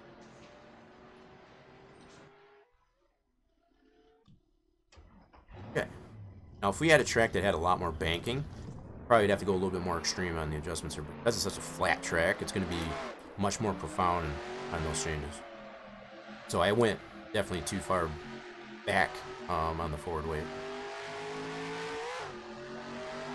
It's a little more manageable. You definitely tell the difference just by going to that first corner, even at low speed. Still a little too close. Okay. So, alright. Trying to get rid of that snap. It's not quite as bad as it was. It may seem like it, but it's definitely not. So I'm not having to put... I can put much more left turn steering input into it than I was before. It was like very minimal steering input and it would just want to snap. Obviously, this forward weight is helping. Back forward, right back to. See, it's how it gives you information. So it was at 868. So as you make a run, it'll actually make changes. I guess as far as that, it'll give you what type of temperatures and things like that. How was the car responding getting through on the track? That's what I was missing as far as making. Okay. So now it's just a matter of getting through a corner. Is there anybody finding this useful or not? Because I don't want to be putting anybody to sleep. Like I said, I'm not going to do it, but I can definitely spend a whole stream just making a setup. And I'm not going to do that, of course. But.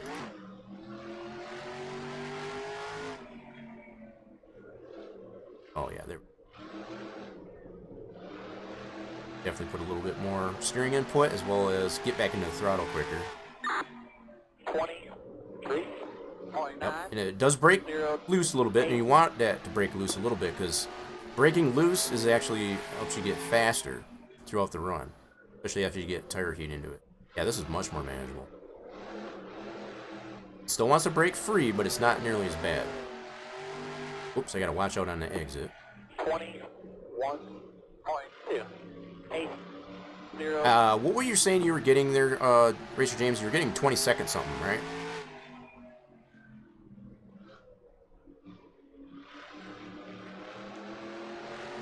$20 something laps, low 20s. 21.2. So far, I'm in the low 21s for me. This is much more manageable, even though it may not seem like it. Definitely is. I could probably tweak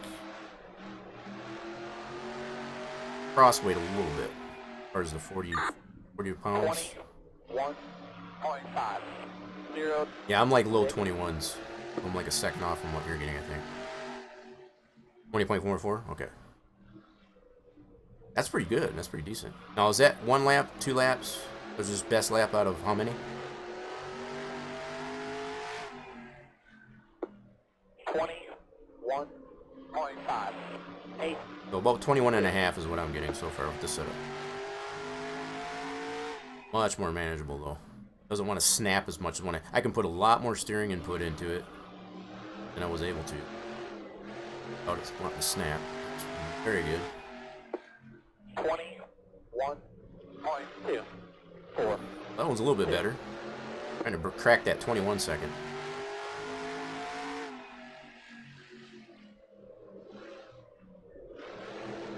See, she does want to break loose, and that's good. You almost want that with this. You don't want it to break so much that it was spinning out like I was. 20.9. 4. There we go. Now we're getting into broke to 21. Sweet. Continue the run. You should be able to get a little bit faster as we go along because we get more tire heat.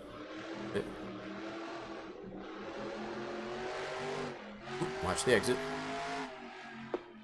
21.01. Okay, well, kind of lost a little bit right there. Bad. Still low 20s. 21s. Oh, this is so much more manageable. It's crazy.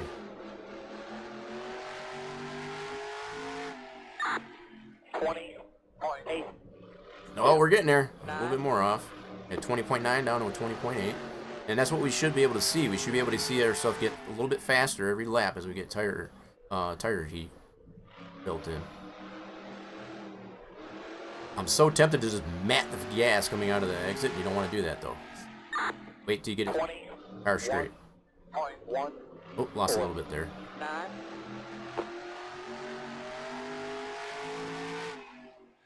Oh, this is so much more manageable, though. 20.8 is our best. So far. 21.06. Kind of going backwards a little bit, it seems. So we have to look at our tire heat. Look at that once we'll park it.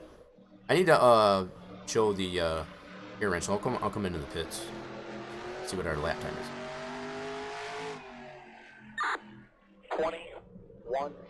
21.07. Okay. So we're low 20. We're low 21s. I guess our best was 20.8. That was our peak. Okay, where's the pit entrance? I think we're gonna come into the pits. Okay, there's our pit. So we come in. This turn. 21.702.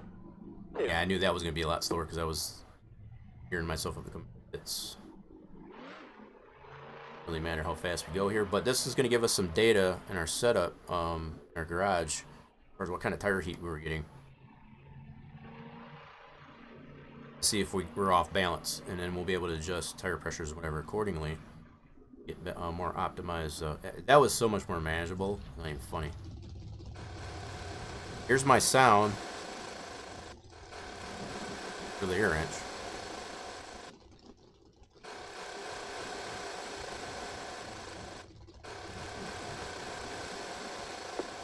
Ready, go, go, go. 14 and a half. Nice. That was a good stop. Well below 50 seconds. That's pretty cool. Now, we're not able to adjust those types of things because it's fractionally better with the new configuration that they have on the logs. It's it's very minimal as far as the amount of time that they gain, I guess, as far as on it, because they still have a jack man that has to jack each side up. So it's only like fractions of a second, I guess, that they're better, but they're still pretty fast. Absolutely. Oh, Lady Death was leaving out. My bad. I didn't mean to miss it. I don't know if I already missed it. Yeah, I appreciate you stopping by there, Lady Death. Checking around. Oh, I gotta go back to my Twitch chat's being goofy. Let's check. But yeah, that was a little bit of taste, I guess, as far as for my air wrench sounds, like as far as for the one lug.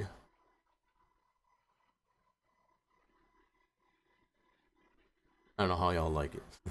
That's the best I can come up with. Now, for some reason, it seems the sim itself there's a file, and I don't know what it's using, I guess, as far as it still tends to want to play sound that you create, which is the air wrench sound, I guess, as far as in the sound folder. There's still another file that it tends to control how that bit is played, and I don't know what it is. So it still has, if you listen really closely, it's still got like that, that 5-hit pattern. I've tried to mask that as much as possible, as far as what the design of Yasso coming on in. How we doing there, Yasso? Day's going good so far. We didn't have a lot to cover. We did cover as far as a little bit more on our storage facility. Oh, no, I don't want to do that. Go to our garage. We're just trying to tweak on the setup. The setup I had was crap, and I think we got the setup now. We're doing better times. Let's see what kind of tire pressures we get. 136, 38, 36. So those don't look too bad. How's our weights? So what I'm thinking, with the way it's still a little bit loose, I guess, as far as it does want to break loose a little bit. I think to take a little bit of that out, I can take a little bit of wedge out. That might help it a little. So what that's doing, it's shifting a little bit more of the weight to the left, and that's going to allow more weight to shift to the right. That's, again, it all comes, you kind of almost got to think backwards, as far as you're going left-hand turns, where's that weight going to end up as you're going to the corner? So between your front weight to your back weight and your left to right, as well as your body roll, what we did come to find, I guess, as far as with everything that I've mentioned here so far, we had to go a little bit less than that 90%. That's more common, I guess, as far as how you set the car up. So in order to get there, to get as close as possible, that we adjusted certain things to get as close to that as possible.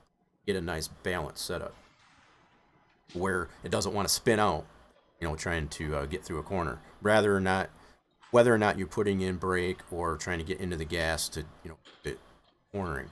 So the approach that I was taking to that, I know I don't have any type of overlay to kind of show that. The way I'm going to the corner, my driving style is coming off the straight. I let up on the gas, use very little brake as possible, and just, and it all comes down to how much steering input am I giving in there to get it to turn. If I have to turn it too much, that means the setup that I got there is not effective. But you shouldn't have to put a whole heck of a lot of turn. Now, if you watch a lot of the actual race cars, as far as when they get around a track, in comparison to what type of banking's on the track, they're not putting very, very minimal steering input, right? And that's all in how you design the setup. The less amount of steering input as possible is going to mean that you got a more optimal setup, I guess, as far as keeping the rubber in contact with the track, getting maximum grip, as far as what's available there to the track, considering all the bumps and everything that exists, and so on, even though we don't have to deal with that in virtually here, that these are all the factors that you want to take into consideration to make optimal setup. And I think we're pretty close. The fact that Racer James has been able to get a 20.4, my best was a 20.8 with that setup, and this is prior to me making this adjustment. That's pretty comparable. And we're not professional race drivers. That's probably another thing to take into consideration. but considering the fact that the track times that are being achieved by the professionals in reality are around 17. So again, make that comparison as far as the way you're designing the track. You're not going to be able to accomplish in most cases if you're not a professional race car driver to get those same speeds as the pros. The pros are pros for a reason, right? So if you're trying to achieve, I guess, the same amount of times, I guess, as the professionals do, you're, you know, that you're kind of, what's the word I'm looking for? It's like you're asking for miracles. Little TJ, what are we doing? You want to play some ATS? I need to get some food, I guess, as far as once I'm done here, but probably not for me, unfortunately. If I do, it'll probably be later. Probably once I eat, but that's not a guarantee. I got a lot of stuff I got to do post fact here, that's for sure. You're just looking for someone to play some trucking, huh? Yasso just got home. Yeah, Yasso just came in not too long ago. In fact, just a few minutes ago. Appreciate Yasso coming and stopping by, even after getting off of work. Like this is what you want to hear as far as me flap my gum, I guess, as far as after getting off work. All right, so we made the adjustment to. Wait a minute. Why did that not save? Oh, you know what? I didn't save it. My bad. I go down on this. Or, yep. Alright. Second here. I know I went down on that. We gotta save it. Okay. What I wanted to also do. Does it give me lap times? Yes, it does. So our best time that we've had so far was. I heard 20.829. That's our best time. That was right here. So that was so these here we were trying to, we didn't even make a lap. That's where we were trying to actually tweak the setup or whatever to get it so it wouldn't spin out the corners initially. So this is we did actually make a pretty decent run here. So in this run, we went from 23, 21. We stayed relatively low 21. And then this is when I came back into the pit, so that's obviously a throwaway. 2107 to a 20.8 is my best. So, not too bad. Your binge, you got to get your binge, right? I appreciate it. Yeah, if I'm up for the TJ, I'll let you know for sure. Okay. Right now, I know it's like I got so many things in my mind. I gotta do post streams first. I need to get some food. I gotta get yeah. I got some adulting to do. Unfortunately, and it's not the fun kind of adult. Okay, so we're gonna make another run with this tweaked setup that we did there. No. And so I just want to look at the lap times. Yeah. So the fact, Racer James, you were able to get now. I guess this is the other thing too. You've got the grip. I think you said at 1.20. Is that correct? So the fact that I'm able to achieve this with the grip level that it's not at that, it almost makes me think I should be able to get pretty close to where you're at. Pew pew time noise. So that's probably something else I consider to adjust here. Let me do that. Let's that's something else. So yeah, that's pretty decent. So the fact that the grip that's set to this current configuration of the tractor is not what Racer James got. So that time that he gave me was based on a 1.20 grip on the asphalt, right? So that makes me tend to think that if I put that to the same, I should get pretty close to that. All right. Let's do an adjustment to our track. Let's go to our game track directory, which is this one right here. And icons I got here should be track. All right, so what I was referring to when I say grip level And you don't want to go too extreme with this. I've seen plenty of people get really carried away with going just nuts on the grip, and you don't want to do that. Try to keep it within reason, and usually within reason, as long as you don't go, say, much more than 1.3, 3.0, maybe 3.5, depending. That's probably about the extreme. Anything beyond that, it just means you've got inadequate setup and or AI, as far as the LPs, depending on what you're dealing with. So if you're dealing with like we're dealing with here now, as far as just the way what kind of times we can get based on our setup, if you're trying to increase grip to get yourself, I guess, to the same level as the pros, don't do that. Because you're basically you're forcing the track to trying to comply not only with your driving style, but also trying to line that up with reality as far as what they're able to do. Don't do that. If you build the track the way, as far as the banking, using the LiDAR and designing it and laying it down the way it's supposed to, the way it's intended, based on all that information as far as banking, the LiDAR, all that,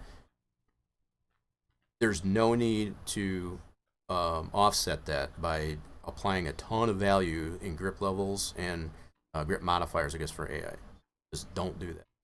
I've seen that over and over again, I guess, as far as the way tracks are designed, and it just totally kills a track, in my opinion. As far as to take away from the way it should run based on the design of it. Okay, so concrete grip. Which grip level should I be messing with here, James? Is it the concrete or the asphalt? So do I need to increase the concrete, I guess, to 1.20, or is it the asphalt grip? Asphalt, okay. So you can see how low this is. That being confirmed. The fact that Racer James has been able to put this at a 1.20 and get that 20.44. I'm getting a 20.8 on this grip, this setup. So that should give you some indication. Now, that's the level of driving style between the way Racer James does it and the way I do. Now, if I put this on the 1.20, for example, like Racer James have it, and if I get way better, I'm not saying I will, but if I get better than a 20.4, to me, that's too high of a value. Because I know what my ability is on a track like this. Right? So that's what you have to take in consideration. Don't try to design the track to drive the way you want it to. It's the way it should, based on the design of it. I guess that's, so when we're doing this virtually, you don't want to try and create it to do something that it's not designed to do. I guess that's what I'm trying to say. 20.144. Okay. Oh, maybe I read that wrong. That's still a 22nd. Yeah, so you're still lower. So I got a 20.8. That's still lower than what I got. Okay. So thanks for the clarification. So if we can get better than that time right there, based on what I changed here, to me, that would be too high of a value. Now, that's just my take on it. Now, what, who's ever designed a track, what they feel it needs to be, I think that's where you get some insight as far as like, based on somebody else's driving style to your driving style, the one that's designing it, that's what you need to compare, I guess, to come to an even keel, I guess, as far as the way it drives by the pros as compared to somebody that's novice. Okay, as far as even the virtual sense. So let's adjust this value from a 1.09 to a 1.2, and let's see what we can get with the setup. And again, if we can get better, or even now, if we can get about the same as what Racer James got, then we can make that determination that, okay, it's relatively races the same no matter who else drives it, or regardless of driving style. Because I would feel that my driving style is probably much different than Racer James or anybody else for that. It's my initial approach, I guess, to taking this, as I already pointed out, is I wanted to just full send it without, as far as taking all the momentum going down the straightaway into the turn. You can't do that here because there's not enough banking to accommodate that. So you have to have that mindset, I guess, as far as the way you approach these corners on this track. There's less banking, so you don't have that ability to carry as much momentum as I would like to. So that's the first and foremost, that you have to keep that discipline in your head. Much as you want to try and full send it here, you can't. There's no banking to accommodate that. You got the AI running 19.8. What type of okay. What type of grip modifier do you have to? And I'm assuming that's all cut physic, right? So again, let's go back to the. So what James is talking about for the AI, right, are these values. So what he would have to do, and hopefully he'll share that information as far as like what type of grip modifiers are applied. That. What type of so are they still at a 1? If they're still at a 1 with that level of value there, and again, this is still pending what type of laps that I get. If I can get better than what Racer James has got, that's gonna, you know, and it would have to be like an extreme difference. Like if I get, you know, like a 19 something or other with that grip amount of grip level, in comparison to what Racer James can get, that's gonna help determine hopefully, anyway, as far as how much grip would need to be either added or subtracted. But yeah, what type of grip modifier do you have? A ton different on there, plus different LP. So yeah, LPs are obviously different too. That's going to make a difference. But just out of curiosity, what type of grip modifier do you have for AI currently? Your LP, even though I don't have those. Be curious to know, because you really don't want to go too extreme with that either. The same as the grip level for the player. You know, as far as this one here, you don't want to go too nuts with it. Same can be said for these grip modifiers. If you're finding yourself having to go closer to a 2, that's too much. That really does relate, I guess, as far as to either having an inadequate fast setup for them to use, and or bad LPs. You know, that means inadequate LPs and or a not so efficient fast setup that they'll use, as I already mentioned previously. So you definitely want to keep this, you want to keep it, the word I'm looking for, lots of words. You want to keep this reasonable, that's thing. And the same can be said for this these grip modifiers as compared to the player grip. I guess as far as the track grip that we've got currently at a 1 per app. So yeah, if you're finding yourself going closer to 2, you know, like say like really extreme, I guess like a 1.5 or higher, that's too high, way too high, because you're basically trying to put force it, I guess, to get something that should give you a clue that there's inadequate setup and or grip, not grip, but inadequate setup or an inadequate design to the track if you're having to go too extreme. So you got them at 0.85 and that. Wow, that's lower at less than 1. Okay. But again, like you had already mentioned, that's based on the new tweaked LP files. And the LPs are critical, I guess, as far as especially that race LP. That is a critical piece on how the AI are going to respond in comparison to where you set. So the fact that you got it less than 1 in comparison to what I got, and they get those times, that's pretty impressive. All right. Try this out with not only the adjustments to our setup, but also to that grip level and see what we can get here. So if we can get much the same as what Racer James made, that 20.144, I think we're in the ballpark. I think. Okay, so let's make sure we got our setup with the first 3. And I just want to double check this here. So that 5 speed. Yep. Okay, cool. Save properly, so let's go ahead and do some runs here. Alright, here we go. So this is with a new grip level. 1.20 in the post. It was originally, previously at a 1.09. We added about 0.11, which is quite a bit, actually. That's quite a bit of grip.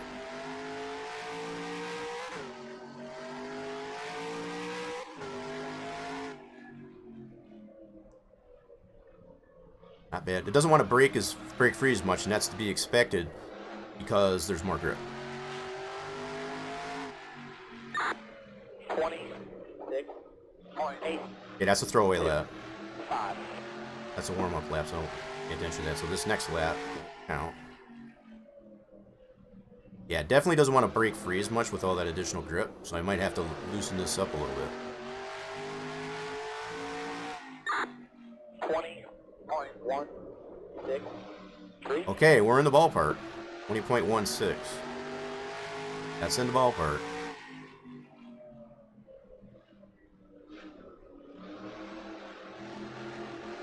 We're in the ballpark. Yeah, I can probably free this up a little bit more. 20.22. A little bit slower there. Okay, let's continue the run. We'll do a fewer laps here at least anyway. Yeah, it doesn't want to, definitely, you can definitely tell it doesn't want to break free as much with all this additional grip. And I could probably free the setup up, like I said. 20.2. Ah, I totally botched that corner. 6. That was just driver error there. Saved it pretty good though. I didn't index myself to getting into that corners.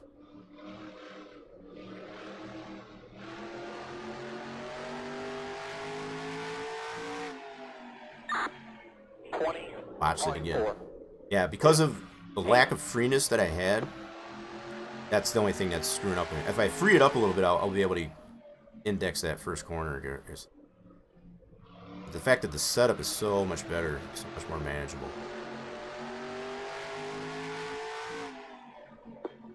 20.73. See, I got a 20.7, so now we're a little bit slower. What do we look? What's the magic number? 20.44, right? Got a 20.16, I think it was. 20.961.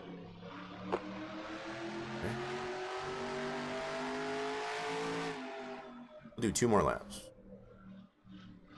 Try to do these nice and controlled laps.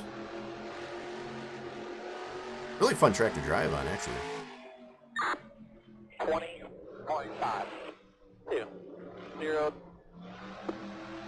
Now we're going back in the right direction. A little bit of brake modulation, cool. Definitely feel like I can loosen it up a little bit. 20.253. Now we're getting back to where we should be, about that 20.1. Do a couple more laps. Getting some tire heat into it now.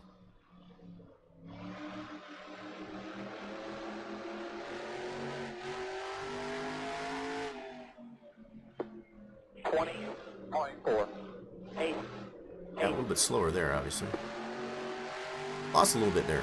About 2/10. I think if I were to free it up there, I would have a little bit more consistent with what Racer James is being able to get. But I think we're in the ballpark. Really do feel we're in the ballpark. It's in the ballpark. 20.1. There we go. 20.106. Okay. Now we're getting somewhere. Couple more laps. I'm feeling good.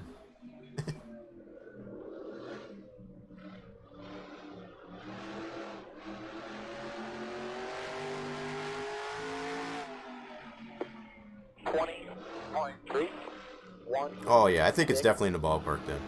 So I'm not able to get consistent 20.1, but the fact that I'm able to hit it, definitely possible. So I think it's in the ballpark. So the fact that I'm not getting better than a 20.1 by an extreme amount, I think it's definitely in the ballpark. 20.575.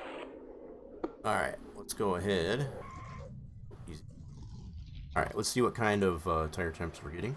Yeah, I think it's definitely in the ballpark. Maybe a few iteration of it from sure here. Yeah, I gotcha. Your setup may be junk. So no, I think just as I've said there, I think we're in the ballpark. The fact that I was able to get my lap times. 20.163. I think is my best. And I think that's pretty comparable to what you were able to get with that level of grip. 20.102 actually is my best right here. And later in the run. Once I started focusing back there again, I got so between 20.163 and 20.102. So it's not that far off from what you've been able to get. But I think it's in the ballpark. I think it's definitely in the ballpark. I think if I loosen it up a little bit, it would help me have more consistent laps.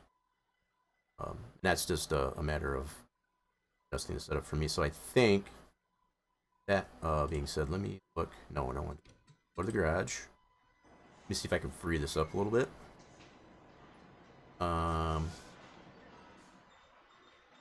To free this up a little bit, I need to get this higher.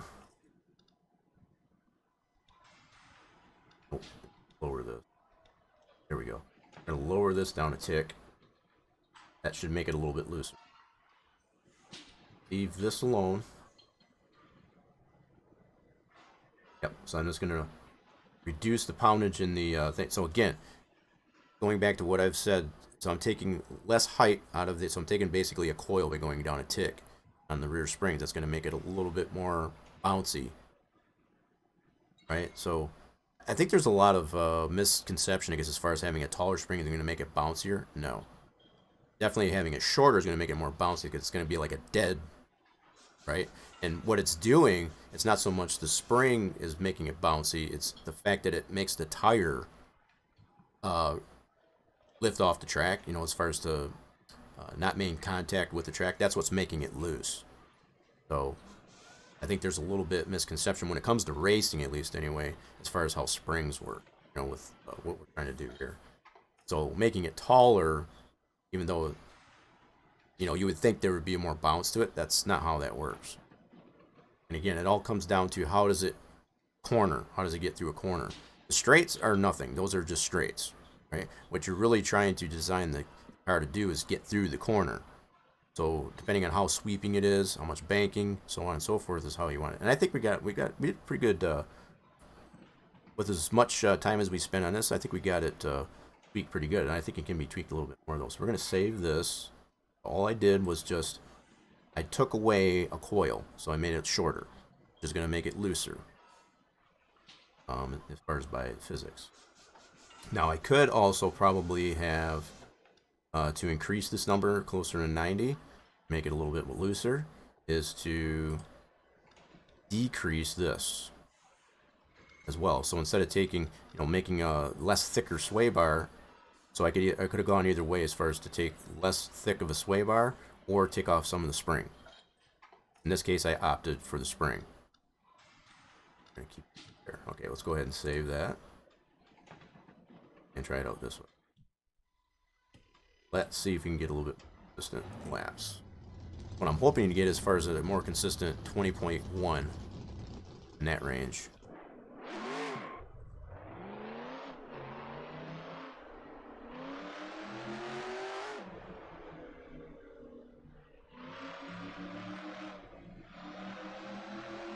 Very controlled lap, not trying to get too crazy about it. As far as doing actual you know, real lap first.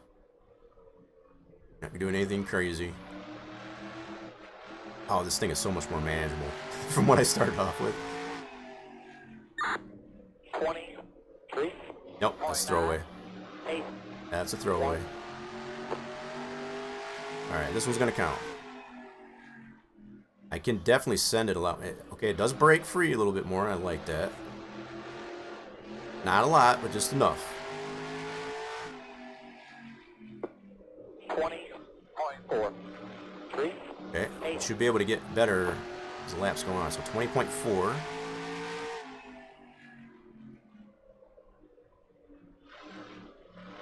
Throttle. Oh, this drives nice. 20.01. Yeah, baby, that's what I'm talking about. Okay, let's see if we can do it again.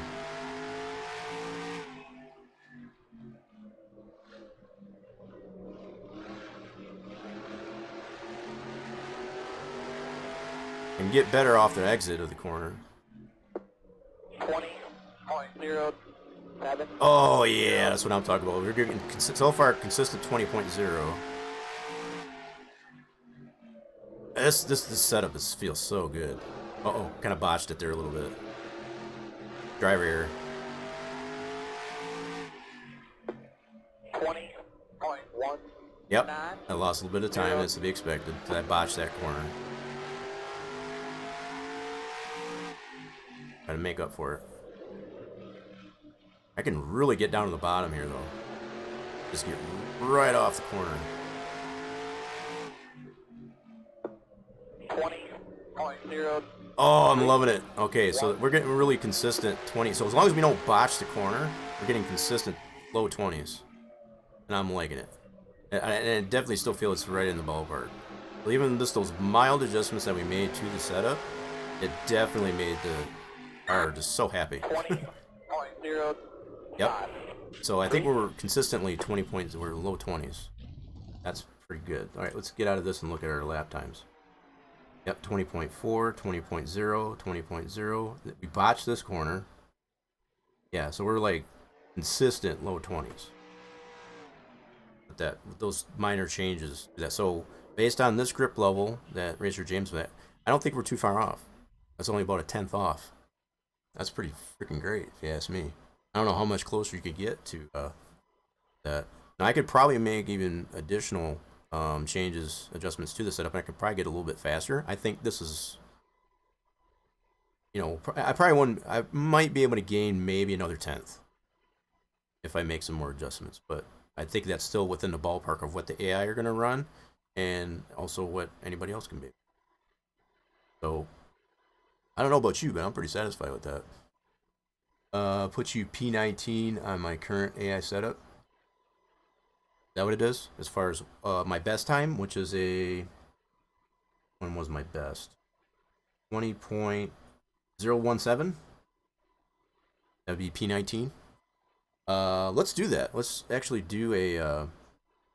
well, I don't have your LPs. Never mind. That's not going to be a consistent. So, based on what Racer James mentioned as far as with the current LP and the way the AI is set up with the modifiers or whatever, it's going to be P19 is where I'm going to be. That's not bad. I'm going to be perfectly honest. I think, again, considering the fact that I'm not a professional and trying to balance out the AI, I guess, as far as to run more professional, I think that's good stuff. All right. Well, I think I'm a little bit tapped out here. I think we did make some fantastic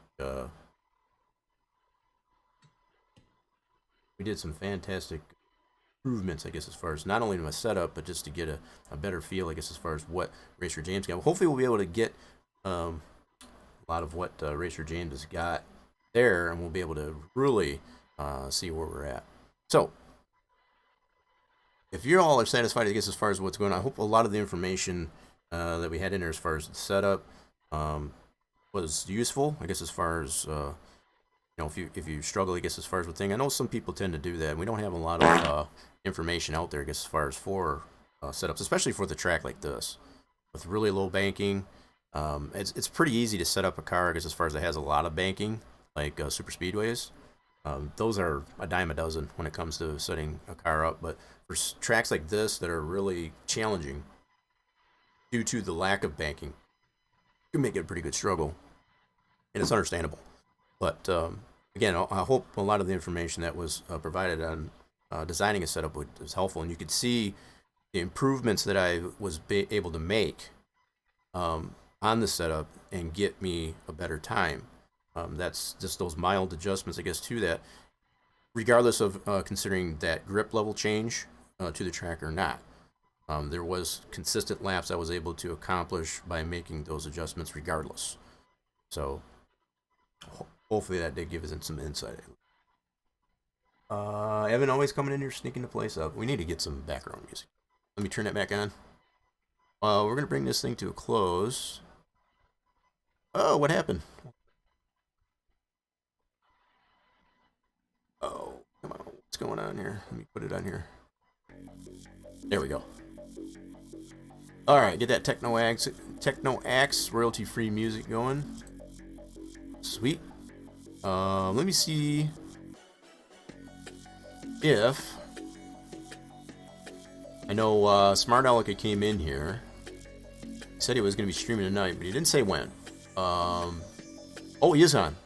Sweet. All right, that's where we're going to go, folks. So you saw him in here earlier. That's where I'm going to send y'all. That's where we're going. He's going to be doing some work on his workshop. So very much appreciate everybody that did stick around, I guess, as far as for the stream here. Very much hope y'all enjoy the rest of your weekend. We'll probably be streaming for trucking, I guess, on Tuesday. I know little TJ come in here, I guess, as far as was asking for some companions, I guess, as far as for tonight. I don't know if that'll happen. We'll see. We'll see. All right, Racer James. Yeah. So if you do find it necessary to have to bounce out, that's totally understandable. If nothing else, I'm gonna raid y'all over to Smart Aleck. So if you want to go over there right now, feel free to go ahead and do that. Let them know that I sent you, and hopefully enjoy it. That's where I'm gonna be, though. That's where I'm gonna be. So, all right, let's get this set up. We'll go over, switch over to the raid. Yeah, so for those that will join in on the raid, I very much appreciate it, and I totally understand if you can't. If you need to bounce out, it's totally understandable. I do appreciate everybody that did stick around, I guess, as far as for what is Spline Design Studios Saturday. And I hope to see you again really soon. Oh, Smart Aleck with that huge bit bomb, and Trucking Guy came in at the start of stream, I guess, as far as with that renew of the Tier 2 subscribery. Very, very, very much appreciated. Appreciate all the support. Alright. Let's see. I want to make sure I get the raid set up here first before I totally bounce out myself. Yeah, good night to you. Good night to everybody. I hope you have a fantastic rest of your evening. And joining me on the raid if you can to get those valuable units of fluid as well as channel points, I guess, as far as for joining in on the raid. Alright, here we go. Making sure everything is good to go before all of these raids, I'm telling you. Come on, Switch. Work with me. Alrighty then. Okay, we are queued up. Awesome. Looks like it is going to work. Hopefully we'll see y'all again over in Smart Aleck's raid, and, you know, on his channel. Feel free to just spam whatever emote you can and show him all the love. Very much appreciated. Fantastic fellow. Very talented. And whatever he does. Especially with the woodworking. Later, everybody. Hopefully we'll see you again soon. Bye for now.